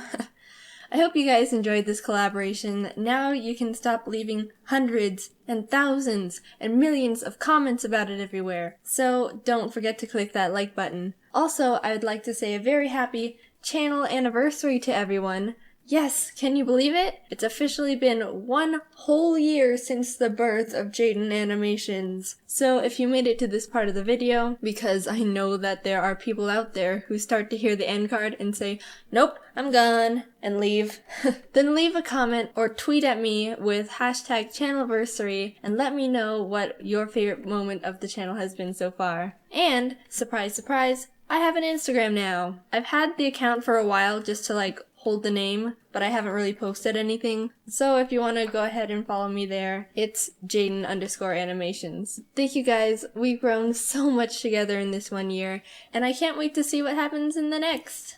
Bye! Merry Christmas, everyone! And if you don't celebrate, then happy normal day for you. Happy Christmas, Hanukkah, Kwanzaa. I hope you all had a great holiday season. This is actually a very special year because it's the first time Ari's been alive for Christmas. Happy being alive for Christmas, Ari. We can't forget little old Ari, even though he's a brat. So we're all gonna share Ari's first Christmas together. Yay! Ari, look what you got! You want to open that one first? No, open it like on the blanket. Oh, it's a bandana! What do you think? It's so festive. You want to put it on? Oh, look at you! He's just chewing on the strings. Let's open this one next. This one sounds good. Oh! You like the jingle ball? Can you say thank you? No? Rude. Let's look what's inside this one. Come on. What are you doing? No, it's not. Why are you running away? Take the gift. Ari, what's the matter? Don't you like clothes? We can put that on later. Alright, we've got one more present. Ari loves these like little bagels, so I got a bunch of them for him. Got a bagel? Why are you walking like that? There you go. Ari loves bagels. Or loops. I don't know what you call them. Ari loves to look out the window. So we got a nice little perch for him. And look, he's looking at the rain. Of course it would be snow somewhere else, but we get rain. Can you say Merry Christmas? Now, these weren't all the gifts we got for Christmas. A very special cinnamon roll sent us some presents as well. Santa Senpai Weeaboo Misaki is back, everyone. He actually messaged me again after iDubbbz called my Samurai Buyer video Pretty good. and wanted to do another. He's asked me before if we could collaborate again, and I wasn't planning on doing another one even though you all seemed to enjoy the first video. But then the idea came to my mind that he could send us some Christmas gifts. I asked Weeaboo if he wanted to say another message to the people, and this is what he sent me. Hi guys, this is Weeaboo Misaki from Samurai Buyer. Merry Christmas, guys, and Merry Christmas to Jaiden Animation and her pet Ellie. Come to my website. You will see a bunch of weeaboo Japanese merchandise. Thank you. Isn't he sweet? Everyone loves Misaki. Right, let's get into the box. Blah. Misaki sent us a nice box too, and there's like these cute little dogs on it. Do you like them? Or are you still playing with the loop? Alright, let's get into the box. Merry Christmas, what did he send us? Oh, that's kind of creepy. Merry Christmas. Let's look at this. This looks pretty. Oh, it's a mug! What do you think? No? I think it's cute. Alright, let's see what else is in here.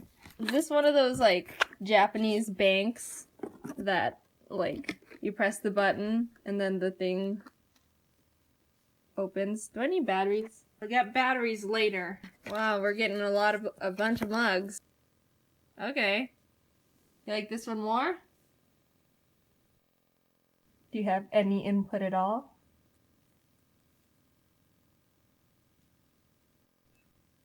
I don't know what any of these things are. I don't really watch too much anime. Are these like wallets? What was that? Where are you? What are you doing? If you like this sort of stuff, then more power to you. I have no clue. Alright, I got it free. What in the world? This is terrifying. So it looks like it's a stuffed animal, but it came with instructions. But I'm not gonna listen to those. I'll grab it like this. What the? There's more battery stuff? Ugh. So I got batteries for this thing. I got some coins. You gotta turn it on.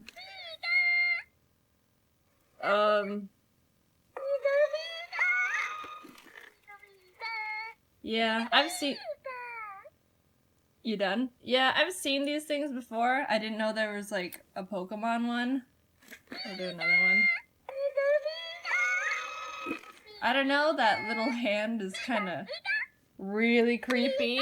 Look at it. It doesn't even look connected. What the heck? I also got batteries for this thing. Let's see what this guy's gonna do. He keeps saying not to grab it by the head, but I don't care. What are you gonna do? How do I turn it on? Do I squish his head down? I don't know Japanese. Is this all the instructions? Or is this all the, like, hazards? Is Misaki gonna kill me with this bear? Actually, it kind of looks like it will. So, like, I don't get it. What do you want?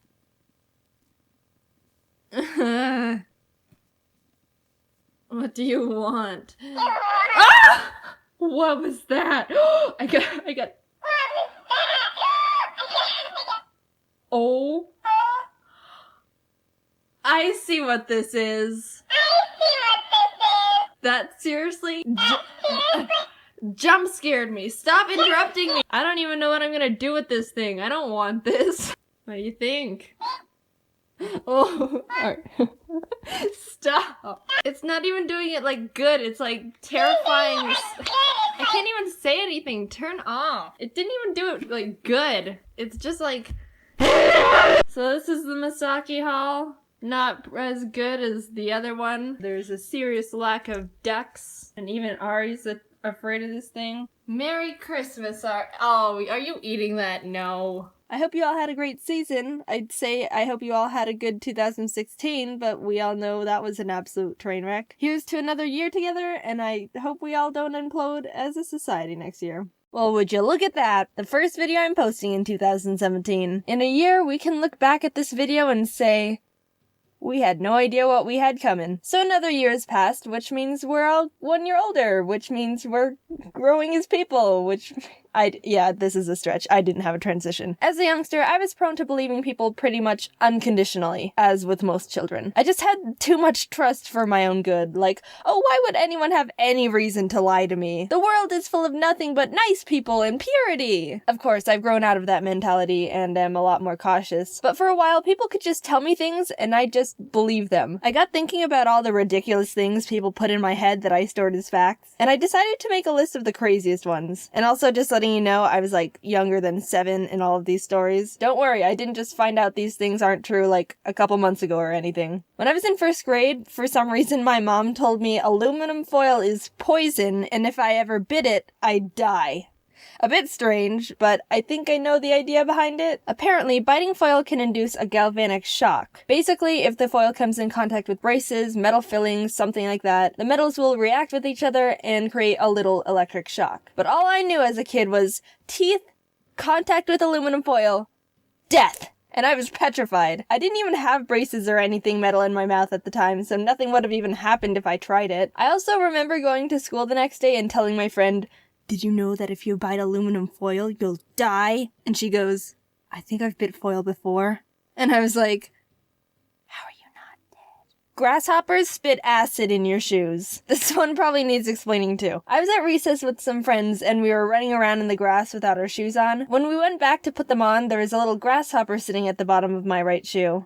"Guys, look, a cute little grasshopper is wearing my shoe." And one of my friends goes, "Oh my god, grasshoppers spit acid! Get it out!" And then we all start panicking at the fact there was a death grasshopper in my shoe. I looked up why she could have thought that, and it actually is a fact that grasshoppers can spit a brown liquid to protect themselves from predators. It's called tobacco juice, and even though it's slightly acidic, the worst it really can do is stain your clothes. It's pretty much harmless. But oh dude, no, I had the image in my head of some Breaking Bad hydrofluoric acid dissolve through everything it touches kind of meme. Also, just saying, I didn't mean the drug acid, even though that could be equally terrifying. Speaking of staining clothes, I was at lunch one day with the rest of my class, and one boy took out a bag of pomegranate seeds his mom packed for him in his lunch. A lot of us hadn't seen them before because it's a bit of an exotic fruit, so it caught some attention and we were all asking a bunch of questions about him. The boy said, "Did you know pomegranate seeds can stain your clothes and it'll never come out?"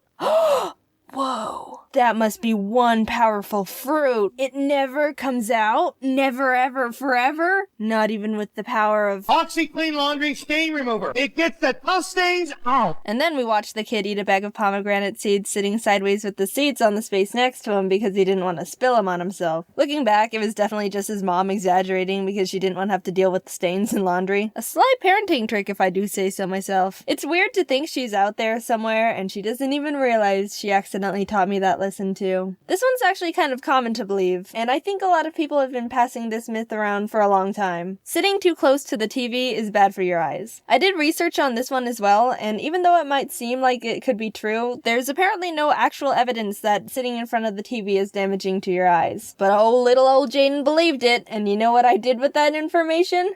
Stand directly in front of the TV. Yeah, for some reason when I was younger, I really wanted glasses. I don't know where that came from, I just liked the look of glasses and wanted them. So when no one was looking, I would go up to the TV screen and stare at it, like 1 inch away from my face. This'll get me glasses. But it didn't work, obviously. I actually have really good eyesight. Maybe standing too close to the TV will improve your vision. But yeah, I'm glad my eyesight sabotage plan didn't work because having glasses just seems like a hassle and inconvenience. Tip of the hat to anyone out there with glasses or contacts or even glass eyes that are annoyed by them. Wish you the best. We people without those things forget how good we have it. This one's a bit related because it's about eyeballs again. If you try to use your eyes to look back into your head at your brain, they'll get stuck and you'll be blind forever. It's a bit of a spin-off of the other eyeball myth of if you cross your eyes too much, they'll get stuck like that. I never believed that one, but I believe this brain one. A friend told me once that if you tried to look at the back of your head with your eyes, you might be able to see your brain, and we spent the whole day trying to do it. Then, when I went home, I asked my mom about it, and she said, "Don't do that, they'll get stuck." I think I believed it so quickly because if you try, it does kind of hurt your eyes a bit because they're not really supposed to be able to look back into your head like that. And I thought that was like your body saying, "Don't push it, this is a warning." And even to this day, I'm a bit nervous pushing my eyes to their rotation limit. I don't know how else to say it. I know it's not true, but it's still always in the back of my mind, which I'll never be able to see. And finally, the most ridiculous thing I believed. So, I don't know how this happened. No one told me this. I don't understand where I went wrong here. But somehow I ended up confusing the disease tetanus with AIDS. I don't know how I did that. Back then, I didn't even know what AIDS was. And yes, I am considered a PG channel for the most part. So if you're a youngster watching and you don't know what AIDS is, your parents will explain it more in a few years. It's a disease that you don't need to worry about for the time being. Only adults should need to worry about it. So yeah, I thought tetanus was called AIDS. The disease that you can get from an infected cut was called AIDS to me. And the worst thing about it is this one time someone accidentally cut themselves on a rusty shovel, and I have the memory of saying, "Careful, you could get AIDS." What? Why? How did this happen to me? I don't understand what went wrong. How do I mix those two things up? But whatever. I know the difference now, and that's all that matters. But I do sometimes mix up saying tetanus and Tetris. Careful, you could get Tetris. I ended up learning a lot while making this video, and since I debunked a bunch of lies, I'm gonna tell you a truth I found out recently. Real quick, since this is the end card. So a friend asked me, "What's the purpose of pink lemonade?" And I was like, good question. So I looked it up, and I'm not talking about the lemonade from strawberries or any fruit to change the color. Classic pink lemonade. So apparently, pink lemonade originated because a long time ago, way back in the day, there was a concession guy selling lemonade at a circus. And he ran out of water and he had to hurry and find some more. And there was no river or stream nearby. And he found that a performer had just washed their red tights in some water, which turned it pink. So he used that pink water to make more lemonade, and just told people it was a special strawberry type lemonade, and he sold a bunch more lemonade. So next time you drink pink lemonade, the image of dirty circus tight water might pop into your mind. Sorry. Reading, books, libraries. It's all boring. I don't know if that's an unpopular opinion or not. When I was growing up, it was pretty normal. But now I always hear people gush about how great it is to bundle up in a warm blanket with, quote, a good book, while the faint light of the fall evening peeks out of their cracked windows and hits their collection of plants perfectly. They've got a warm cup of chamomile tea they've prepared with the Keurig they use daily, and actually it's a funny story. They were about to get one at Target because they were on sale, but they received one as a gift instead. What a coincidence. And they have a cat. I'm not saying that isn't a poetic life you've got going on over there, but I still don't like reading and have a cat allergy. It's kind of complicated. The thought of reading sounds really nice to me. It's supposed to be calming and good for your brain in some sort of way. I don't know how exactly, but people repeat it all the time, so it might be true. But I think I've got some weird reading PTSD from school because the other part of my brain thinks about how boring and slow and too quiet it's gonna be, and I feel like I have to take notes and memorize things and identify the plot points and know the names and symbolisms and To Kill a Mockingbird. And oh god, was I supposed to read up to chapter 7 by Thursday or through it? I used to love reading. I still have the strong memory of going to my elementary school's library and being excited to check out the next Geronimo Stilton book because I loved the pictures and fun text they had. They always wrote the word cheese like this, and being able to read books that had more than 10 words on the page was impressive to a 6-year-old. Whenever I found a book I liked growing up, I would read it non-stop. I was able to crush a 300-pager in 2 days, which I don't think is considered impressive anymore, but it was in 5th grade, and look, that was the only self-worth I had, alright? But when school started making us read books by force, it kinda took the fun away from me. I don't like being told what to do with my free time, especially if you're gonna make me read a book written in the 1940s that I need cliff notes to decode just to realize that all the animals were communists. Also, it's 20% of my grade. I get it, though. What else are we gonna do in English class? We can all understand each other, right? We're speaking English. That's gotta count for something, right? But the more I had to read really cryptic books in my spare time where the symbolism is in the color of the main character's curtains, and I'm not even observant enough to realize they had curtains, led me to not really having fun and also feeling like an idiot. I like my subtlety like I like my coffee. Splash in my face. How am I supposed to know what the A stands for adultery? I don't know. It could mean a woman for all I know. Asparagus. But all that isn't anything new. Everyone complains about English assignments. Everyone hates reading the Scarlet Letter. Everyone thinks school should die. However, something that also locked in my disdain for reading was my mom. Hi, Mom! Of course, as a parent, you don't want your child to do nothing but play video games all day. That obviously leads to undeniable life failure. So what's the solution? Make them read more. And on paper, I don't think there's anything wrong with that. Honestly, I'll probably use that parenting technique too. when applicable. I think my mom made the obvious good parenting decision. But as the victim here, I believe I fell in the small minority where it had the overall opposite effect. During summer vacation, my mom would always tell me that I needed to read at least 2 books so I don't forget how to read. Whenever my mom would walk in on my brother and I playing Mario Kart together in the living room, she would ask if we've read yet today, which we would respond no, because reading's for chumps. And then she'd lock us in our rooms to be chumps. I started hating reading so much, I would rather do literally nothing than read a book. There were a couple summers where I faked reading entire books because I just didn't want to read that much. There was this one about dragons, I think, called The Secret Country, and I still remember that just looking at the cover would put me in a bad mood because of hatred association. Screw your secret country. When I was being forced to read, I would sit angrily on my bed, open the book, move the bookmark a reasonable amount forward to make it look like I read, and then just sit there for 30 minutes staring at it. It was boring, and I don't know what was wrong with me. I could have had at least a decent time if I just tried to read the dang book, but I guess it turned into a dignity thing. Actually, the ironic part is maybe a year or so later I decided to restart the same book and give it another shot on my own terms, and I finished it in 2 days. It was pretty good. I did it again with another book called Molly Moon and the Morphing Mystery. It's like the 5th book in this Molly Moon series. It's been a while, so I don't really remember the story, but it's about this orphan who can hypnotize people and has a pug. Anyway, it's funky because I actually read the first few books of the series on my own and remember really liking them. I would read them any chance I got, but as soon as I was forced to read this one, I just decided I'd rather literally waste my time and sit alone rebelling against reasonable parenting. But this time I never went back to read it. I think that might have been the point of no return for me. I think the association of reading as a necessity or some sort of punishment has deep-rooted itself in me, and now I just feel like reading isn't fun or I'm in trouble for something even though I live alone. I've tried listening to audiobooks, but honestly, they make me feel really lonely. I don't know why. It might be the lack of visuals. I like pictures.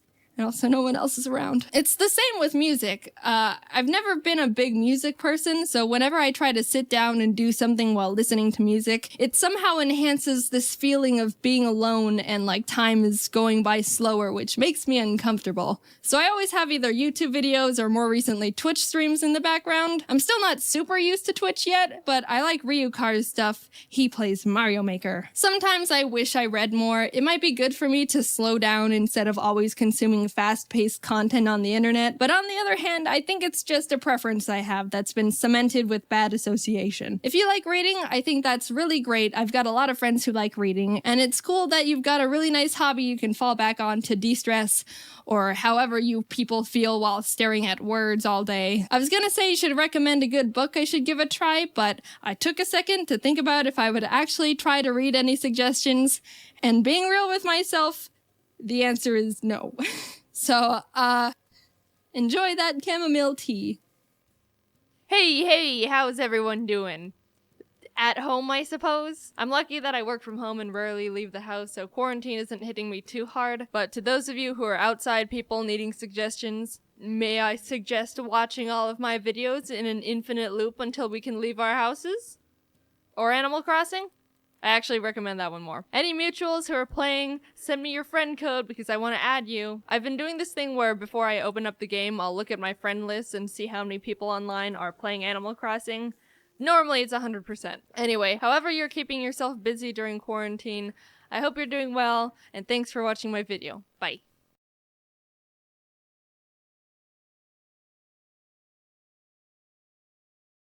Hey, just wanted to mention you can buy our new Jaiden anime figure bundle on JaidenAnimations.com. Cool, thank you. Game shows. People's favorite way to fantasize about how to win a lot of money and look really cool in front of the entire country. Everyone is sat down in front of a good old Deal or No Deal and watched the middle-aged white people pick the obvious wrong cases while Howie Mandel just smiles. And if you were on that show, you could do so much better because lucky case number 24 has never let you down. Well, today I'm gonna live that fantasy and prove how easy it is to actually win money on game shows. With my friends Jordan and Kelsey, we're gonna simulate 3 of America's favorite game shows and see see how much money we can collectively win. Let's see how hypothetically rich we could have gotten. The first game we tried was Family Feud. 90% of you guys know Family Feud, and I see you, but for the ones who don't, the show asks 100 random people survey questions, and you have to guess what their most common answers are to get points. I thought this was gonna be easy. Steve Harvey sets you up with a dirty question, you scream naked grandma, and then they give you money. But the moment this poser of a host walked out, I knew I was out of my element. Ari Tofu family up against the Ari Tofus. Let's play family. That's not Steve Harvey. The game lets you build your family, and I was just gonna make me and my two birds, Ari and Tofu, and randomize the last two members. Looking back, I probably should have just made Jordan and Kelsey because they were right there. But somehow the game randomized to Walter White, so we just kind of went with it. You can see them, like, the stretching. Walter White! That's Walter White! It's really him! That's good. Look, That's it's so good. The prompt we were given first was, name a president whose face appears on money, to which we buzzed in Lincoln, and the opposing family, the Hortons, answered Roosevelt. And America must have been thinking the same thing I was, which was, wait, Roosevelt is on money? Because we got the higher score and got to keep guessing more answers. We very confidently punched in Washington, which was first, and then realized we didn't have any more guesses. Obama? After 3 strikes of wrong answers, the Hortons buzzed Hamilton, which is stupid because Alexander Hamilton wasn't even a president to begin with. Everyone who experienced 2015 knows that. Does that mean they steal all the points? No. If Hamilton? Well, like the he wasn't Alexander. president. It's time for you to score some points. If I know something, Hamilton is not a president. Like the Graham Bell. Alexander Graham Bell. No. They took all the points! BS! Name a president. Alexander Hamilton. Ding, ding, ding, ding. Here's all the points. America is so dense and uneducated, they are literally pumping wrong answers into Family Feud, and I am suffering because of it. Name a fruit. Hot dog. Going into round 2, we were down just a bit at 0 points to 96, but we swept the next prompt. Something that helps a baby go to sleep. Milk. Round 3, hit the fan again. Something you might lose as you get older. We were on a roll with hair, teeth, memory, hearing, and memory. We got a strike because I said parents, and even though that's literally 100% correct, guaranteed, it wasn't on there. There was one answer left we needed to figure out, and we came up with vision, which we were very confident in, but received another strike. Flabbergasted. How is hearing on there but not vision? We threw out a half-assed walking, got our last strike, and it was given to the Hortons. Strangely enough, they ended up passing. Guess they couldn't think of anything. But you know what the answer was revealed to be? Eyesight. America is so lucky the Hortons passed on answering, because if they answered eyesight and took all our points again after we said vision, it would have started my villain arc. With a strong point lead of 224 to 96, we are now entering a double points round. What's something people alphabetize? Names. Soup.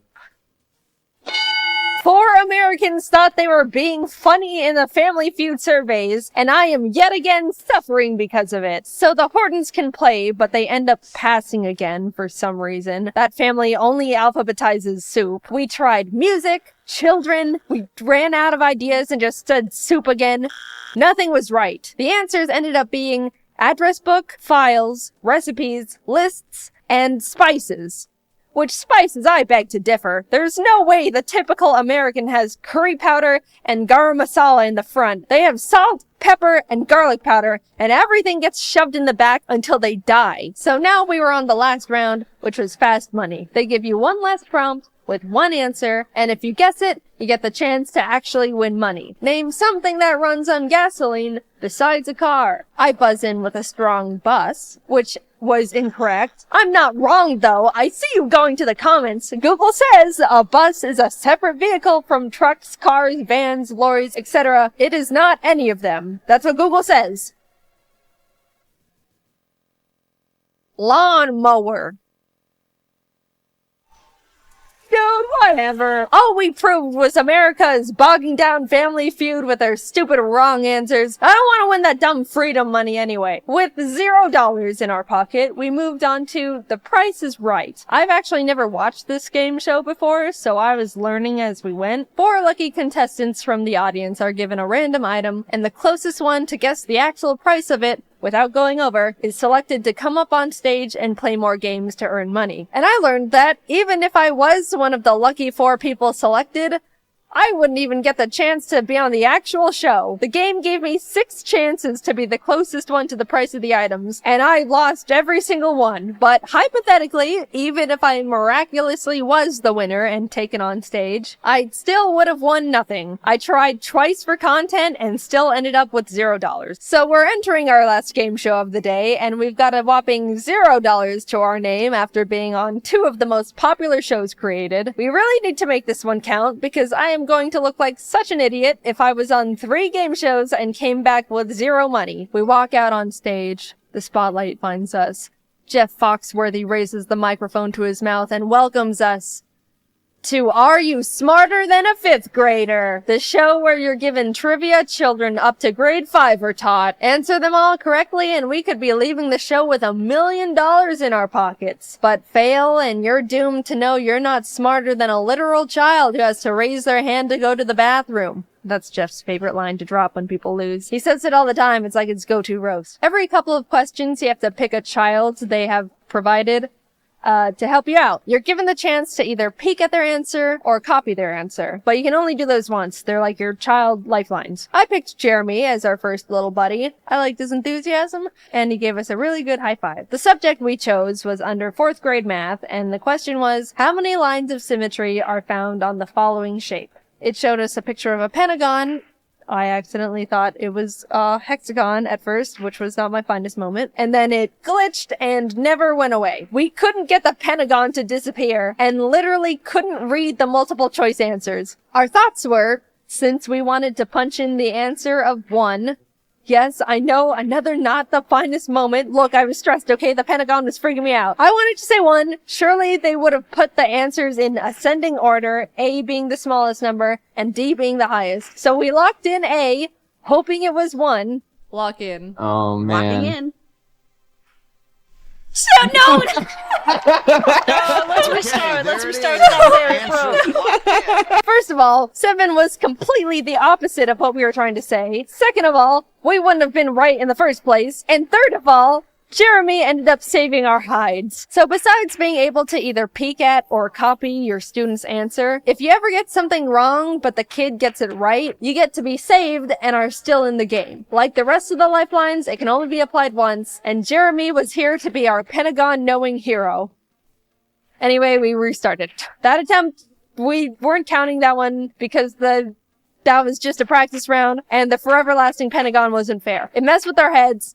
But this one's for real now. Attempt 2 started and was going well. We ended up getting to the 6th question without any problems. But of course, as our luck would have it, we were given another glitched question where they gave us an image, and then we can't read the answers. This time the question was from 4th grade social studies. What is the shape of the following landmark? And then it showed us this. I didn't know what it was called, but Kelsey was sure it was the obelisk, and we could barely see that as answer C. Even though we were 99% sure we should just lock in C, I wanted to play it safe and copy our chosen student Alicia's answer. So we copied her, and Jeff Foxworthy revealed the correct answer, which was C, obelisk. Jordan, Kelsey, and I all celebrated because we were right, but in a very unfortunate turn of events, it was revealed that Alicia punched her answer in as B, pyramid.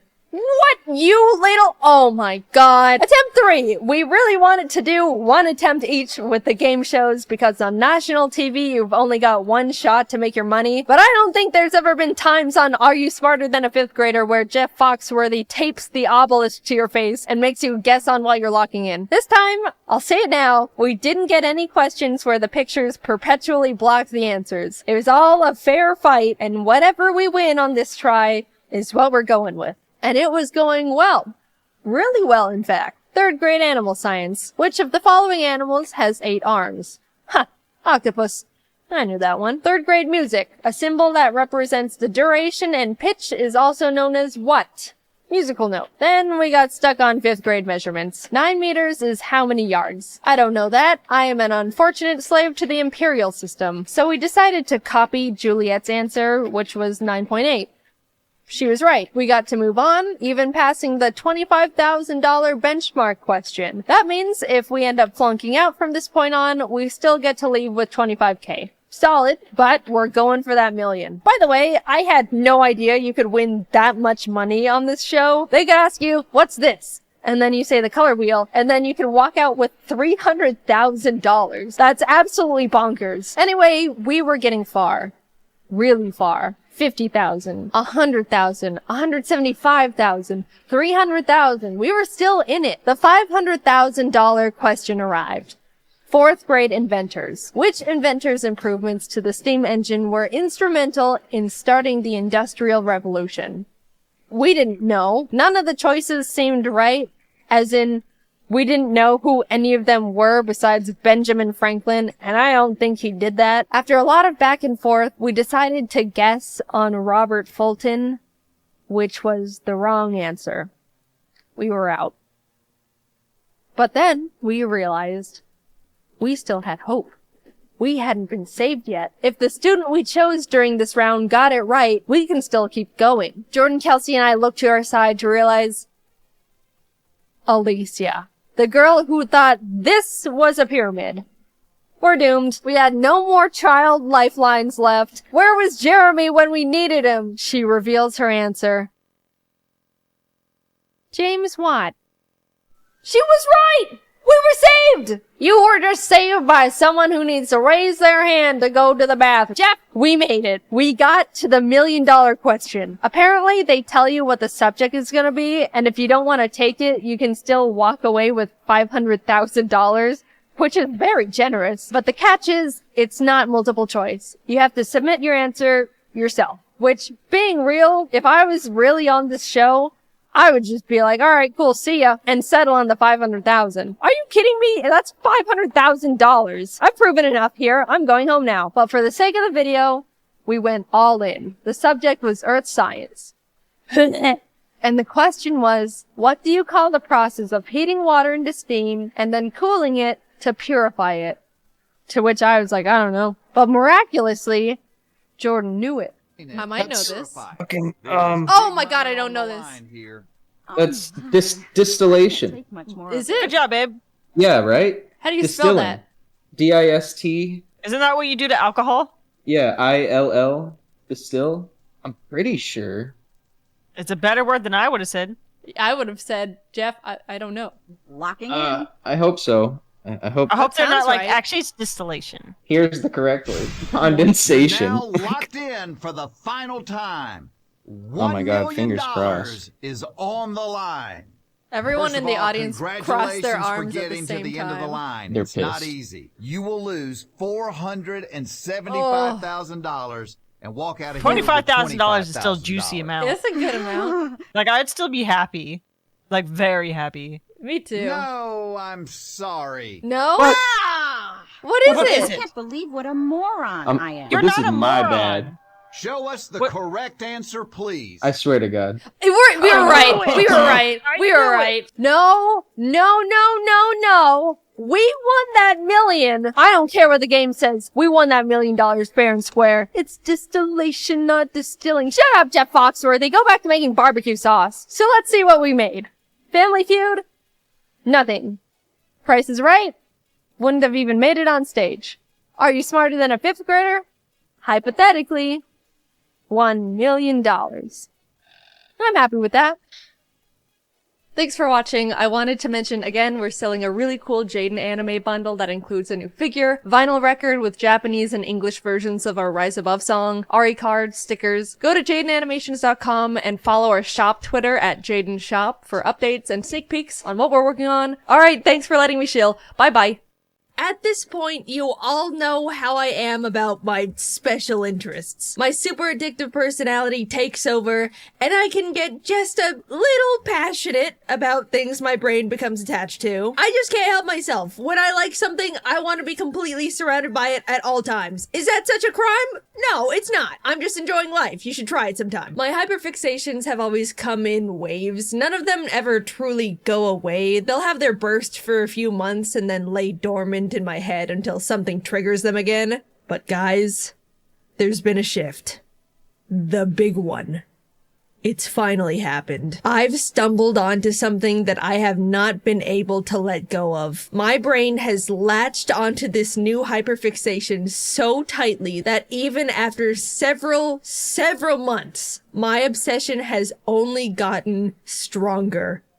It's this little guy called Chikoa. When Jacob and I were in Japan, August 2023, I saw these silly little figurines in a claw machine. They were funny and cute, so I got one and proceeded to carry it around in my pocket for the remainder of our Japan time. But as the trip went on, I continued to see this tiny white creature almost everywhere. Plushies and collectibles lined almost every store, posters, collabs, manga. Whatever this thing was, it was absolutely a big deal. And with every glance, something deep within me, some overwhelming force, urged me to buy as much as I could. I didn't know a single thing about this character, but it was addiction at first sight. This is a picture of the Chikoa haul I took back home to give you a visual of how much I descended into Chikoa madness after just 3 weeks of exposure. And as an update, this is my current Chikoa collection, a year and a half after my first encounter with the creature. The brainworms have fully taken over, and I am actively still desperate to obtain more. Coincidentally, a few months ago, the very first Chikoa pop-up shop came to America, and since it overlapped with my birthday, I made all my friends go to it and watch me buy everything. It was the best birthday ever. To anyone who isn't familiar, Chikoa comes from an online manga created by Nagano. The series hasn't really made its way to America yet, but it is huge in Japan. I'm desperately hoping this video will get more of the Western audience interested in Chikoa because I need it to be here. I cannot keep buying scalped merchandise through eBay. My bank account is melting. Please, Chikoa, I'm begging. But Jaiden, this looks like any other of those cute Japanese character mascots. What makes Chikoa so special? Look, unenlightened viewer, just sit back and let me spoon feed you the incredible world of Chikoa. I will bear the cross of spreading the Chikoa propaganda. Heed my gospel, if only this one time. So, Chikoa, what is this thing? It looks pathetic and puntable. And you are very right. Good job on that one. The word Chikoa can be translated to something small and cute. And this is the introduction to the manga. I want to become something like this. Some kind of small and cute creature. If someone gets mad at me, I want to cry like this and run away. When I get tired, I want to cry and fall asleep. If something makes me happy, I want to dance like this. I want to become something like this, some kind of small and cute creature, and then get something like a big cream puff and bury myself in it while feasting. Then I want to cry because I got cream all over myself and ran out of cream puffs. Gently clean myself, and then fall asleep while reminiscing. I want to become something like this, some kind of small and cute creature. And then on a rainy day, or when I'm carrying a lot, or when my legs are tired, I want to fall over and cry, and be picked up in a cart like this. And then get tossed inside my house. So right away, you kind of get who Chikoa is. It's tiny and pitiful in every way, with simple wants like good food and compliments. It's emotional and cries at the smallest inconveniences. I feel like at its core, Chikoa is a personification of the human desire to simply give in to the inner child's wants and emotional needs with no filter or judgment. It's extremely refreshing compared to the hustle and bustle of daily human life. After these first pages, the manga starts to take shape and becomes more like a traditional series with actual panels, new characters, and eventually there's even story arcs too. But sometimes a page is just about a character making good food, eating it, and enjoying it. And I love that. When I read Chikawa, it makes me feel like I'm timing out for a moment. I enter this world where life is simple and everything slows down. Each little moment and feeling gets to be highlighted. It helps to remind me to savor the joys of the smallest experiences life has to offer. Even though some parts of Chikawa's world are unrealistic, like rice cookers found in bushes that always refill with rice, or a magical geyser that spits out fun candy, it's not a complete escape from reality because it still offers very real experiences. At one point, Chikawa sees that its friend Hachiware has a cool weapon to protect itself from dangerous creatures. Inspired, Chikawa goes out and gets a job where it pulls weeds for money. After some time and hard work, it gets to show Hachiware they now have a matching weapon of their own, celebrating and playing with them together. Not everything that happens in the world of Chikawa is good, though. Sometimes the characters work hard and fail anyway. Watching their tiny minds struggle to deal with defeat is such a whiplash because you definitely expect nothing bad to ever happen to them. I have to admit, the manga has made me cry on multiple occasions. No judging unless you've read it too. But when they do succeed, you really get to slow down and appreciate their effort to achieve things. It's so rewarding to watch them come out on top. You get to celebrate the characters' little achievements with them. I don't remember the last time I felt this happy even achieving something for myself. And here I am getting the warm fuzzies over a creature eating ramen with its best friend. I don't mean to make it seem deeper than it is, but Chikawa really makes me feel like I need to slow down and let myself feel more fulfilled by the smaller wins life has to offer. This manga is just so charming. Something about how Nagano draws these things makes me both extremely happy and also laugh really hard. This is one of my favorite pages in all of Chikawa. Hachiware and Chikawa are running with their container of sushi, excited to get home and eat it together, but Hachiware trips and falls, completely ruining the sushi inside. And the face Chikawa makes absolutely kills me. I use it to message my friends all the time. It's just such a specific portrayal of this tiny, pitiful creature's feelings. I cannot get over it. Hachiware then decides to mix the sushi together and they get to eat it as rice bowls. Happy ending. I'm trying to explain it, but you really just have to read it yourself. I love the art. I love the content. I love how I feel when I'm consuming it. I have to buy merch. Looking at them, you probably think all the characters are all just sweet little cute things and don't really have distinguished personalities, but you couldn't be more wrong. This one's actually an alcoholic. Let me show you my personal favorite because, yeah, surprise, surprise, it's actually not Chikawa. This is Momonga. It's the complete opposite of what you would expect a character in this series to be like. It's selfish, needy, always telling everyone what to do. The complete opposite to Chikawa. Momonga should be absolutely insufferable, but at the same time, it also has this burning desire to act and be perceived in the most cute and likable way possible. It has no idea how social norms work. It is simply a conversational tornado, and I love it so much. I get the feeling I look really cute. Look! Look! Look! Hey, you're bumping into them. The thing falls down. They made them cry. Will they apologize? Look, compliment me.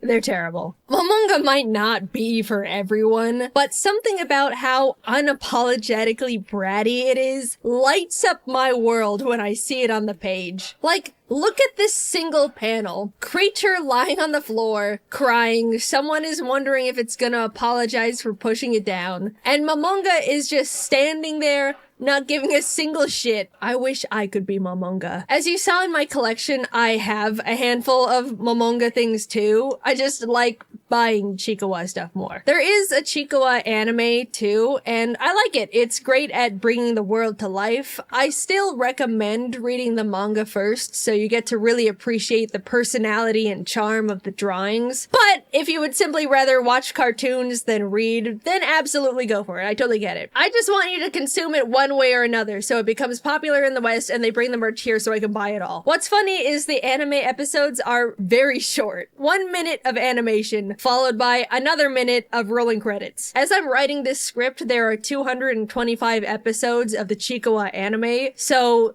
225 minutes, or just under 4 hours of content. You could get caught up on the entire Chikawa anime faster than some YouTube video essays. Compared to what a lot of media is feeding us right now, where everyone is always trying to aggressively grab your attention, get you to click on things, make you feel angry, overwhelm you, Chikawa is the complete opposite. It makes you appreciate every small moment. You watch these characters go through their silly, imperfect lives, enjoying their food, working towards their dreams, feeling so accomplished and fulfilled over the tiniest things. Sometimes they get upset, but by the next page, they're already enjoying something else going on in their life. While you go through this series, you'll have your first thought of, man, I wish real life was like the world of Chikawa.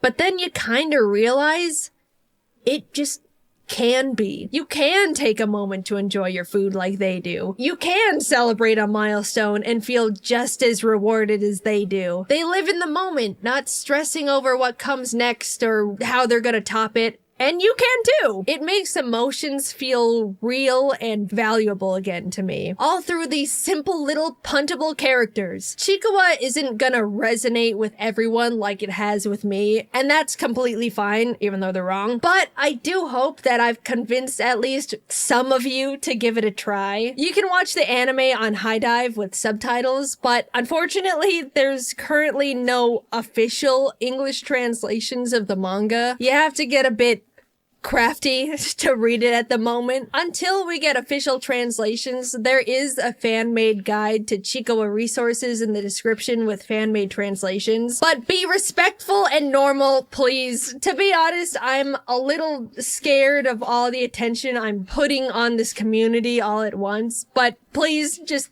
be chill about it, okay? Also, please, you don't have to bring me up every time you see anything Chikawa related. I don't want to suddenly make this a Jaiden Animations thing. Just enjoy Chikawa as Chikawa, please. Thank you. I really want to be gentle with it because I love and respect the franchise a lot, but I also want to share this series with you guys as well. Hopefully, you'll be just as obsessed as I am, and then we can all buy merch once Chikawa comes to the West, eh? Thanks for letting me ramble about my favorite thing. I love Chikawa. I hope you'll give it a try. And if anyone out there watching can tell the Chikawa company to send the merch to America, please, please. I promise I will buy it all. Please. There's actually a chance I might have been pronouncing Chikawa wrong this whole video. I've heard other people pronounce it Chikawa or Chikawa. I really am not sure, so this is pretty embarrassing. Also, while prepping for this video, I sat on call with practically everyone on my team, and we all watched the whole Chikawa anime series together for research purposes, and then they all made Chikasonas. I cannot believe this is my job. It's that time of year again. Ari turns 3 this year, which means he'll be dead in approximately 27 years if all goes according to plan. The clock's ticking, Ari. When are you gonna get a job? But for now, we can just focus on giving him a good birthday. Since he's still just a wee lad, he hasn't accomplished much yet. And the world is full of amazing treasures to be experienced, like making friends, or, I don't know, going to a park. Oh, wow. Oh, yeah, Ari, look at you go. Wow, look at you! There you go. Now, wasn't that fun? Getting back to the making friends part, believe it or not, Ari's actually made another bird friend. He's not as socially inept as I thought, since he hates everything but bells and spaghetti. My buddies Jordan and Kelsey also have a bird named Baby Jim, so when the two of them met, they became instant best friends. They snuggle and get each other's pin feathers and poop on my computer together. They're practically inseparable, and it's frickin' adorable. Except for the double poop. That part is not as good. Since it's Ari's special day, I thought we could make a nice dinner for them to celebrate together. I invited Jordan, Kelsey, and Joel too, but Joel, you're uninvited because I forgot Ari doesn't like you. Careful. Ah! We got a bunch of party stuff. So, Jordan, you're working on the spaghetti, so maybe Gelsey and I can, can decorate the table. Alright. You got confetti. I want to sprinkle some on the table. Well, I want to open it gently. I don't want it to just... Gelsey! No, you said... I think I got confetti in my eyes, guys.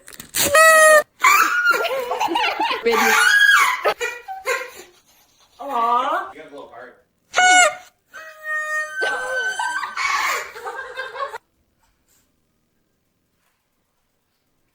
Jordan, what's your spaghetti secret? Garlic bread. I got a lot of candles. They only came in packs of 24. Oh, it's the fanciest thing Ari's ever gonna be a part of. Oh, it's so cute! Ari. Get on the table. Oh no! You have confetti in your spaghetti. Wanna see it?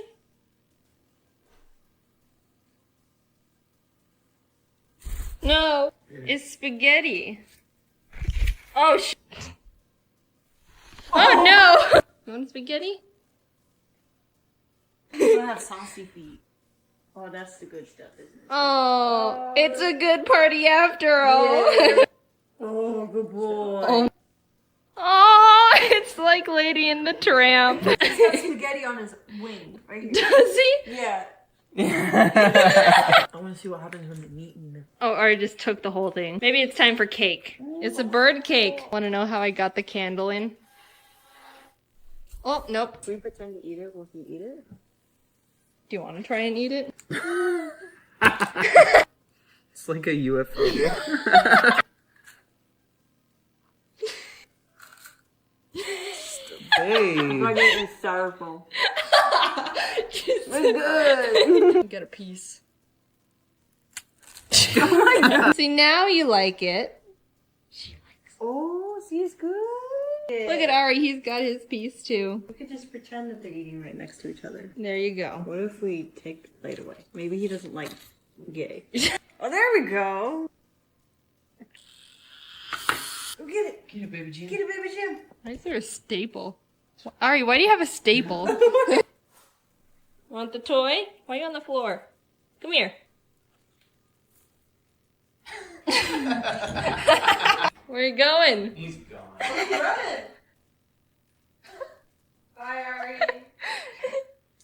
Last year, we supported a local bird rescue with helping fund their renovations, which they were really thankful for. I followed up with Anika, who works there, and she said with the donations, they were able to revamp the electrical work and AC to be more stable, and are in the process of building more aviaries and a shed for extra storage. I was blown away with how much we were able to help, and I want to do something like that again this year. This time, I want to help out the Bird Gardens of Naples. They're a non-profit Florida-based organization that takes care of birds that need a home and prioritize education on general bird knowledge and care. They put a lot of time and effort into caring for the birds they have, and all the donations they receive get put back into the birds through vet bills, flight cages, toys, renovations. I asked them to set up a GoFundMe for this occasion, and if you donate at least $10 to it, you'll be entered into a raffle to win a special Ari's birthday shirt or an Ari plush. I'm giving away 20 shirts and 10 plushes, and they all come with a signed card. I've also donated $1,000 to the rescue as well. If you can't donate or want to do more, there's links on their website to volunteer, adopt or sponsor a bird, or just tour the sanctuary. I hope Ari enjoyed his birthday, even though he's a little brat poopy bite toddler.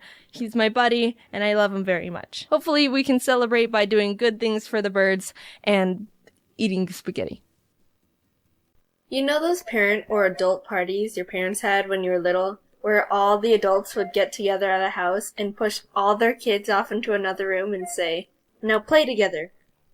Well, one time when I was probably about 6 or 7, my family had a parent party, and all the kids decided to play hide and seek together.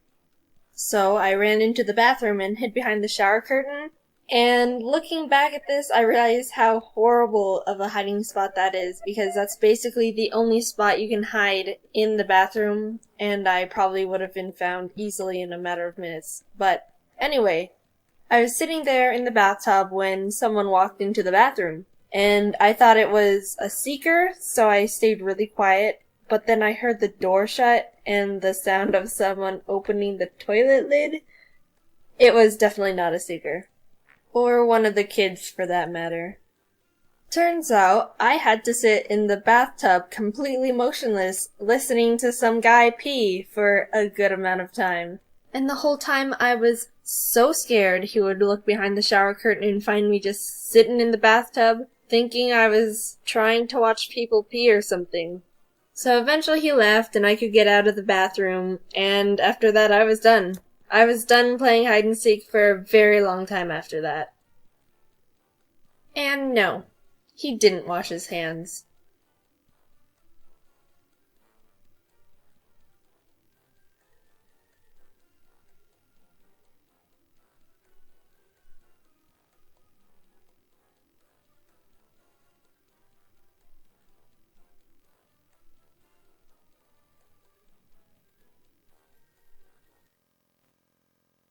導け星影最後まで戦えるように泥まみれだって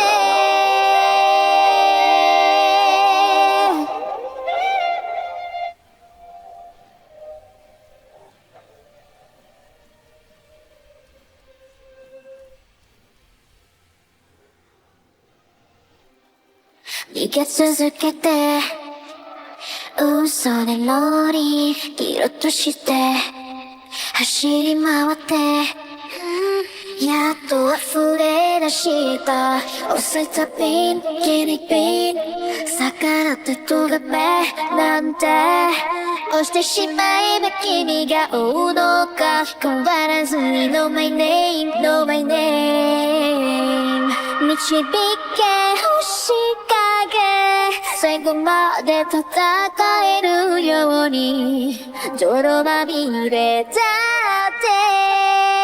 決して諦めないよピアテオにはそばにいるから二人で立ち向かおう僕らきっと Rise above 転んだとしてもやめないと決めた君がいるからそう二人で立ち向かおう僕らきっと Rise above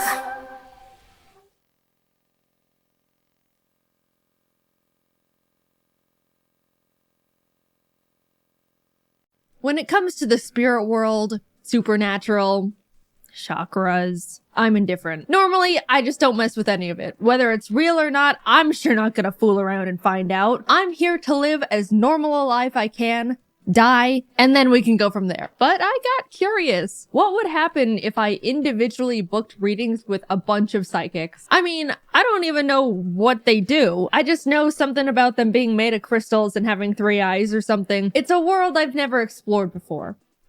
Until today, I didn't even know what to expect. Would they all say the same thing? Different things? Would they say I'm cursed and demand to put a ritual on me? Who knows? I booked a reading with 5 different psychics. Let's see what they all said about me. I wanted to keep as much consistency in all of this as possible. You know, scientific method and all that. So I specifically booked a tarot card reading and palm reading from all 5 of them. That way they're all reading the same things for me and we get to be good little scientists in the supernatural community. Anyway, Psychic 1. I walked into the shop and saw a table with a bunch of candles and crystals on it. You know, the typical psychic stuff. Now, I've never gone to a psychic at this point. I didn't know what they were gonna do to me. Were they gonna say my name and say they've been expecting me? And for all I know, a real-life wizard could walk through the door and speak in riddles to me the whole time. But Psychic 1 was a 5-foot-tall, middle-aged white lady in a black spaghetti-strapped tank top and a ponytail. All the psychics had a bit of a different method of doing the tarot card reading, but the overall gist is they had me put my right hand over the stack of cards, say my full name, then I pulled 18 cards that would determine my reading. Psychic 1 pulled the cards herself though. I didn't get to pick them, so I don't know if that was a non-regulation move or all the other psychics let me pick my cards, I'm just saying. She started with what she read about me as a person. I'm my own boss and don't like being told what to do, which is like half true. Well, being my own boss is full true. Hi guys. In normal day-to-day life, I love having someone else tell me what to do. It's just nice to turn my brain off and put someone else behind the wheel. But with YouTube, it's true. I don't like being told what to do. With the Pokemon XD video, I was asking Jacob what I should do with the thumbnail, and he said I shouldn't have Shadow Lugia in it because it's not that eye-catching. And I was like, no, I'm putting Shadow Lugia in the thumbnail because I love Shadow Lugia. And then I did.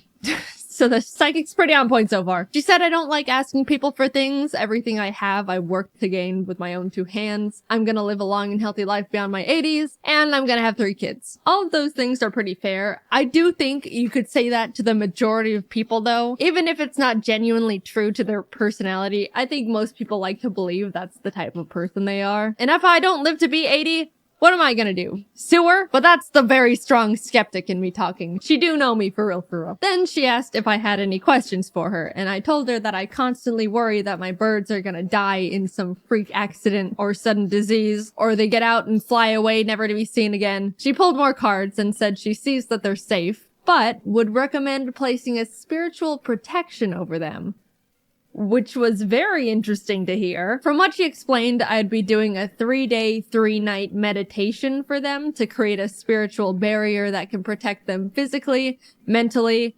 and medically. Promising medical protection is a big deal. You can't just throw that around lightly, might I just say. And to perform the meditation, I would need to buy the materials from her to do it. She was very big on making sure I knew I wasn't paying for her time, just the materials. Which, how thoughtful. Until she dropped the materials would cost $427. Let's just do a quick rundown on this whole session so we're all up to speed. During this psychic reading, this lady learned I'm my own boss, am successful enough to run my own animation team, care very deeply about my birds, enough to pay a psychic $90 to ask about their safety, and all I have to do to fully protect them from basically anything and everything in this world is set up this spiritual protection for the low price of $427. I didn't know you could repel cancer for under $500. Someone distract the government. I think we're onto something here. I just told her I don't have the money for it right now. A lie she most definitely didn't believe at that point, but I had to say something to stop this snowball in its tracks. And immediately she said, "That's fine, but this isn't something you should wait a long time on." Thank you, we'll be in touch. I never went back. For that being my first psychic reading experience, it spawned so many questions, but it did answer one I had beforehand, which was, how do psychics even stay in business? Because I am now starting to understand the business model going on here. Moving on to Psychic 2, I'll say this right now, this one was my favorite. She was really nice and we had a lot of good small talk. Her psychic reading room was a little closet in her house, and by the end of the session, it was very warm in there. But I had a nice time. Same situation, got a tarot card and palm reading. I think she said she gave me a general spiritual reading as well, and this all cost $90, just like the last one. What she said was all very positive. She said she sees me making a name for myself in whatever industry I'm in. That was genuinely the first thing she said to me. I didn't tell her about my job or anything. She sees a lot of new and exciting opportunities coming for me in the new year. I got all these readings done late 2022, so by the time this video actually comes out, we get to see if that's true. She also said I'm planned to live a long and healthy life past my 80s, and she foresees me moving to a different location sometime when I'm older, which is most likely true. I don't like LA. It freaks me out. She identified my bad time of the day, which she said is 3 a.m. Again, true. If life gets a bit too hard to handle, I will absolutely have a meltdown in bed at that time. But also, everyone has a meltdown when they're broken and it's late at night. That's a universal bad time. They even wrote a rule in life about it. Nothing good happens after 2 a.m. But it's good to be more aware of because I forget and 3 a.m. hits different some nights. She said I've always been connected to animals. I'm gonna be a mother of 3. Okay, the other psychic did say that. Mental note. And for some reason said I should get into hiking, which just sounds like a nice hobby recommendation. I didn't know tarot cards and palms could say that. I asked her about my birds. I didn't get the spiritual protection from the other psychic, so they are still in jeopardy. And she said although she's reading that they should be safe, if I'm worried about any medical issues, I should just go to the vet and get general checkups done. Which, you know, I respect a lot. I came in asking about the health and safety of my animals, and she told me what she read, but if I'm actually concerned, to just go to a doctor. And didn't charge me $427 for it. Overall, Psychic 2 was very nice. She gave me a good reading, didn't try to sell me anything, and reminded me that doctors exist. Psychic 3 was kind of back in the same vein as Psychic 1. She almost immediately said I'm gonna live past my 80s and have 3 kids. Alright. She said she sees me having good financial fortune and good opportunities are coming in the new year. But she also said in August, a man with a beard and or mustache is gonna approach me with a business opportunity and to be wary of him. And then, before I could even process that, she said I may be involved in a light car accident in the next few months, possibly a fender bender. This is the first psychic that was this blunt about straight up predicting things. And by the time this video comes out, those months would have passed already. So I'll add right now if I was in a car accident.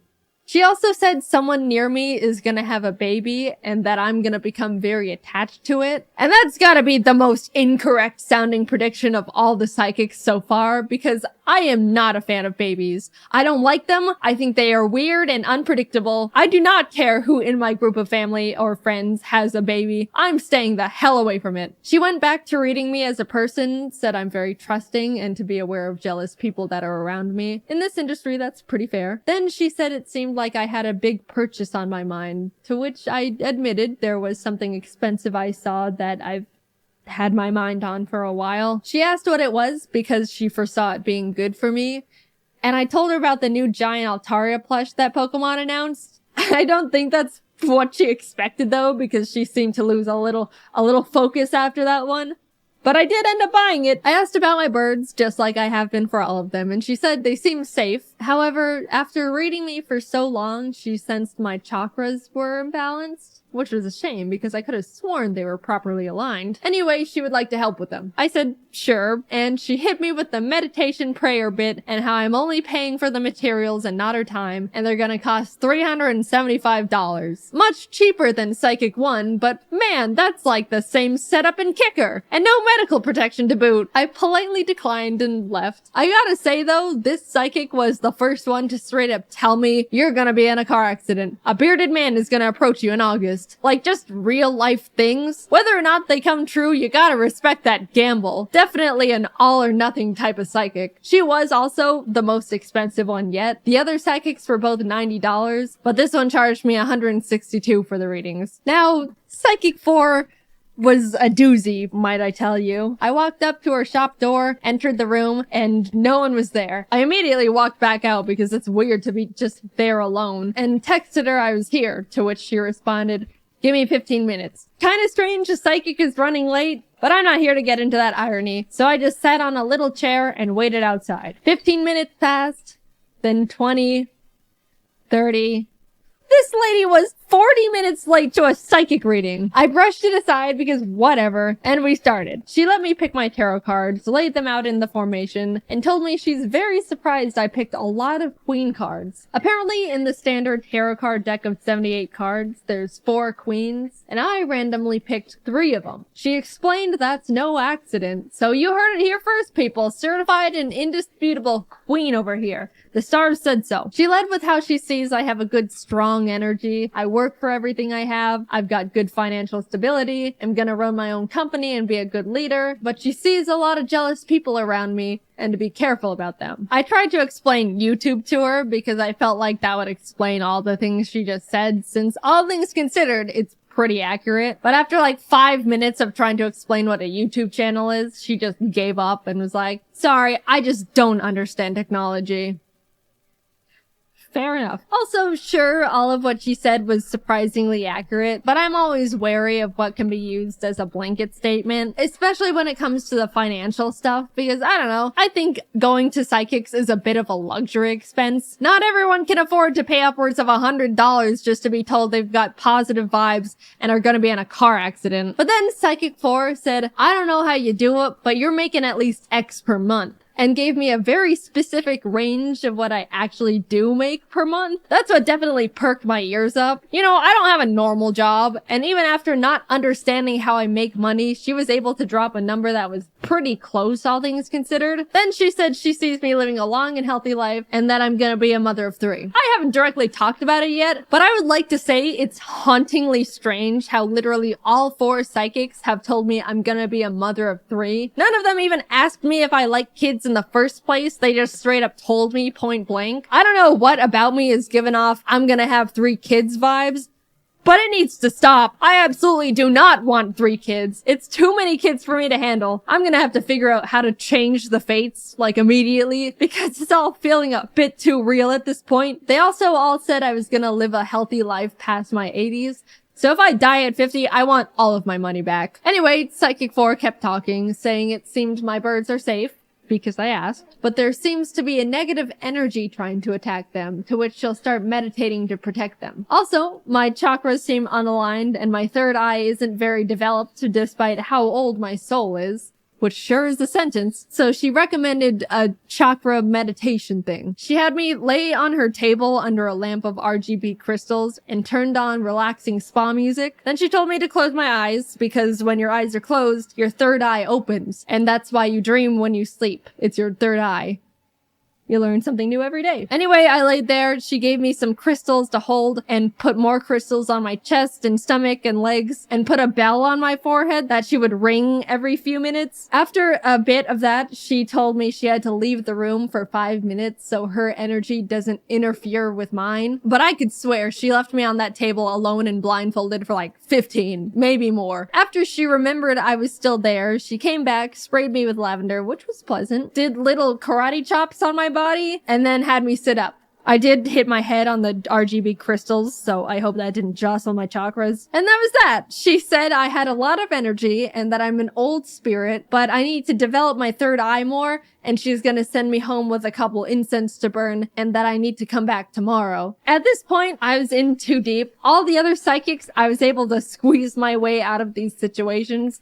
But I just ended up doing it this time, mainly because she told me to burn incense, but I didn't have an incense burner, and then she lent me hers. And I didn't want to just take it and dip, so I burnt the incense like she told me to, and went back the next afternoon thinking that was it, and after that I could start not coming back anymore. But then she gave me some crystals, more incense, and bath salts this time, and told me to meditate in the bath while holding the crystals and also burn more incense, which meant I go home with her incense burner again. And that's when my friends told me to stop there and not go back.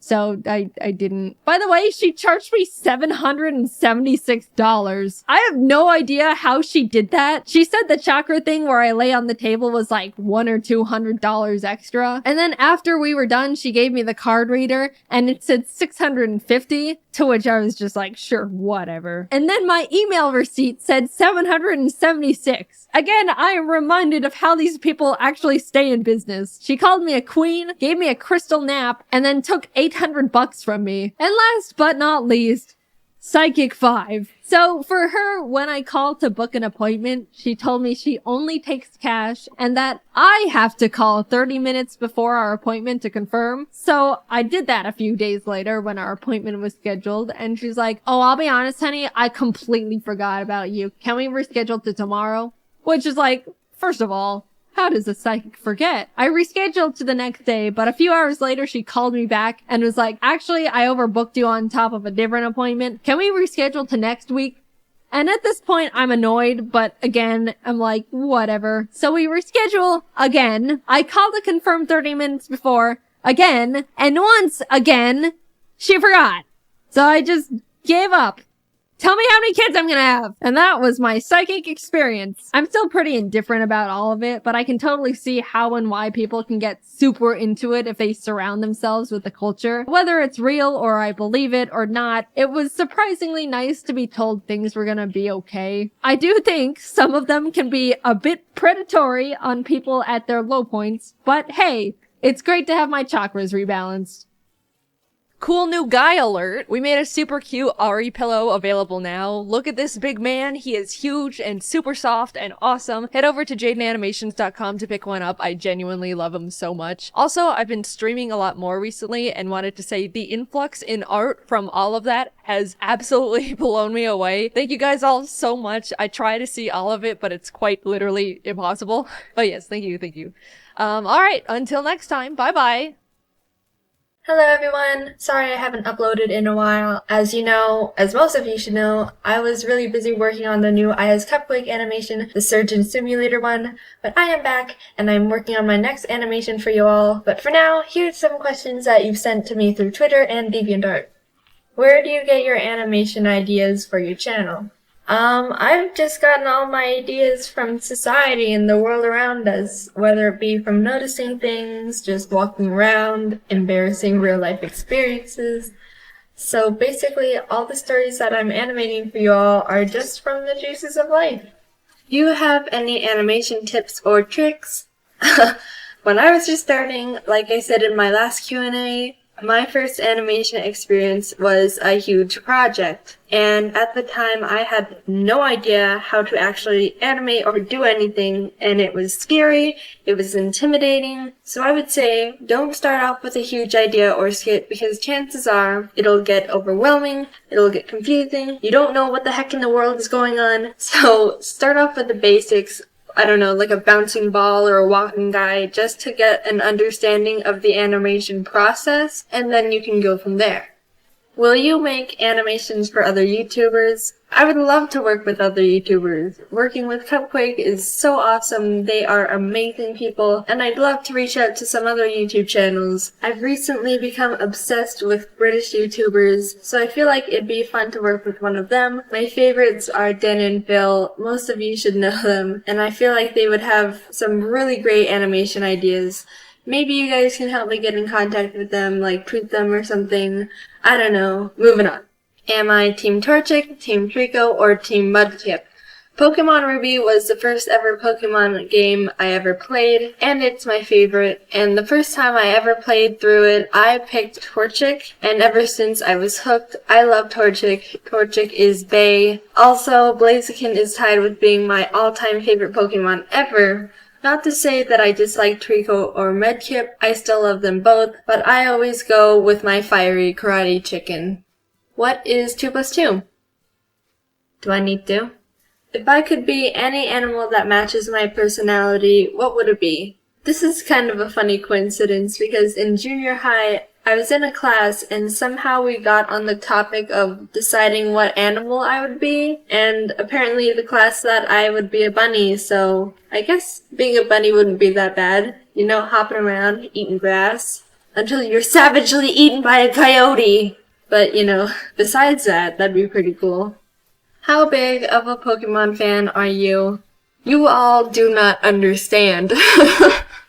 I am such a big Pokemon fan. I've played almost all the main games, some side games, I have merchandise, and I actually play it competitively. Yes, there is a technical side to Pokemon that many people are not aware of. It includes complicated things like EVs, IVs, natures, stats, abilities, stuff like that. And if you have no idea what I'm talking about, then you are not ready. Once you are enlightened, you can never play it the same way again. You have been warned. Do you like drawing traditionally or digitally? I started off drawing on paper just like anyone else would. Crayons, markers, stuff like that, so I was always used to paper when I was growing up. But when I got my first drawing pad, I started drawing digitally a lot more, and now I really like drawing digitally just because it's so much easier to fix things or undo something. Control Z is my god. So I am much more of a digital drawer now. Do you play any other games other than Pokemon? I'm just a big Nintendo fan. All my favorite games are made by them. I love Animal Crossing, Kirby, Smash Bros, Mario. Kate and I love playing Cooking Mama together because we raged when we ruined the dish by washing all the rice down the sink, or burning the beef in the stir-fry because the stupid onions wouldn't cook fast enough. I basically enjoy all the cute cartoony games. What is your advice for people learning to draw? I would say don't let anything discourage you. If you're passionate enough towards drawing, then you need to keep doing it. Practice literally makes perfect when it comes to drawing. One tip that I figured out is you shouldn't compare your work with other people's. Everyone draws differently, they all have their own style, and comparing yourself only discourages you. Also, listen to what other people say about your work. Don't just quote-unquote block out the haters, because the art world is based on criticism and how people perceive your artwork. So listening to other people's points of view can help you grow as an artist and get better. Well, that's all the questions I have time for. Thank you to everyone who sent one in. If you want to ask a question for the next Q&A, be sure to follow me on Twitter and DeviantArt. I love you all, and goodbye!